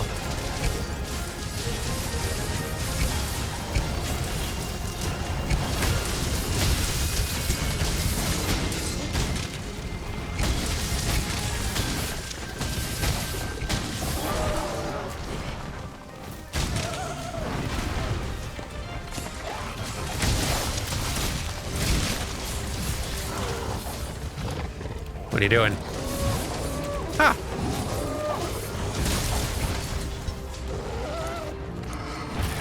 Beautiful.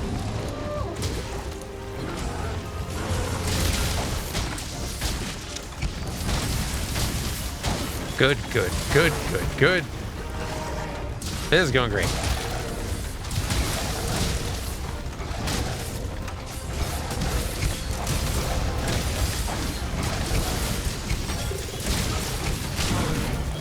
Haha. Kaboom. What? So mad. So mad.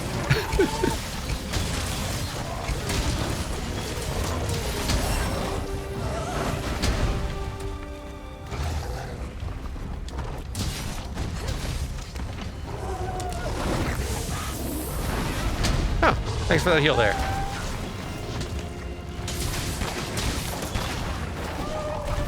Where'd you even go? There you are. Gracious. I love how hyper this thing gets once it's furious. Nah. No. Oh, now you stop attacking for 2 seconds.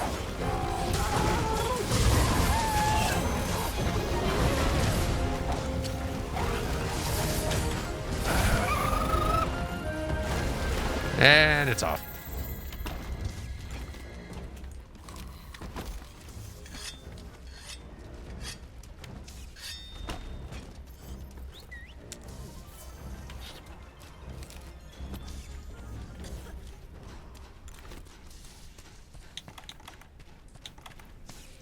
This is going all right so far.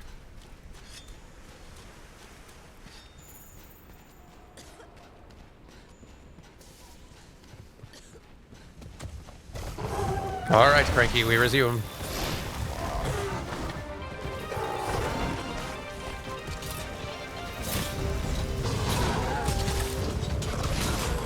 Beautiful.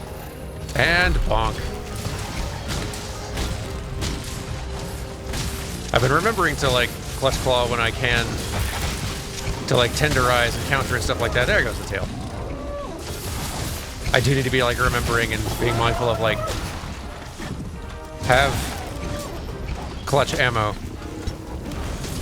so that I can be, like, taking mount opportunities to then slam into walls, do big damage. Gracious.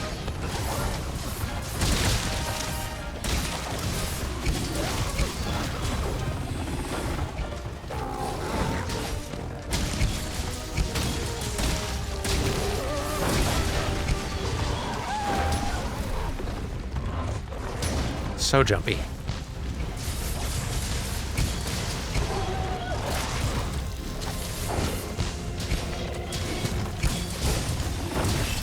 Come on.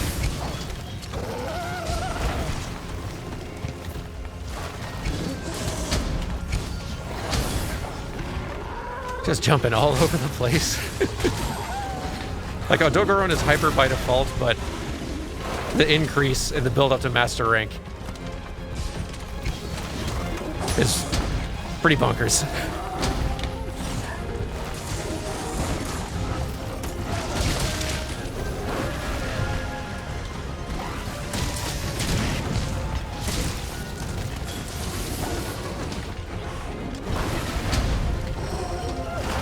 Now.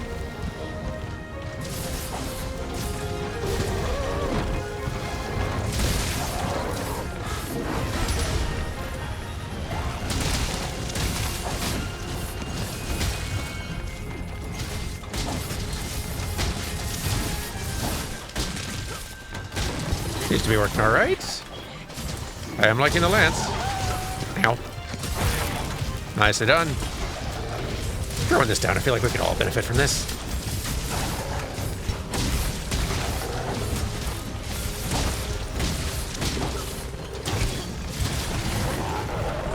Don't you scoot. Nope.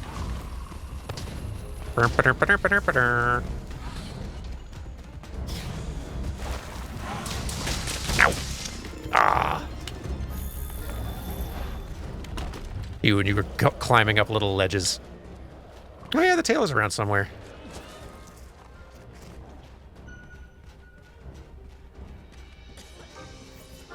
Right you are.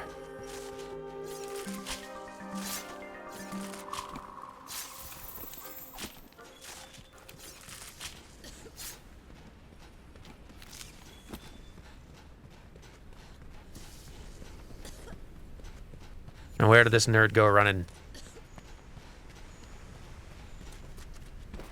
Whee!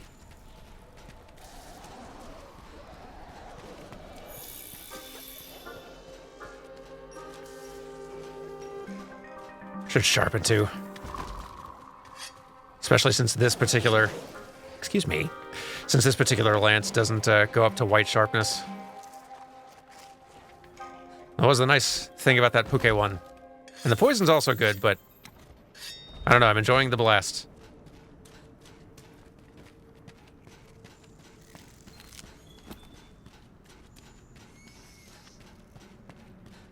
Boy, this one ran a long way.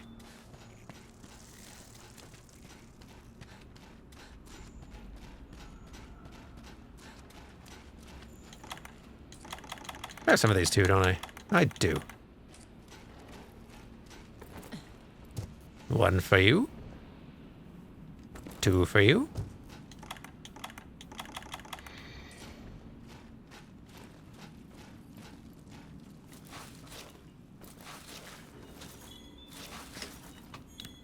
Really embracing the kaboom theme.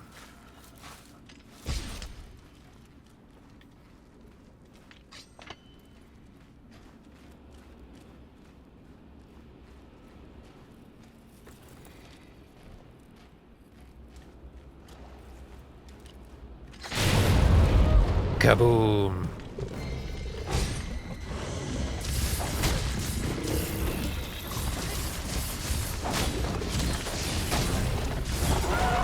Mad.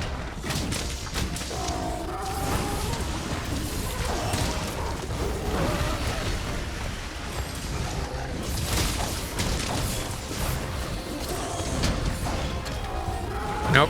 Ah. Turned around just slightly too slow.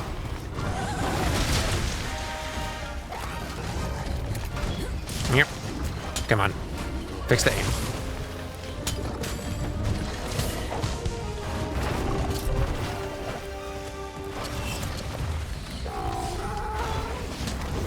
Fine, be that way. Jumpy. Weird little skinless dog. Ow.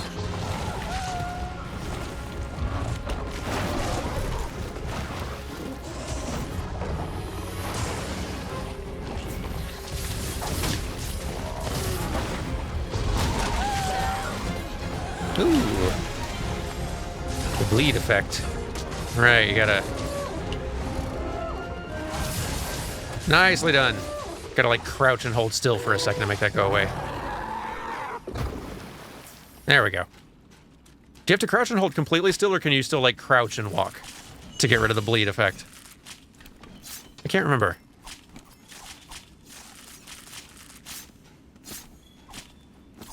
Gotta hold still, okay. Which is oh so scary to do against Odogaron.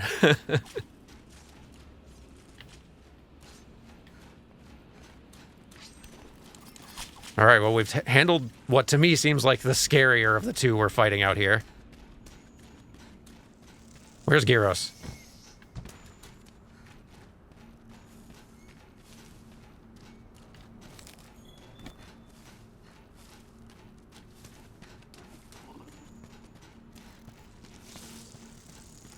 It's safe to scuttle if you need to reposition. This is good to know. Like, it probably slows down the removal of the status effect, but if you gotta move, you gotta move.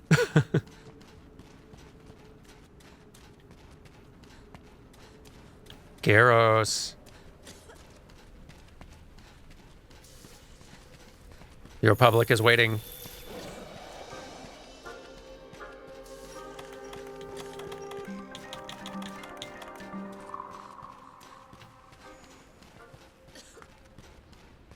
Oh, here you are.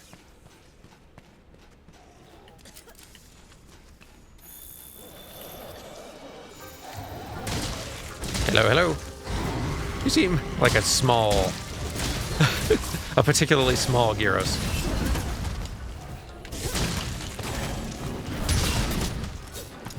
Catch a tail.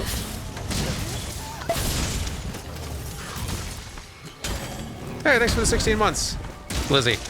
Congrats on wrapping up Final Fantasy VII Rebirth, hosting the mega finale. Yeah, the finale for that's finally out today. A chunky 2 hours long, but that was kind of inevitable. Once you start on that final run of bosses and everything, the game really doesn't slow down to let you wrap up an episode until the game's done.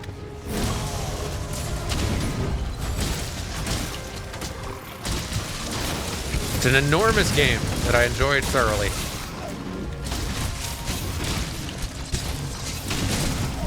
But I am pretty excited to move on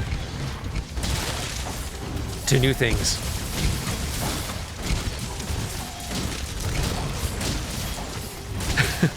You just finished it, and you're writing a lot of the channel. You'll say that.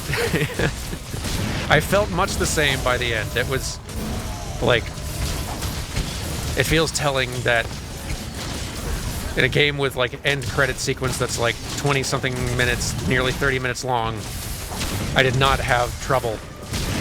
I did not run out of things to say in that time. I probably could have kept rambling.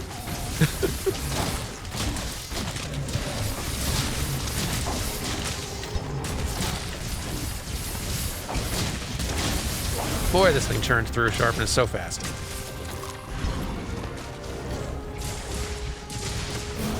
Maybe that's just a blast element problem. I wonder.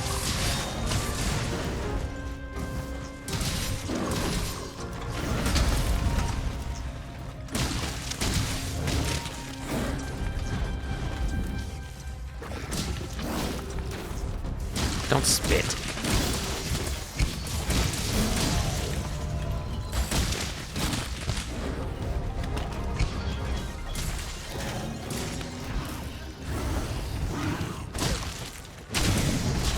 Yeah, I'm enjoying this just every now and then once I've been hitting it with this lance enough times, just seeing a big pop-up for 300 blast of damage happen. That does feel pretty good. I could get used to that.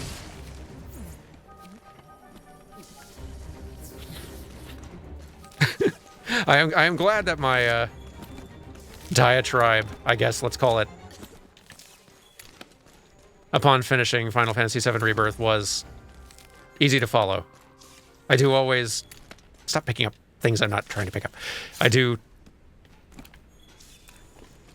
It's easy to lose track of what I am saying in the middle of a long ramble, or to spend a long time rambling trying to figure out how to clearly communicate something, but never fully pulling it off. And in kind of rambling in circles, trying to get at that clarity, just cluttering the point more and more and more. So I'm glad that that was not a problem this time. That's good to hear.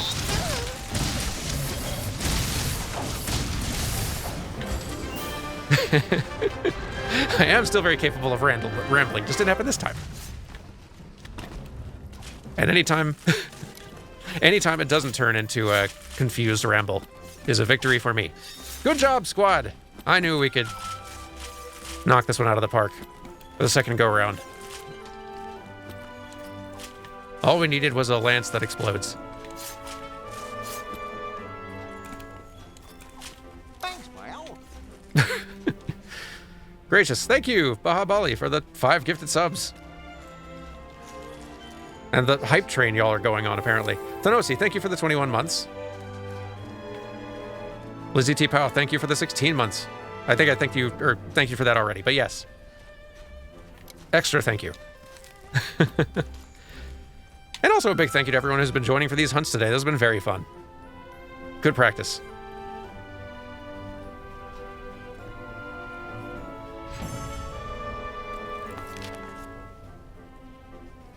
I should go look at which Odogaron pieces would be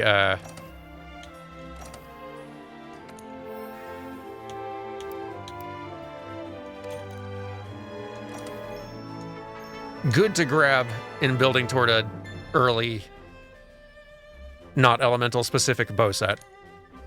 I've got a few Nargacuga pieces.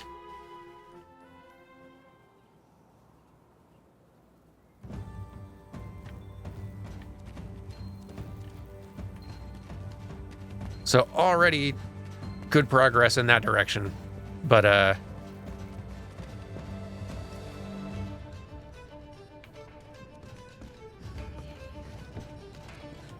Stay tough. so like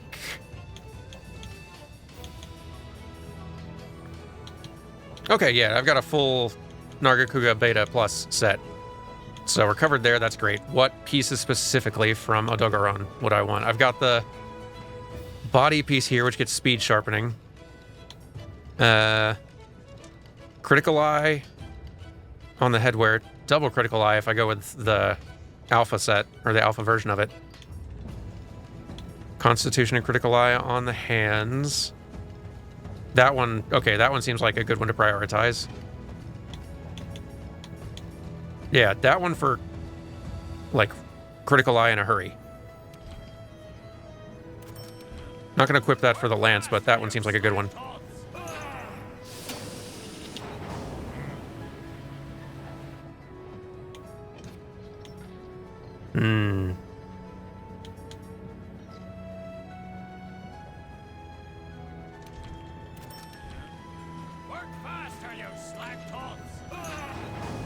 Yeah, fortunately, I got lots of parts to work with. So I think I've got...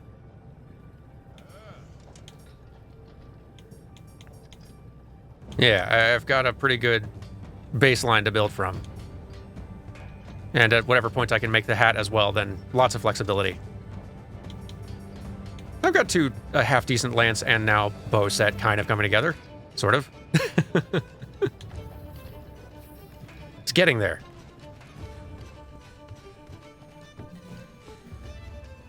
Also just wanted to say, Dan, I've been very enjoying Carrie leading the Sunday playthrough game as Cat. I've been enjoying that as well. That's been so fun having another game that gives Carrie the opportunity to embrace sort of full Cat mode. Ooh, hi. What was this other Odogaron investigation combo? Oh, one with Monbaro, yeah.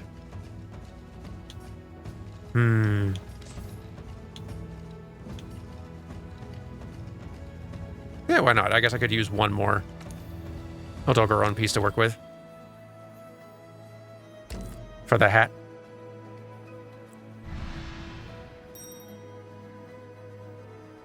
Yeah, and I think you will enjoy. I think both of you will enjoy Little Kitty Big City.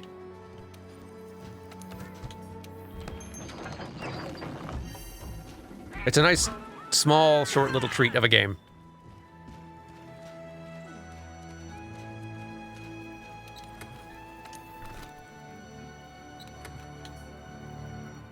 Gotta turn the dog into a hat. Exactly. The Monster Hunter way.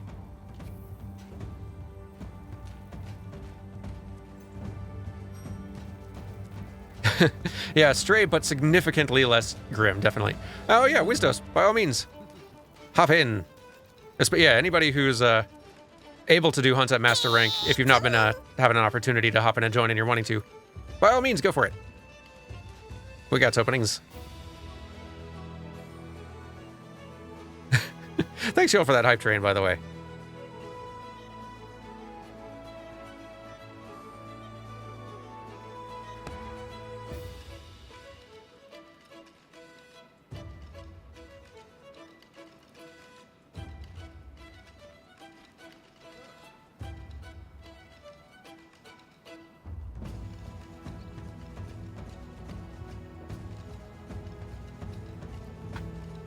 Stretching and hydrating as reminded.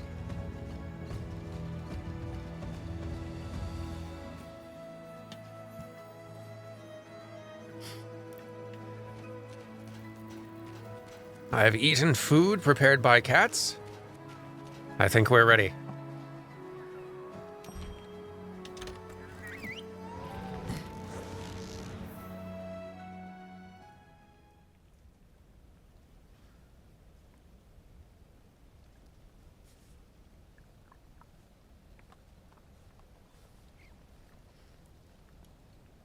I feel like after this we should do one more hunt. I don't know exactly what that hunt should be.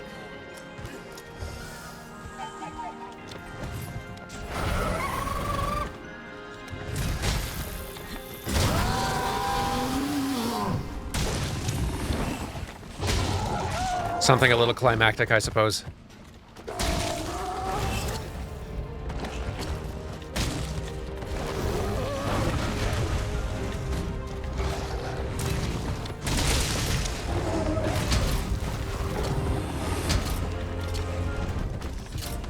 Come on, come at me.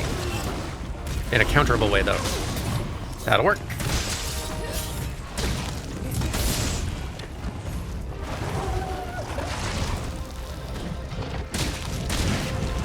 Kaboom.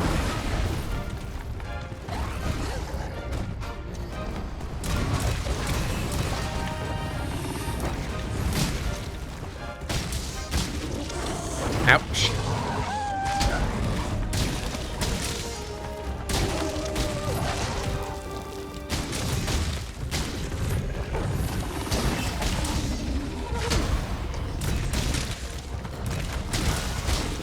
Eh.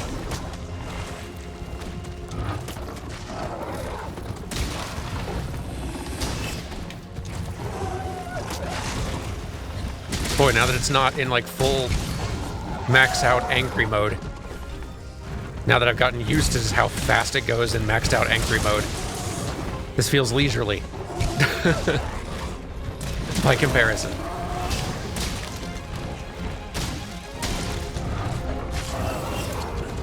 I dare you. Do it.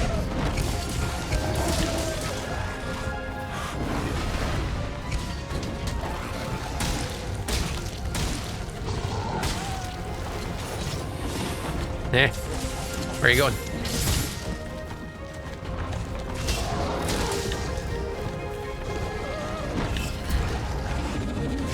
Ow.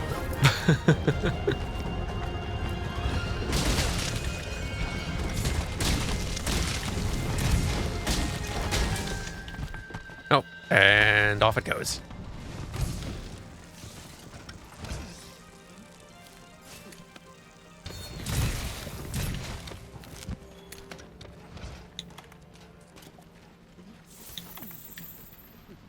Get all the buffs going, sharpen up, because, boy, this lance needs to do that way more often than the other one.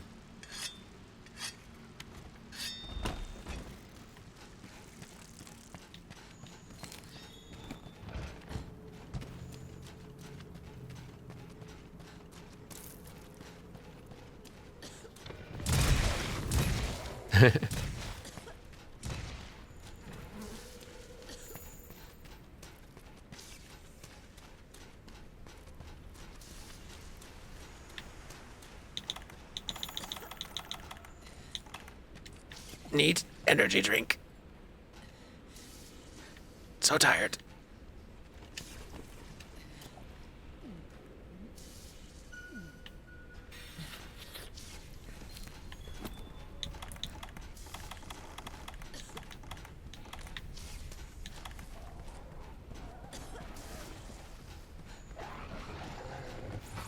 Oh, there you are. Okay, all right. Yes, you're full on angry now, I see.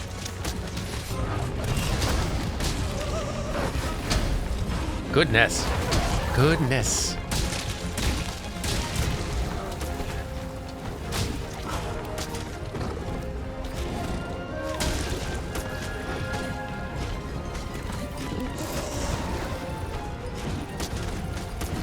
Clifford the Big Red Drama Queen.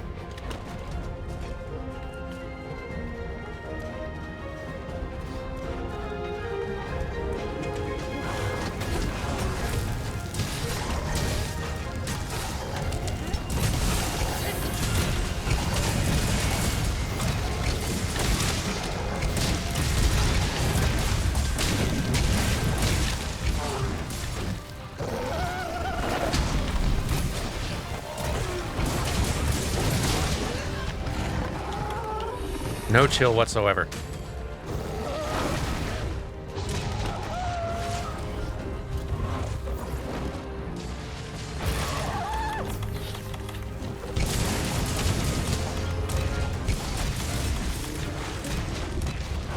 I'm going to be useful.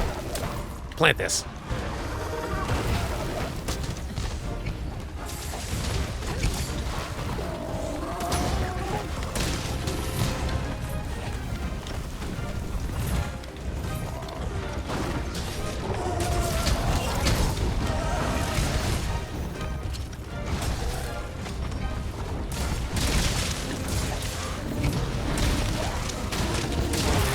Yay!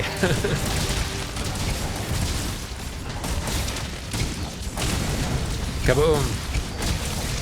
Yeah, there goes the tail. Excellent.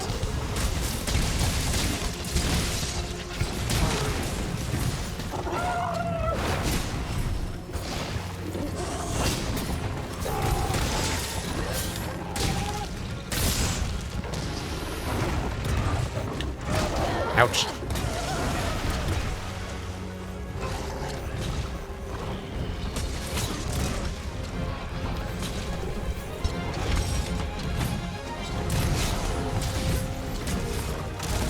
My damage output is still lackluster, like just in terms of amount of damage per minute or whatever that I'm managing to do, but I am feeling much more proficient with Lance now and like avoiding damage at the very least. And that's nice. I am a little poisoned, but can't be helped.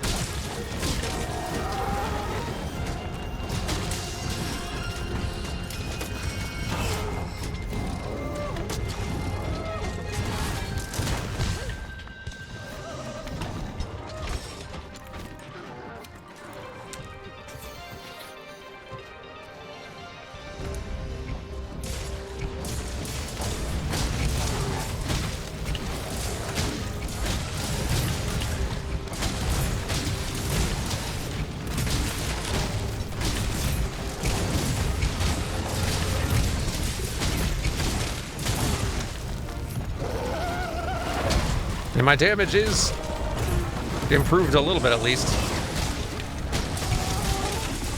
By every minute or two, or like every couple of minutes. All that blast buildup I've been doing just explodes for 300 extra damage just for fun.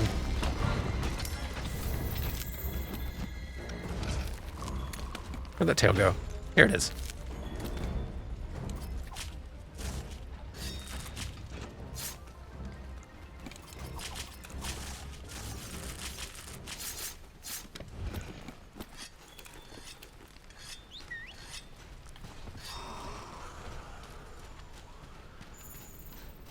Oh, better sharpen. We're all the way down to green, and green goes down to yellow so fast on this. Slide!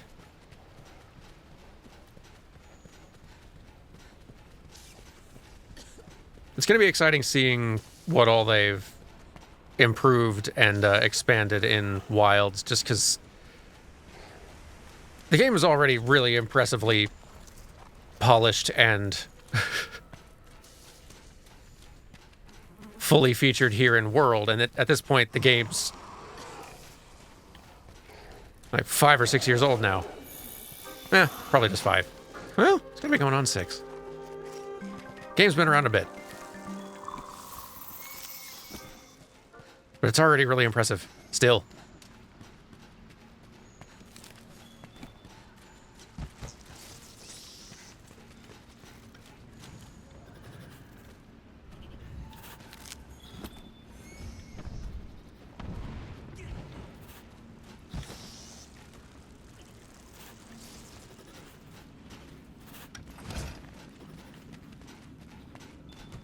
Oh, down for a nap, is it?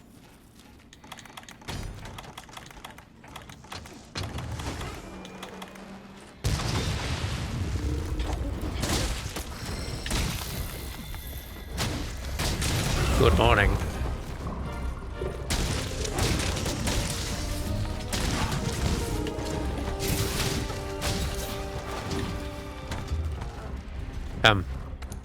Oh, there you are. Goodness, that's a lot of damage for hitting the wall.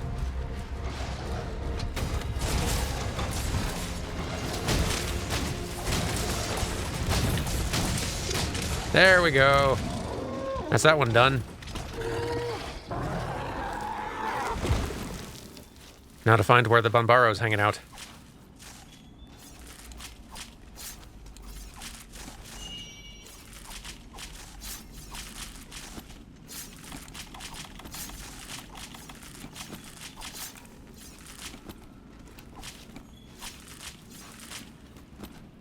I think one of these carves I've gotten, at least one of them, is the thing I'm looking for the hat. Surely.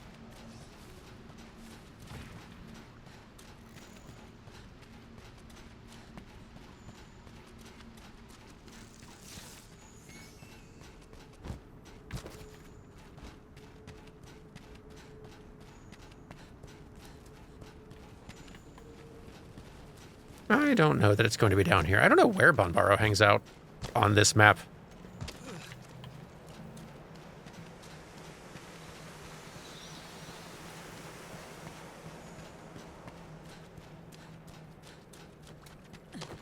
It's pretty down here, though. Oh, it's up top. That tracks. Oh, yeah, now I see it on the little map up there. Way up there.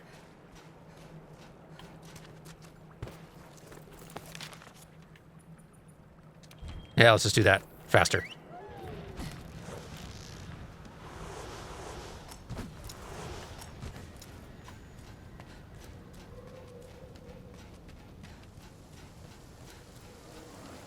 Hello!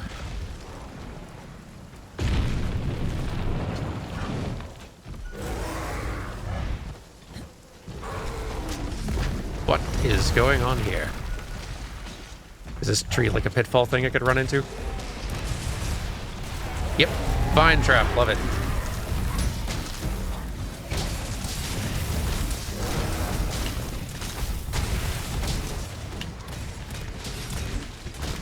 I love those naturally occurring little hazards. Goodness, now this feels like fighting a thing in slow motion compared to that Odogaron nonsense.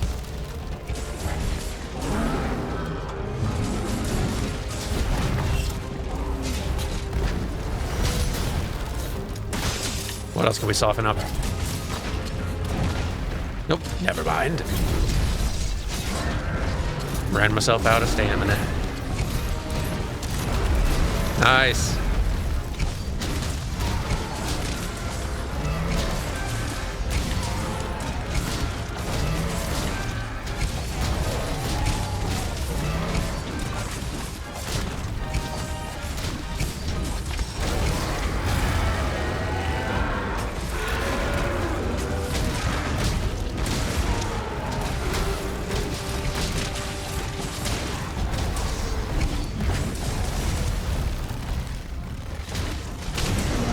Kaboom.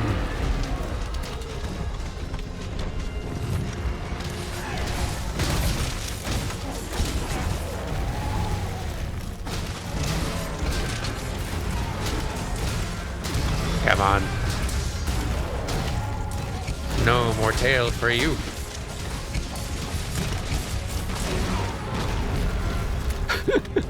Banbaro cannot catch a break.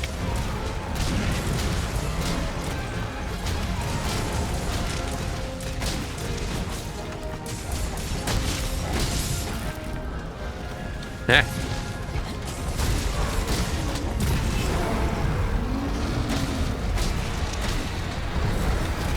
Oh. Oh, hello.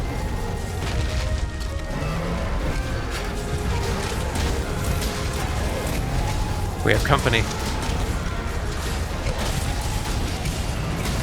Yeah, chaos. Maybe Banbaro's tail doesn't come off. It may not. I sometimes forget which ones do and don't. But yay, good job, gang.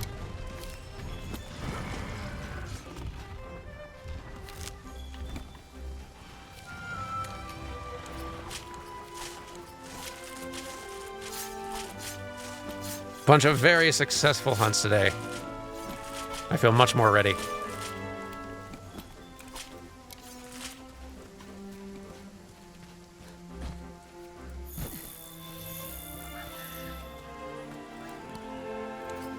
What should this last hunt today be?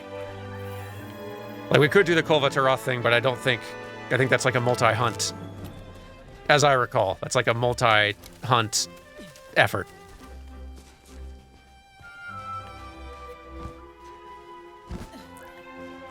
B52? I don't know if I'm far enough in Master Rank to run into either of those two yet. I'm still only, like, at, level 3 quests.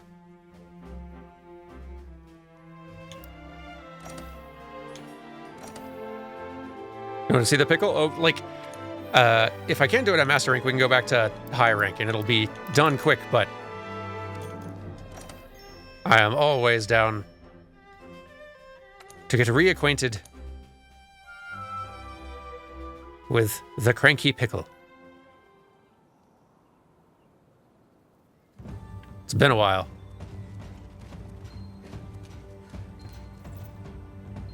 Good to see you.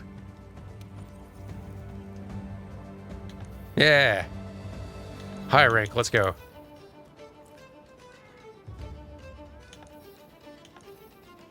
Do I have any high rank these in the inventory? Oh, I sure do. No, no, no.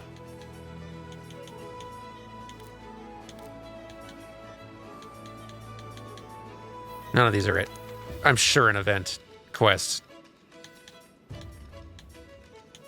has one of these. Surely.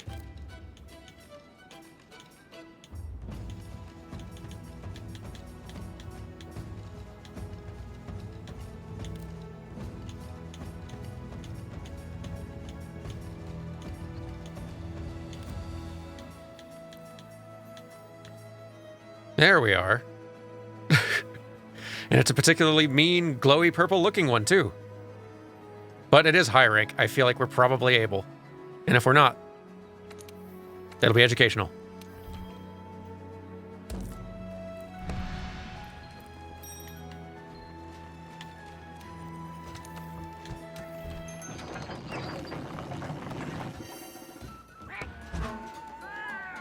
Good stretch and hydrate reminders, though, before diving into that.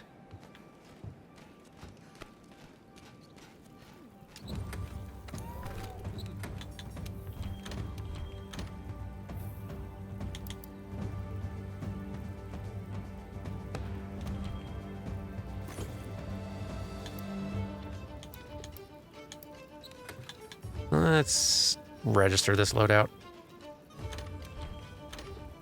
Better. Okay.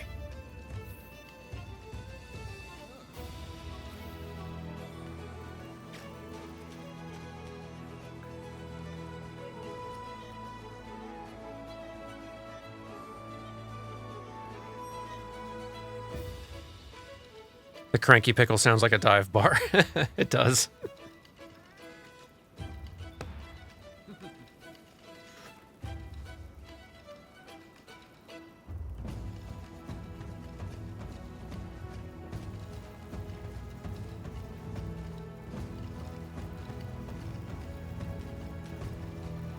Darn, I love these games.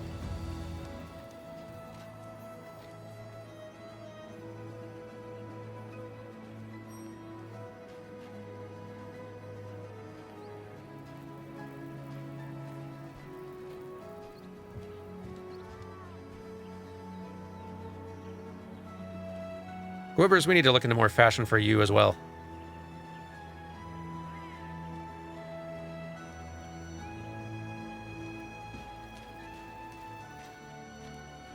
After fighting pickles.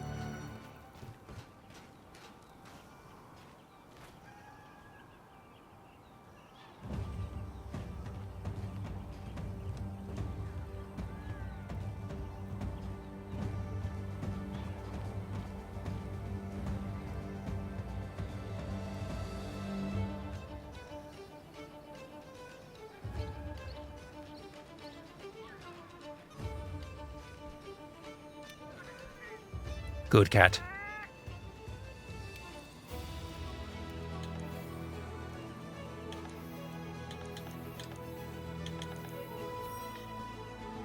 Oh, gang is ready to go. To war.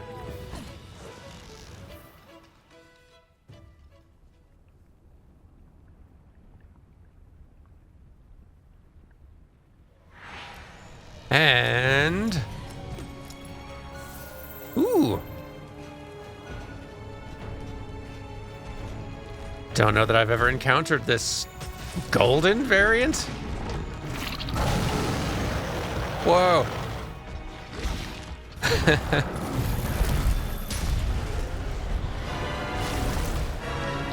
Golden. And furious.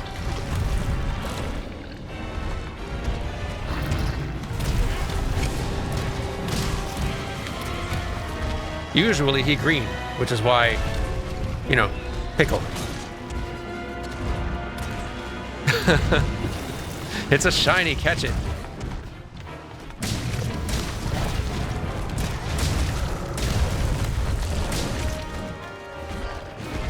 Devil Joe's definitely the sword who would be one of those impossible, stubborn, low catch rate jerks.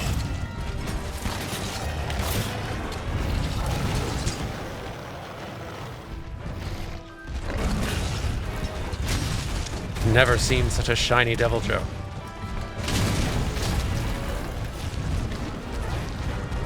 I guess event quests are where you see kind of like the really outlandish gimmick missions. Oh no. Huh, you can block that. Neat. I was concerned.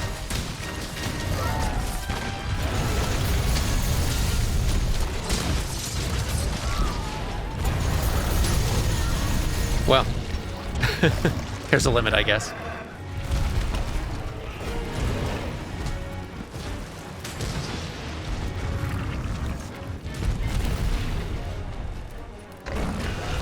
Ow.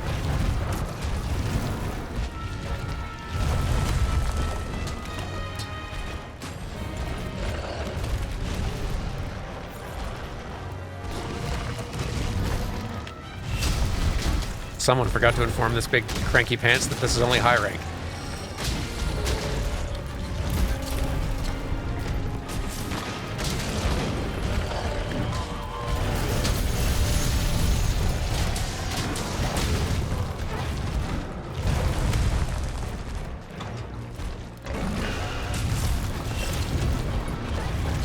How did you... You completely missed my very good counterattack. That's better. See? There we go.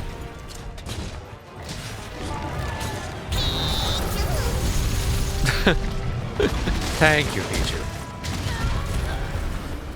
Pico laughs at your high ranking of him. Ain't it the truth?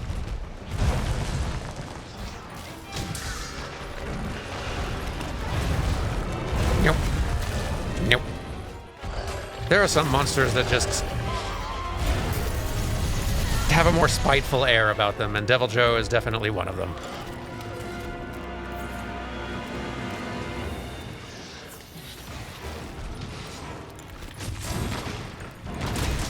Let's have one of these.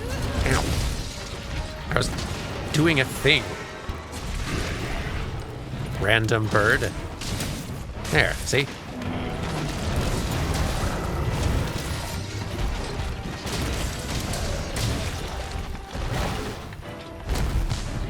Don't jump on me.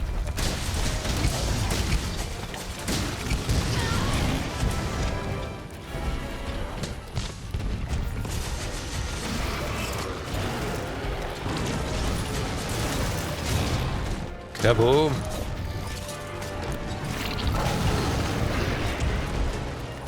Real mad. This golden variant is ridiculous. I love it.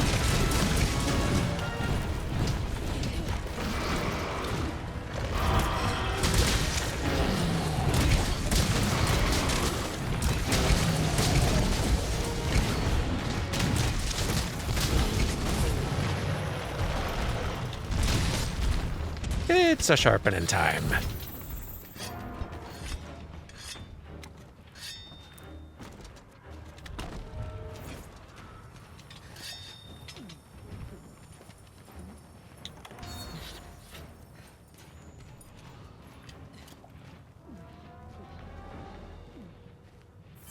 That's true, and you can guard against the roars, which I love.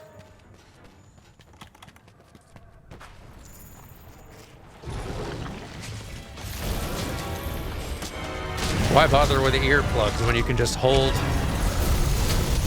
a big metal or bone shield in front of you? It's just as good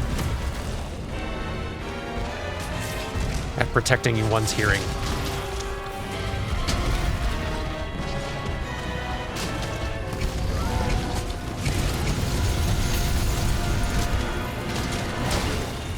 Ah.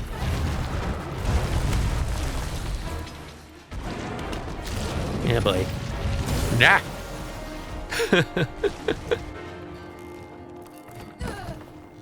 Thought Dan wasn't fighting Lovataroth tonight. It is sort of miniature Lovataroth. Much angrier, though.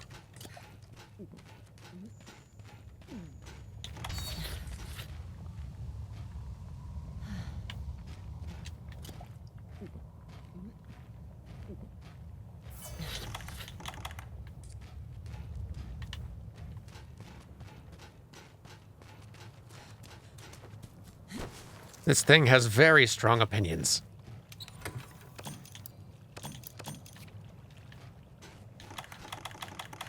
Where's that cold drink? There it is. As long as I'm getting sent back to camp, I might as well stock up on a necessity or two.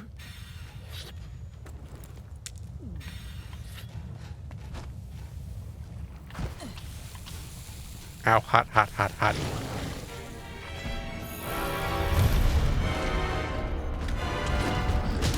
But even its musical theme is just very much this sort of like, oh no. You're doomed.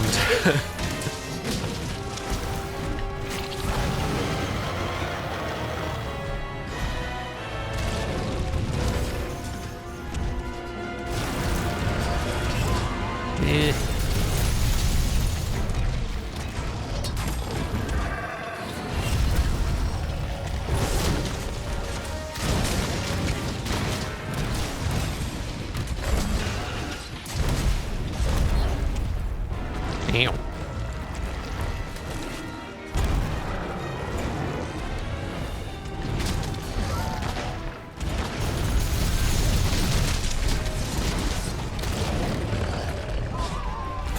Hello, Dan. I'm here to fall asleep, as it is 1 a.m. here. This stream's excellent background noise to fall asleep to.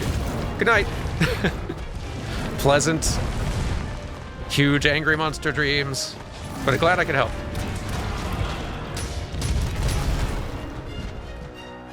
As chill streams go, I feel like Devil Joe especially is one of the less chill I manage here.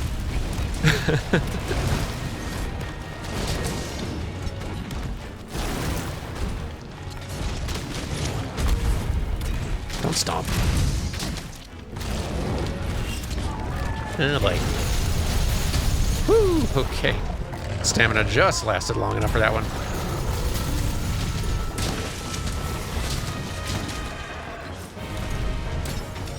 This is a real sturdy fella.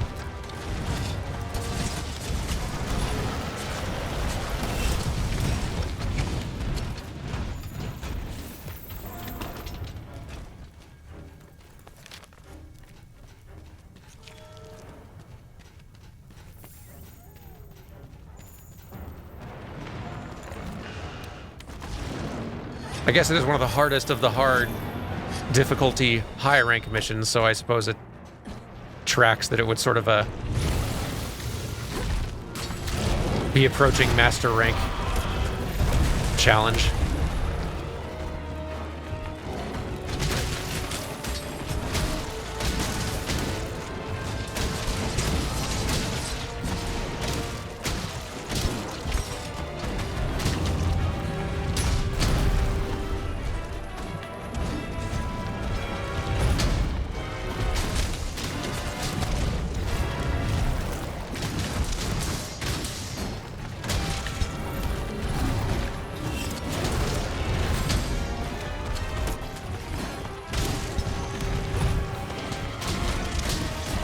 Explode some more.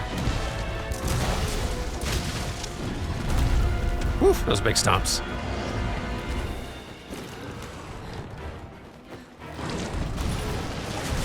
What a cranky golden thing.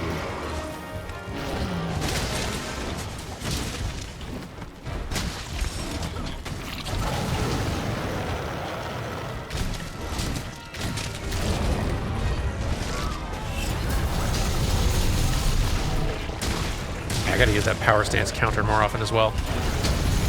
Like, I love the clutch claw counter, but especially when the parts he's often attacking with are already softened up. Should do the regular counter as well. Yeah. Chaos. Chaos.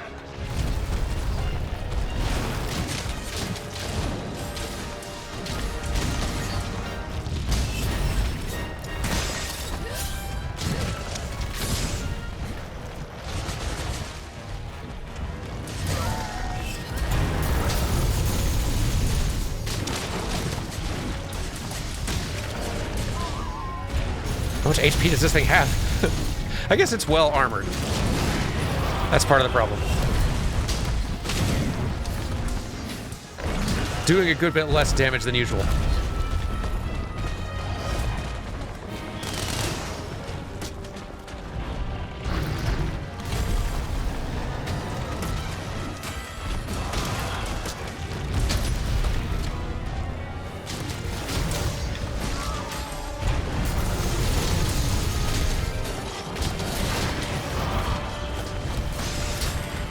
Nice.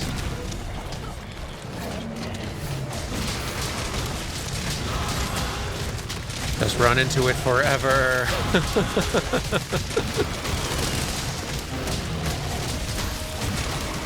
I mean, it's working. Chewed through most of my sharpness, but worth it.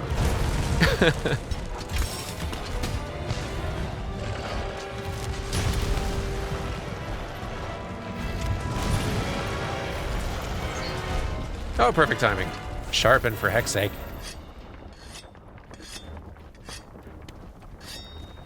Isn't that a tempered devil joke? Yeah, it is, which is also probably explaining the difficulty level.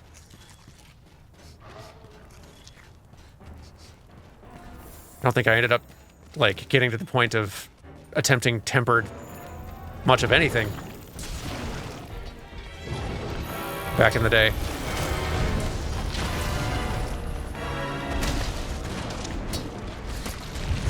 Ow.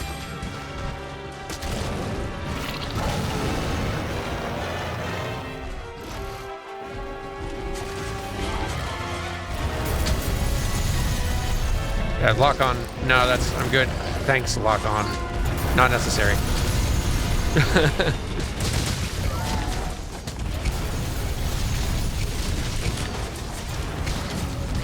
Ow.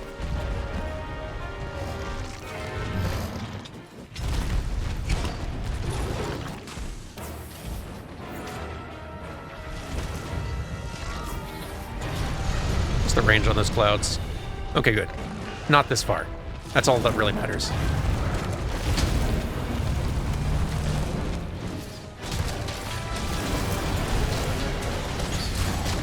Too angry to die, this one. Oh.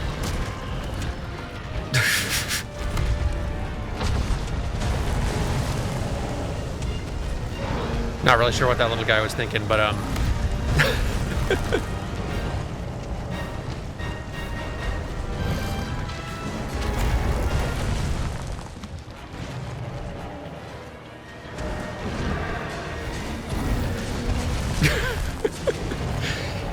you know, usually these turf wars go in kind of a direction where one gets in some offense than the other, but this is even a little one-sided.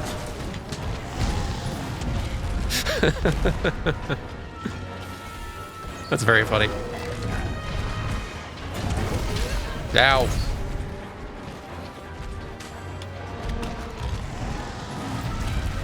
Can scarcely really be called a turf war.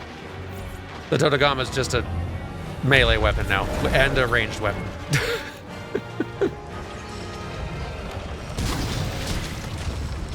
And somehow still alive.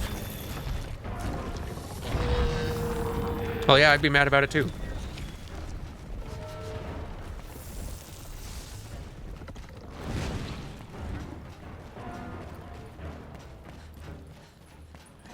At least this thing's limping now, finally.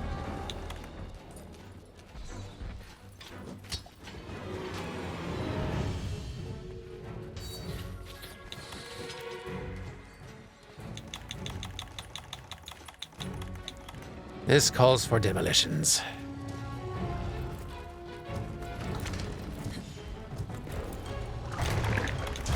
Oh. Well, that works.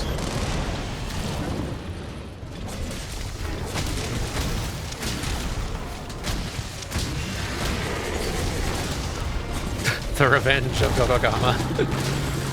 Quote unquote. He's trying.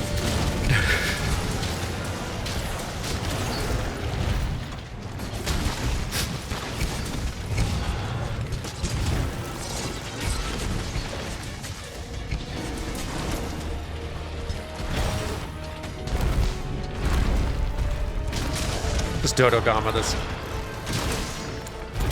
tiny little chihuahua, picking fights with a Great Dane that already beat it up.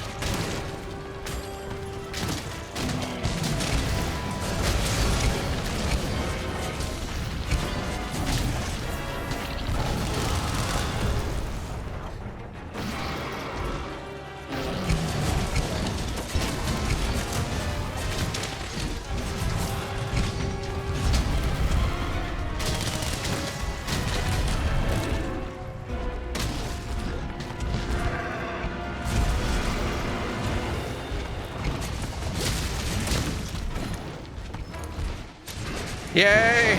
Finally!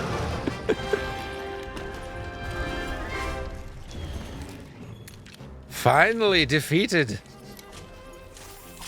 And here, I thought that was going to be a brief hunt. Goodness.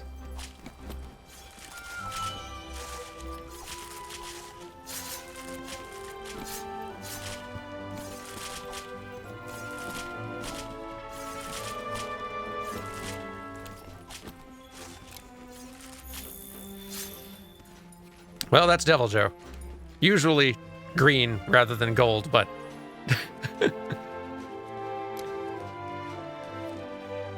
I feel you have gotten the experience.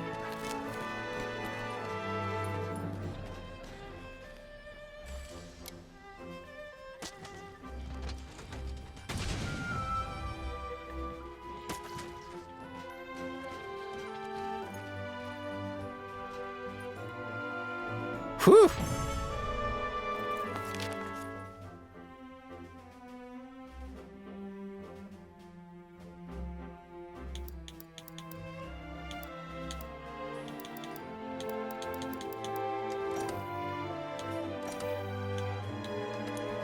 Ooh, and we've got some new things, like...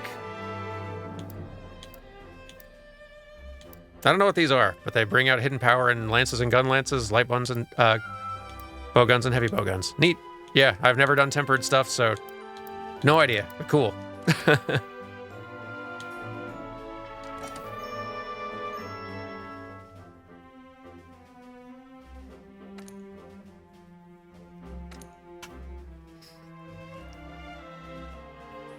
Oh, that was fun.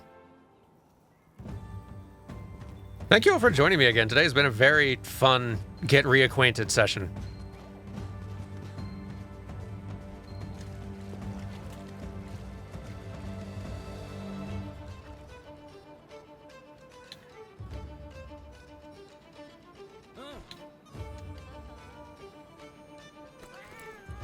Quibbers, gonna play.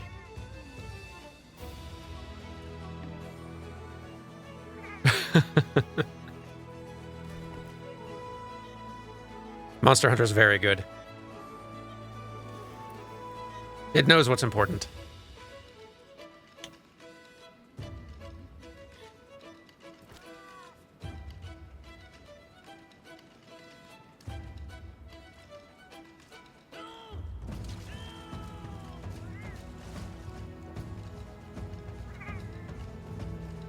hanging out and playing with pet cats. Good old Gwibbers.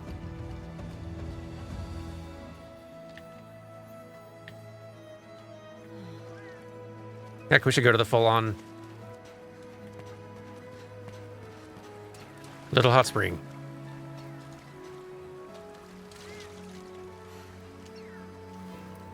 There we are. Relaxing. But yeah, thank you all. That was super fun.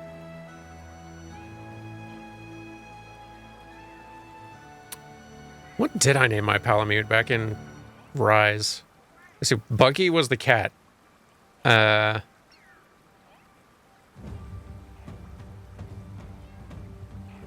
think it ended up calling the Palamute like Fudoshi or something like that.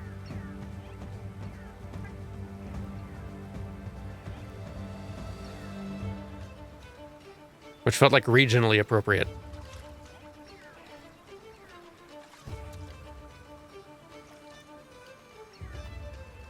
It was a good old time. It feels good to be back in it.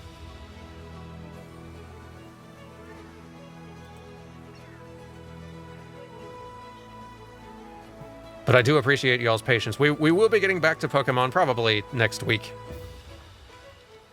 Dip a toe into Leaf Green, perhaps.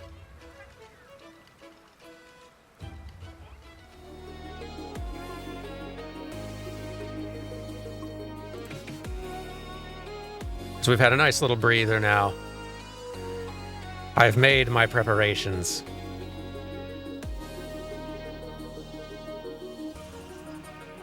And it's time to get back to that Gen 3.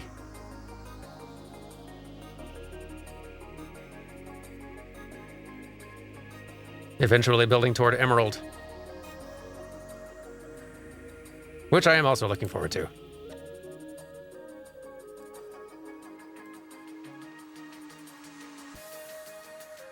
But yeah, I hope you all have enjoyed this little, this little brief detour. I certainly have. Have fun with Dawn Trail. Thank you. Yeah, everyone else who's been playing 14. Your wait is almost over. I hope you all enjoy the arrival of Dawn Trail. May the servers hold together.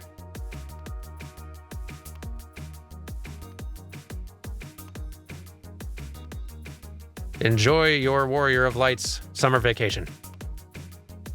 But yeah, thank you for everyone who like subscribed and resubscribed. All the bits and whatnot. Hype trains. You're very generous and I appreciate it.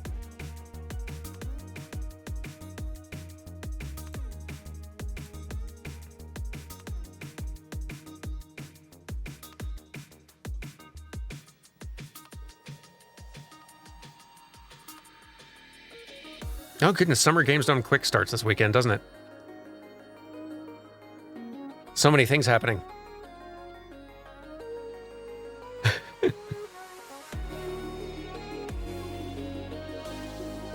Let's go say hi to Barry. Barry's playing a new monkey ball, apparently.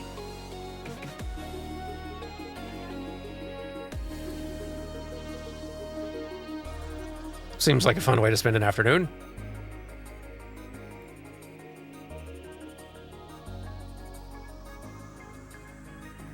You all have a lovely rest of your day. Have a good weekend. Enjoy the Elden Rings or Final Fantasy 14s or Monster Hunters or whatever it is that you're into right now. And I'll see you all again soon. Let's go!